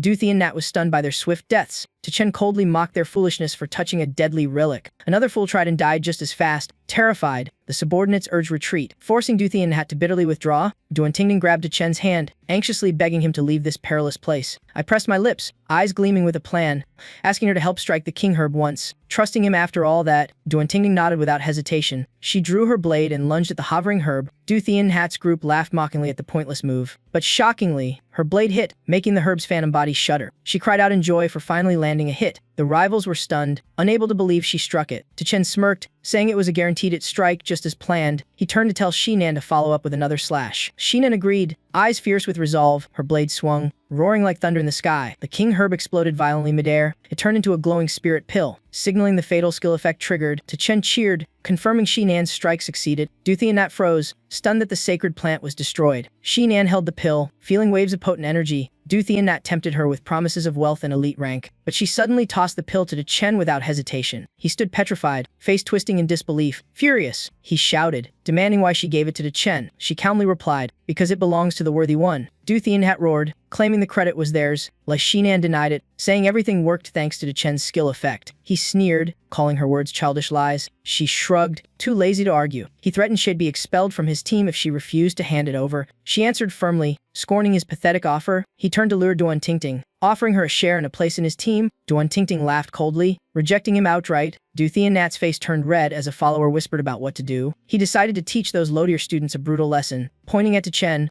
he ordered him to hand over the king herb. Chen replied coldly, "And what if I don't?" He threatened murder. Sure it faced no punishment. Chen raised the king herb, daring him to try taking it. Du Thiennat thought he was surrendering and ordered him to kneel. Chen grinned, saying he'd rather feed it to a donkey than give it to him. Du Thiennat screamed, red-faced with rage. He howled again, unable to believe Chen actually fed the priceless king herb to a donkey. Chen laughed mockingly, bragging his donkeys had eaten nearly all the herbs while Du fumed uselessly. Du Thiennat roared back, calling it a lie since no one could collect all 7 roots. Chen only shrugged, tossing out another taunt that made him explode. Out of control, Du charged at him, intent on killing. But suddenly, a radiant gate appeared, halting the fight. Everyone was shocked it was the exit portal of the king herb's secret realm. Du Thienhat's face shifted. He ignored Chen and rushed to leave first. With arrogant pride, he told his men to retreat, claiming a glorious victory. Shinan looked at Chen regretfully, saying he should have been the first to clear it. Chen smiled confidently, certain that true glory could never be stolen. Outside, the crowd gathered tightly before the gate, waiting for someone to emerge. Someone wondered why Deka still hadn't appeared. The teleport gate suddenly flared brilliantly, shaking the entire area. People panicked, thinking someone had cleared the legendary realm. No one ever could. Chen Diet shouted that it could only be Decay, but Du Thiennat stepped out first, wearing a triumphant grin. The crowd erupted, praising his team for making history. He held his head high, boasting of his and his team's glory. He sneered at Shinan and Tingting for missing their chance. Flatterers swarmed around, begging to join his team. He pounded his chest, claiming victory was thanks to his own brilliance. But just then, the system voice announced the true passers to Chen and Duan Tingting. Everyone froze in utter shock. Du Thiennat was speechless, stammering in panic. One follower pointed blankly, muttering to Chen's infamous name. Du Thiennat yelled in protest, insisting his team exited first. Chen stepped forward calmly, voice sharp as a blade, saying had collected all king herbs. Du Thiennat's voice shook as he denied it, calling it a system error. But the system confirmed again that Chen gathered all king herbs and cleared the realm first. The crowd gasped, unable to believe every king herb was taken. Du Thiennat stood frozen, refusing to believe it truly taken all 7 roots.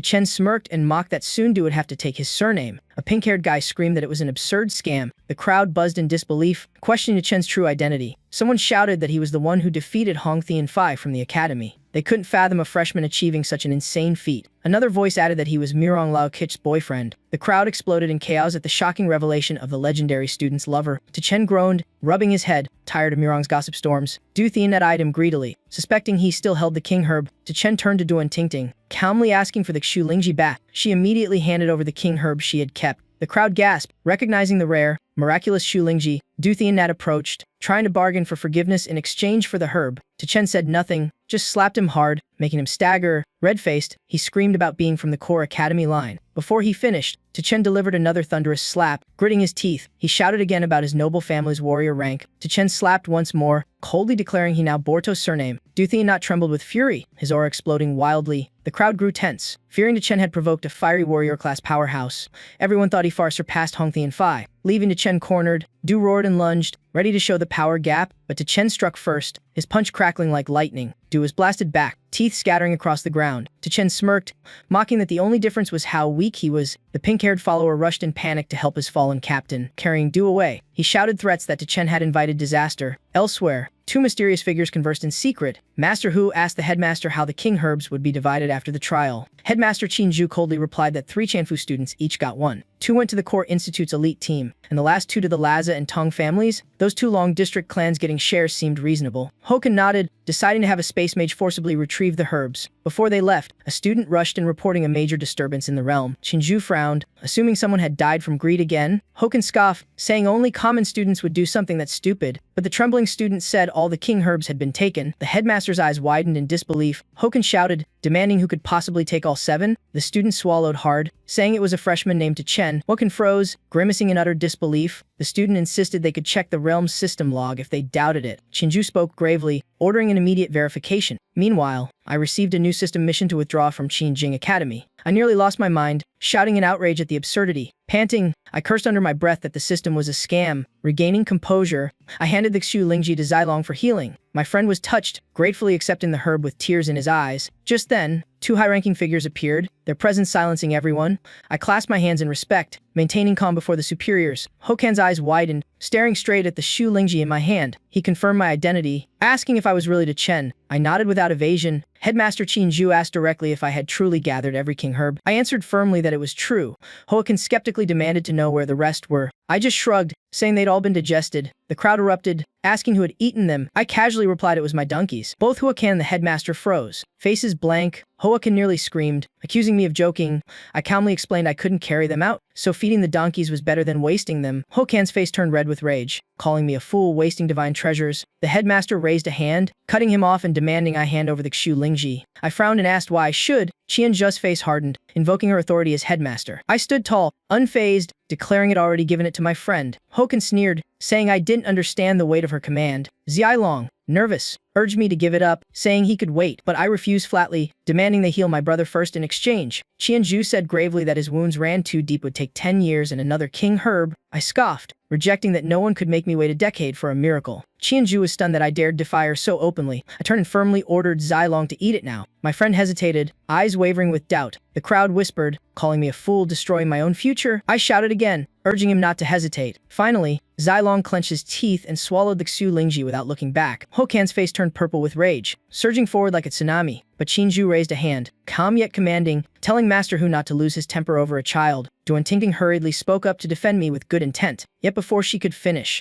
Qianzhu cut her off coldly, eyes icy on me. Then her tone softened, saying kindly I was her student, how could she be angry? She turned away and ordered word sent that the king herbs were all taken, so no distribution was needed. Xiaolong looked at me worriedly, warning I had just made enemies of the entire elite class. Lele cursed furiously, outraged at the academy's rotten conduct. I pondered silently, realizing the system had foreseen this. I no longer belonged here. Suddenly, Zilong's body burst with vitality, glowing with newfound life. He leaped up in excitement, realizing he could move freely again. I asked how he felt, testing the recovery's extent. Xiaolong said he felt fully strengthened, stronger than ever before. Lele couldn't hide his awe, stunned by the transformation. He looked at his friend with teary admiration. 3 days passed, and Lele fumed that the academy still ignored them. I nodded, saying it was expected they were isolating us, but I smiled, eyes shining with resolve. Rest time was over. Xiaolong asked who would lead the next mission. I declared boldly that if no one else would, I'd lead myself. I gestured for everyone to prepare. We would conquer every academy trial. As we walked, the group chatted eagerly. Li mentioned the upcoming disciple selection. Xiaolong worried they lacked a mentor and might face trouble. To enter the battlefield for training, a guide was mandatory, or entry was forbidden. I smiled thinly, eyes sharp, deciding to start with exploring a secret realm. Qianjing Academy held 7 exclusive spatial zones, ruling thanks to the King Herb realm. The other 6 remained unbeaten. Rumor said anyone who cleared all 7 would earn a rare academy reward. What kind of reward was so coveted by everyone? To clear them, students had to choose the highest nightmare difficulty. Was the academy elite title itself that reward? Exactly, those who conquered all 7 nightmare realms became elite members, far above ordinary students. Qinjing's hierarchy was brutally strict, with up to 369 ranks. Near the secret realm's gate, a crowd had already gathered, all eyes on them. Everyone noticed Chen's arrival and was genuinely shocked. He was at it again, never resting, always diving into danger. Xiaolong stepped up fearlessly, and the secret realm gate appeared. Someone whispered to young Master Leng that it was Chen himself. Leng warned not to mistake him again. They had to be sure.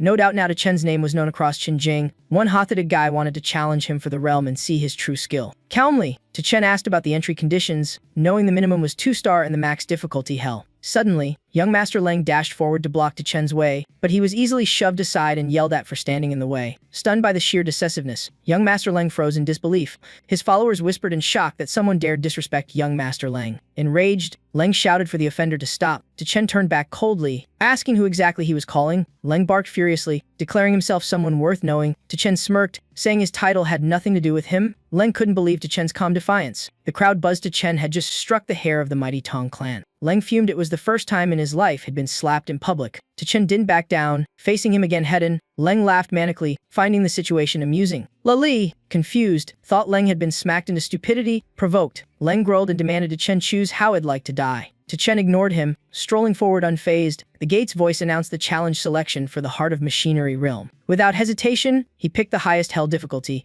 Instantly, all 4 members of his team were teleported inside. The crowd erupted as Chen entered hell mode, and Leng chased in rage. Many thought the group insane for choosing the death tier level. They mocked the poor squad, saying they'd die fast inside. Besides, anyone choosing Nightmare or above was sent to isolated zones, no direct rivalries. Leng, furious, boasted his team could clear hell with ease. Without delay, he too dove into the hell level after them. Onlookers gaped, few had ever dared enter that mode, sparking wild debate. The scene shifted to a dazzling futuristic city filled with advanced tech. A straight highway stretched toward the realm's final checkpoint. Suddenly, mechanical beasts emerged, their metallic gleam chilling the air. Without pause, Chen signaled the attack. Flames erupted like thunderbolts. In seconds, the mechs were obliterated, leaving heaps of scrap. His teammates followed close behind, moving at blinding speed. Following Chen felt like riding a storm, sweeping away all obstacles. They neared the final area, but danger was just beginning. Chen spotted a colossal machine descending from above. He shouted for everyone to dodge immediately. The metal foot slammed down, scattering the team in all directions. Panic spread, they couldn't identify the terrifying enemy. A gigantic mech loomed, towering like a mountain, its aura oppressive. Everyone gawked at the sheer size of the mechanical monster. It was clearly the final boss, the heart of machinery's overlord. The machine's cold voice warned that challengers would be annihilated. Chen said nothing, ordering an attack using the flow strike combo. His donkeys charged,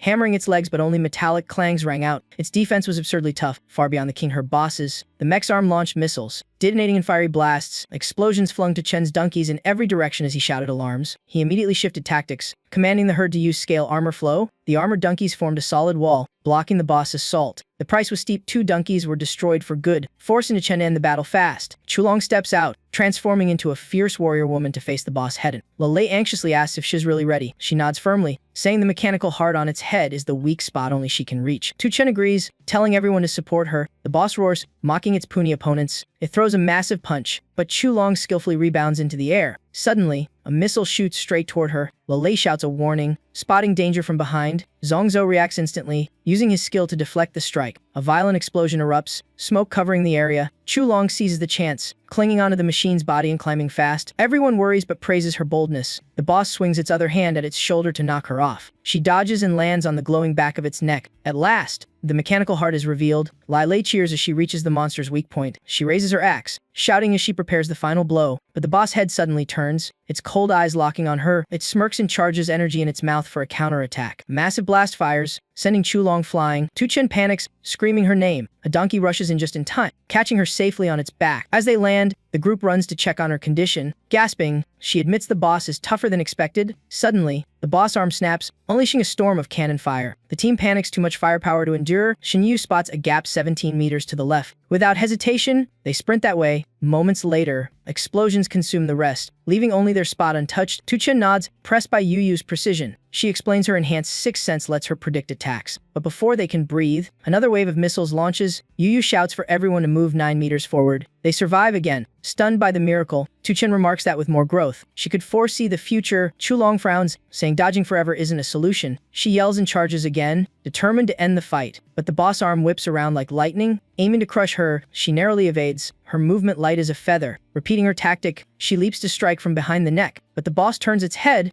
grinning cruelly at her futile effort. Chen realizes in horror the enemy has no blind spots. The boss fires a dazzling cannon blast to finish it. Unexpectedly, Chulong dives straight into its mouth, shocking everyone. Chen freezes in disbelief at her reckless move. The boss roars, thinking she's signing her own death. But inside, Chulong unleashes a barrage of mighty punches, warping its head. The machine screams in agony, clutching its head and thrashing wildly. Soon, its ears tear apart, sustaining heavy damage. It howls madly, attacking itself from unbearable pain. Chulong has pinpointed its vital weaknesses. In an instant, the head explodes, and the giant body collapses lifeless. Chulong jumps out of the wreck, holding a glowing crystal. Victory is theirs, the hell boss is slain. Lei cheers, awed by Chulong's sheer coolness. The massive mech collapses, shaking the ground violently. A voice announces they've cleared the hell-level dungeon with its rank, each earning a mechanical heart. Chen is stunned, he never thought he'd get the God Slayer title. He explains the mechanical heart is an ultra-rare item, dropped only on a first hell clear. Lei wonders what the item actually does. Chulong says it upgrades skills but only benefits the mechanical class. Lei looks confused as a tank warrior, unsure if it applies. Chulong hands him the crystal, telling him to use it. He refuses,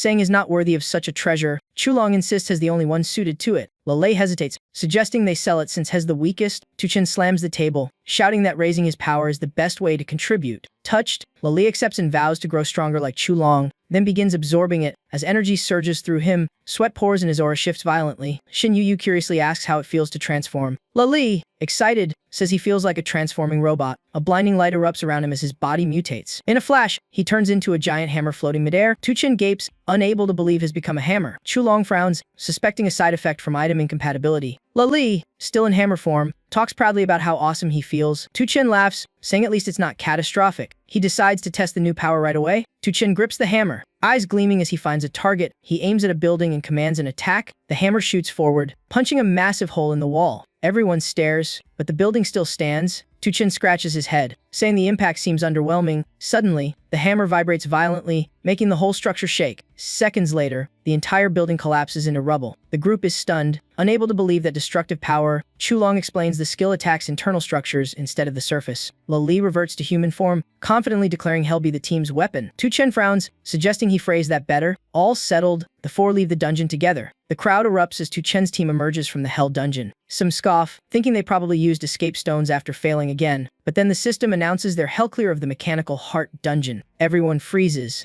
unable to believe someone actually beat Hell difficulty. Lei grins wide, relishing the crowd's stunned silence. Without resting, the group enters the next Hell dungeon, Dry Skull Swamp. Tuchen's fire squad tears through the dried corpses with ease. Compared to the mechanical heart, the other dungeons are clearly child's play. After clearing the Medicine King, only 5 dungeons remain, all far easier. The boss appears early but is soon surrounded and burned by the fire squad. Tuchen signals when the boss hits half a P for everyone to deliver finishing blows. The team moves in sync 3 strike at once. Boss drops instantly. Chulong is amazed they cleared it in under 5 minutes. Tuchen laughs, urging them to sweep the last 4 dungeons in one go. 30 minutes later, they emerge blazing with glory, having finished 77 Hell dungeons. The crowd outside freezes, stunned that Tuchen's group just blitzed every Hell dungeon. Whispers spread that Qianjing Academy might witness another prodigy like Morong Liu Ji. Meanwhile, other teams crawl out battered and half dead. Some gasp, saying Hell difficulty simply exceeds human limits. Young Master Lang spots Tuchen and screams, shocked as alive. He points at the Tian Lang team limping out, confirming their crushing defeat. Proudly, he boasts Jin Lang lasted an hour before using escape stones, unlike Tuchen's lot. He keeps mocking, claiming Tuchen's team just faked entry and bailed early. Tuchen grabs his hand, eyes cold with fury. Lang shrieks in pain, stunned by the retaliation. Calmly, Tuchen asks which eyes of his saw their failure. Lang still argues, refusing to believe Tuchen could clear Hell mode. Tuchen tightens his grip till the man's fingers nearly snap. Lang howls, cursing and trying to pull away. He roars that Hell make Tuchen kneel and beg, but right then, the system lights up. Tuchen's team confirms rank in Mechanical Heart. Lang freezes, checking the results in disbelief. The board shows Tuchen also earns rank in Dry Skull Swamp. Another dungeon cleared, the Dry Skull Swamp fully conquered. Henzun trembles, seeing even the Deep Beast Marsh beaten with S rating. All 7 dungeons display completed. Tuchen has cleared them all,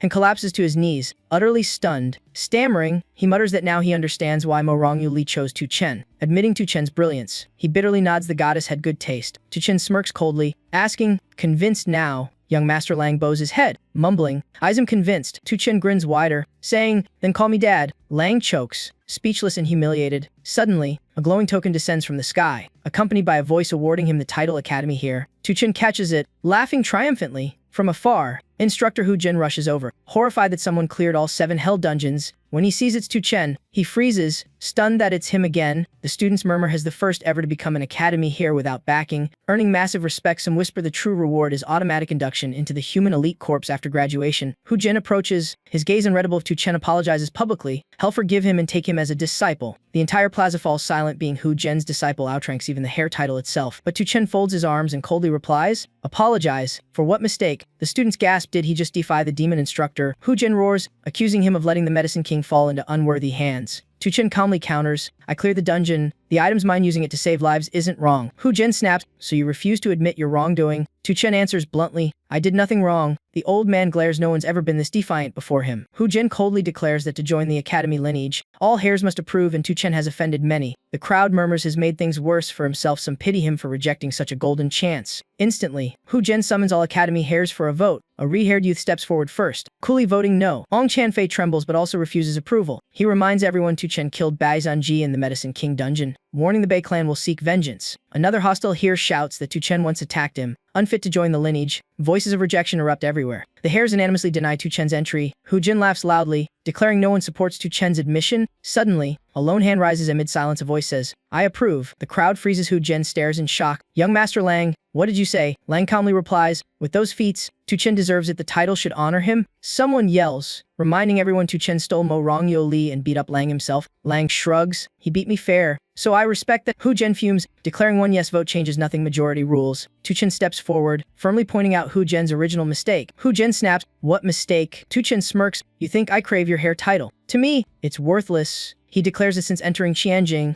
every so-called heir has only earned his contempt. The crowd buzzes while Hu Jen roars in fury at his insolence. Without hesitation, Tu Chen crushes the hair token before them all. Hu Jen stands frozen, as if struck by lightning. Lele bursts out laughing, thrilled by the audacious act. Someone screams in rage, calling everyone to kill Tu Chen. Just then, a thunderous explosion shakes the sky. Everyone looks up, panicking. It sounds like an earthquake. Someone shouts, "No, look up there." A massive space gate opens. A black hole forms beyond the city. Someone whispers, "Are the aliens launching more near the academy? They're insane." Principal Batin Zhu flies in, voice booming like thunder, declaring level 1 alert. No one may leave their post. He orders all second years and above to follow him to the outskirts for battle. Before leaving, he glances at Tu Chen, saying coldly, "Consider yourself lucky this time." With that, he soars away in a flash. Hu Jin grits his teeth and departs, leaving threats behind as the crowd curses Tu Chen. Tu Chen clutches his head, wincing from the explosion's ringing echo. Lele rushes over, worriedly asking if he just leveled up again. He confirms Tu Chen has reached 4-star, a rare feat for any Qianjing freshman. Chulong nods, saying after clearing hell dungeons, they should all ascend 2 or be left behind. Tu Chen shrugs, 4-star, huh, still feels the same. The team returns to the ascension zone. Lele shouts with joy as all 3 hit 3-star. Chulong affirms it's a key step to true mastery. The power boost is undeniable. From afar, someone yells, "Tu Chen, it's Enjuandi Hui." He turns, surprised, asking why she's here. She replies, "To join your team for the Broken God Realm expedition." He wonders aloud what exactly Broken God Realm means when invited to the team. Enjuandi Hui is shocked. They don't know it's the massive event linked to the spatial anomaly outside the city. He recalls witnessing it firsthand, realizing that must be the so-called Broken God Realm. Enjuandi Hui confirms it's the official name. Now open,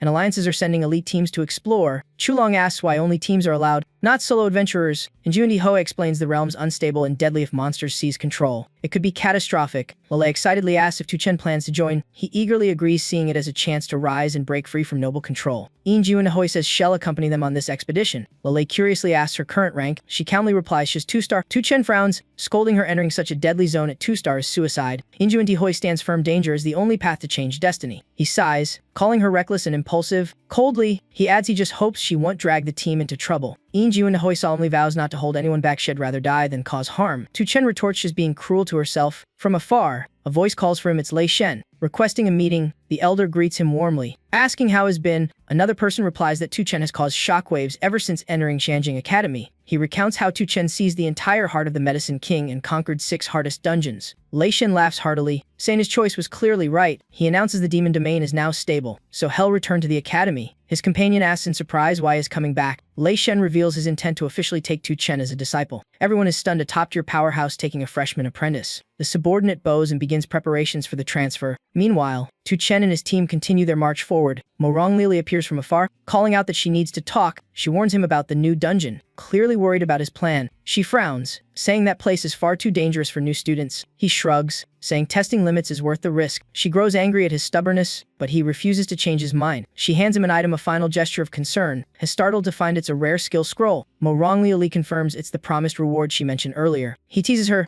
asking if she's being so nice because she likes him. Her face turns red as she tells him not to get ideas. She just doesn't want someone she believes in to die. She explains the scroll grants a random skill, and with a luck shard, it could yield an ultra-powerful one. He wonders how such a rare item could be obtained so easily. She simply shrugs, saying it's just information, nothing more. He forces a smile, sincerely thanking her. Back in his room, he muses that another skill never hurts. Suddenly, his body feels strangely hot. He digs into his bag and pulls out his parents' old heirloom box. Once sealed tight, it now opens on its own. A glowing stone rises from within, floating mysteriously. He freezes, stunned by this unexpected gift from his parents. The stone melts, its energy flooding into his body. The luck shard is fused. It's time to activate the scroll. Without hesitation, he uses the item as planned. The system announces his acquired in strength skill corpse detonation. He shouts with excitement, luck beyond belief. The result far exceeds expectations. Seeing the name, he guesses it makes corpses explode. Definitely worth testing. The team is ready, heading straight to the newly opened dungeon. The landscape radiates terrifying energy, putting everyone on edge. A disembodied voice requests confirmation of team data. Lai Lei reminds him they haven't chosen a name yet and tells him to decide. Laughing, he names it God's Lair. The team title is registered, declaring their mission to destroy all threats to humanity. Upon entry, the team instantly earns 3 military merit points. Lily is shocked, getting rewards just for registering. Chulong frowns, suspecting something's off since merit points are normally hard to gain. He admits the huge bonus might be compensation for extreme danger. Injuanti Ho agrees but remains fearless. She even grins, showing off her hammer form skill that boosts power immensely. She confidently says with him leading,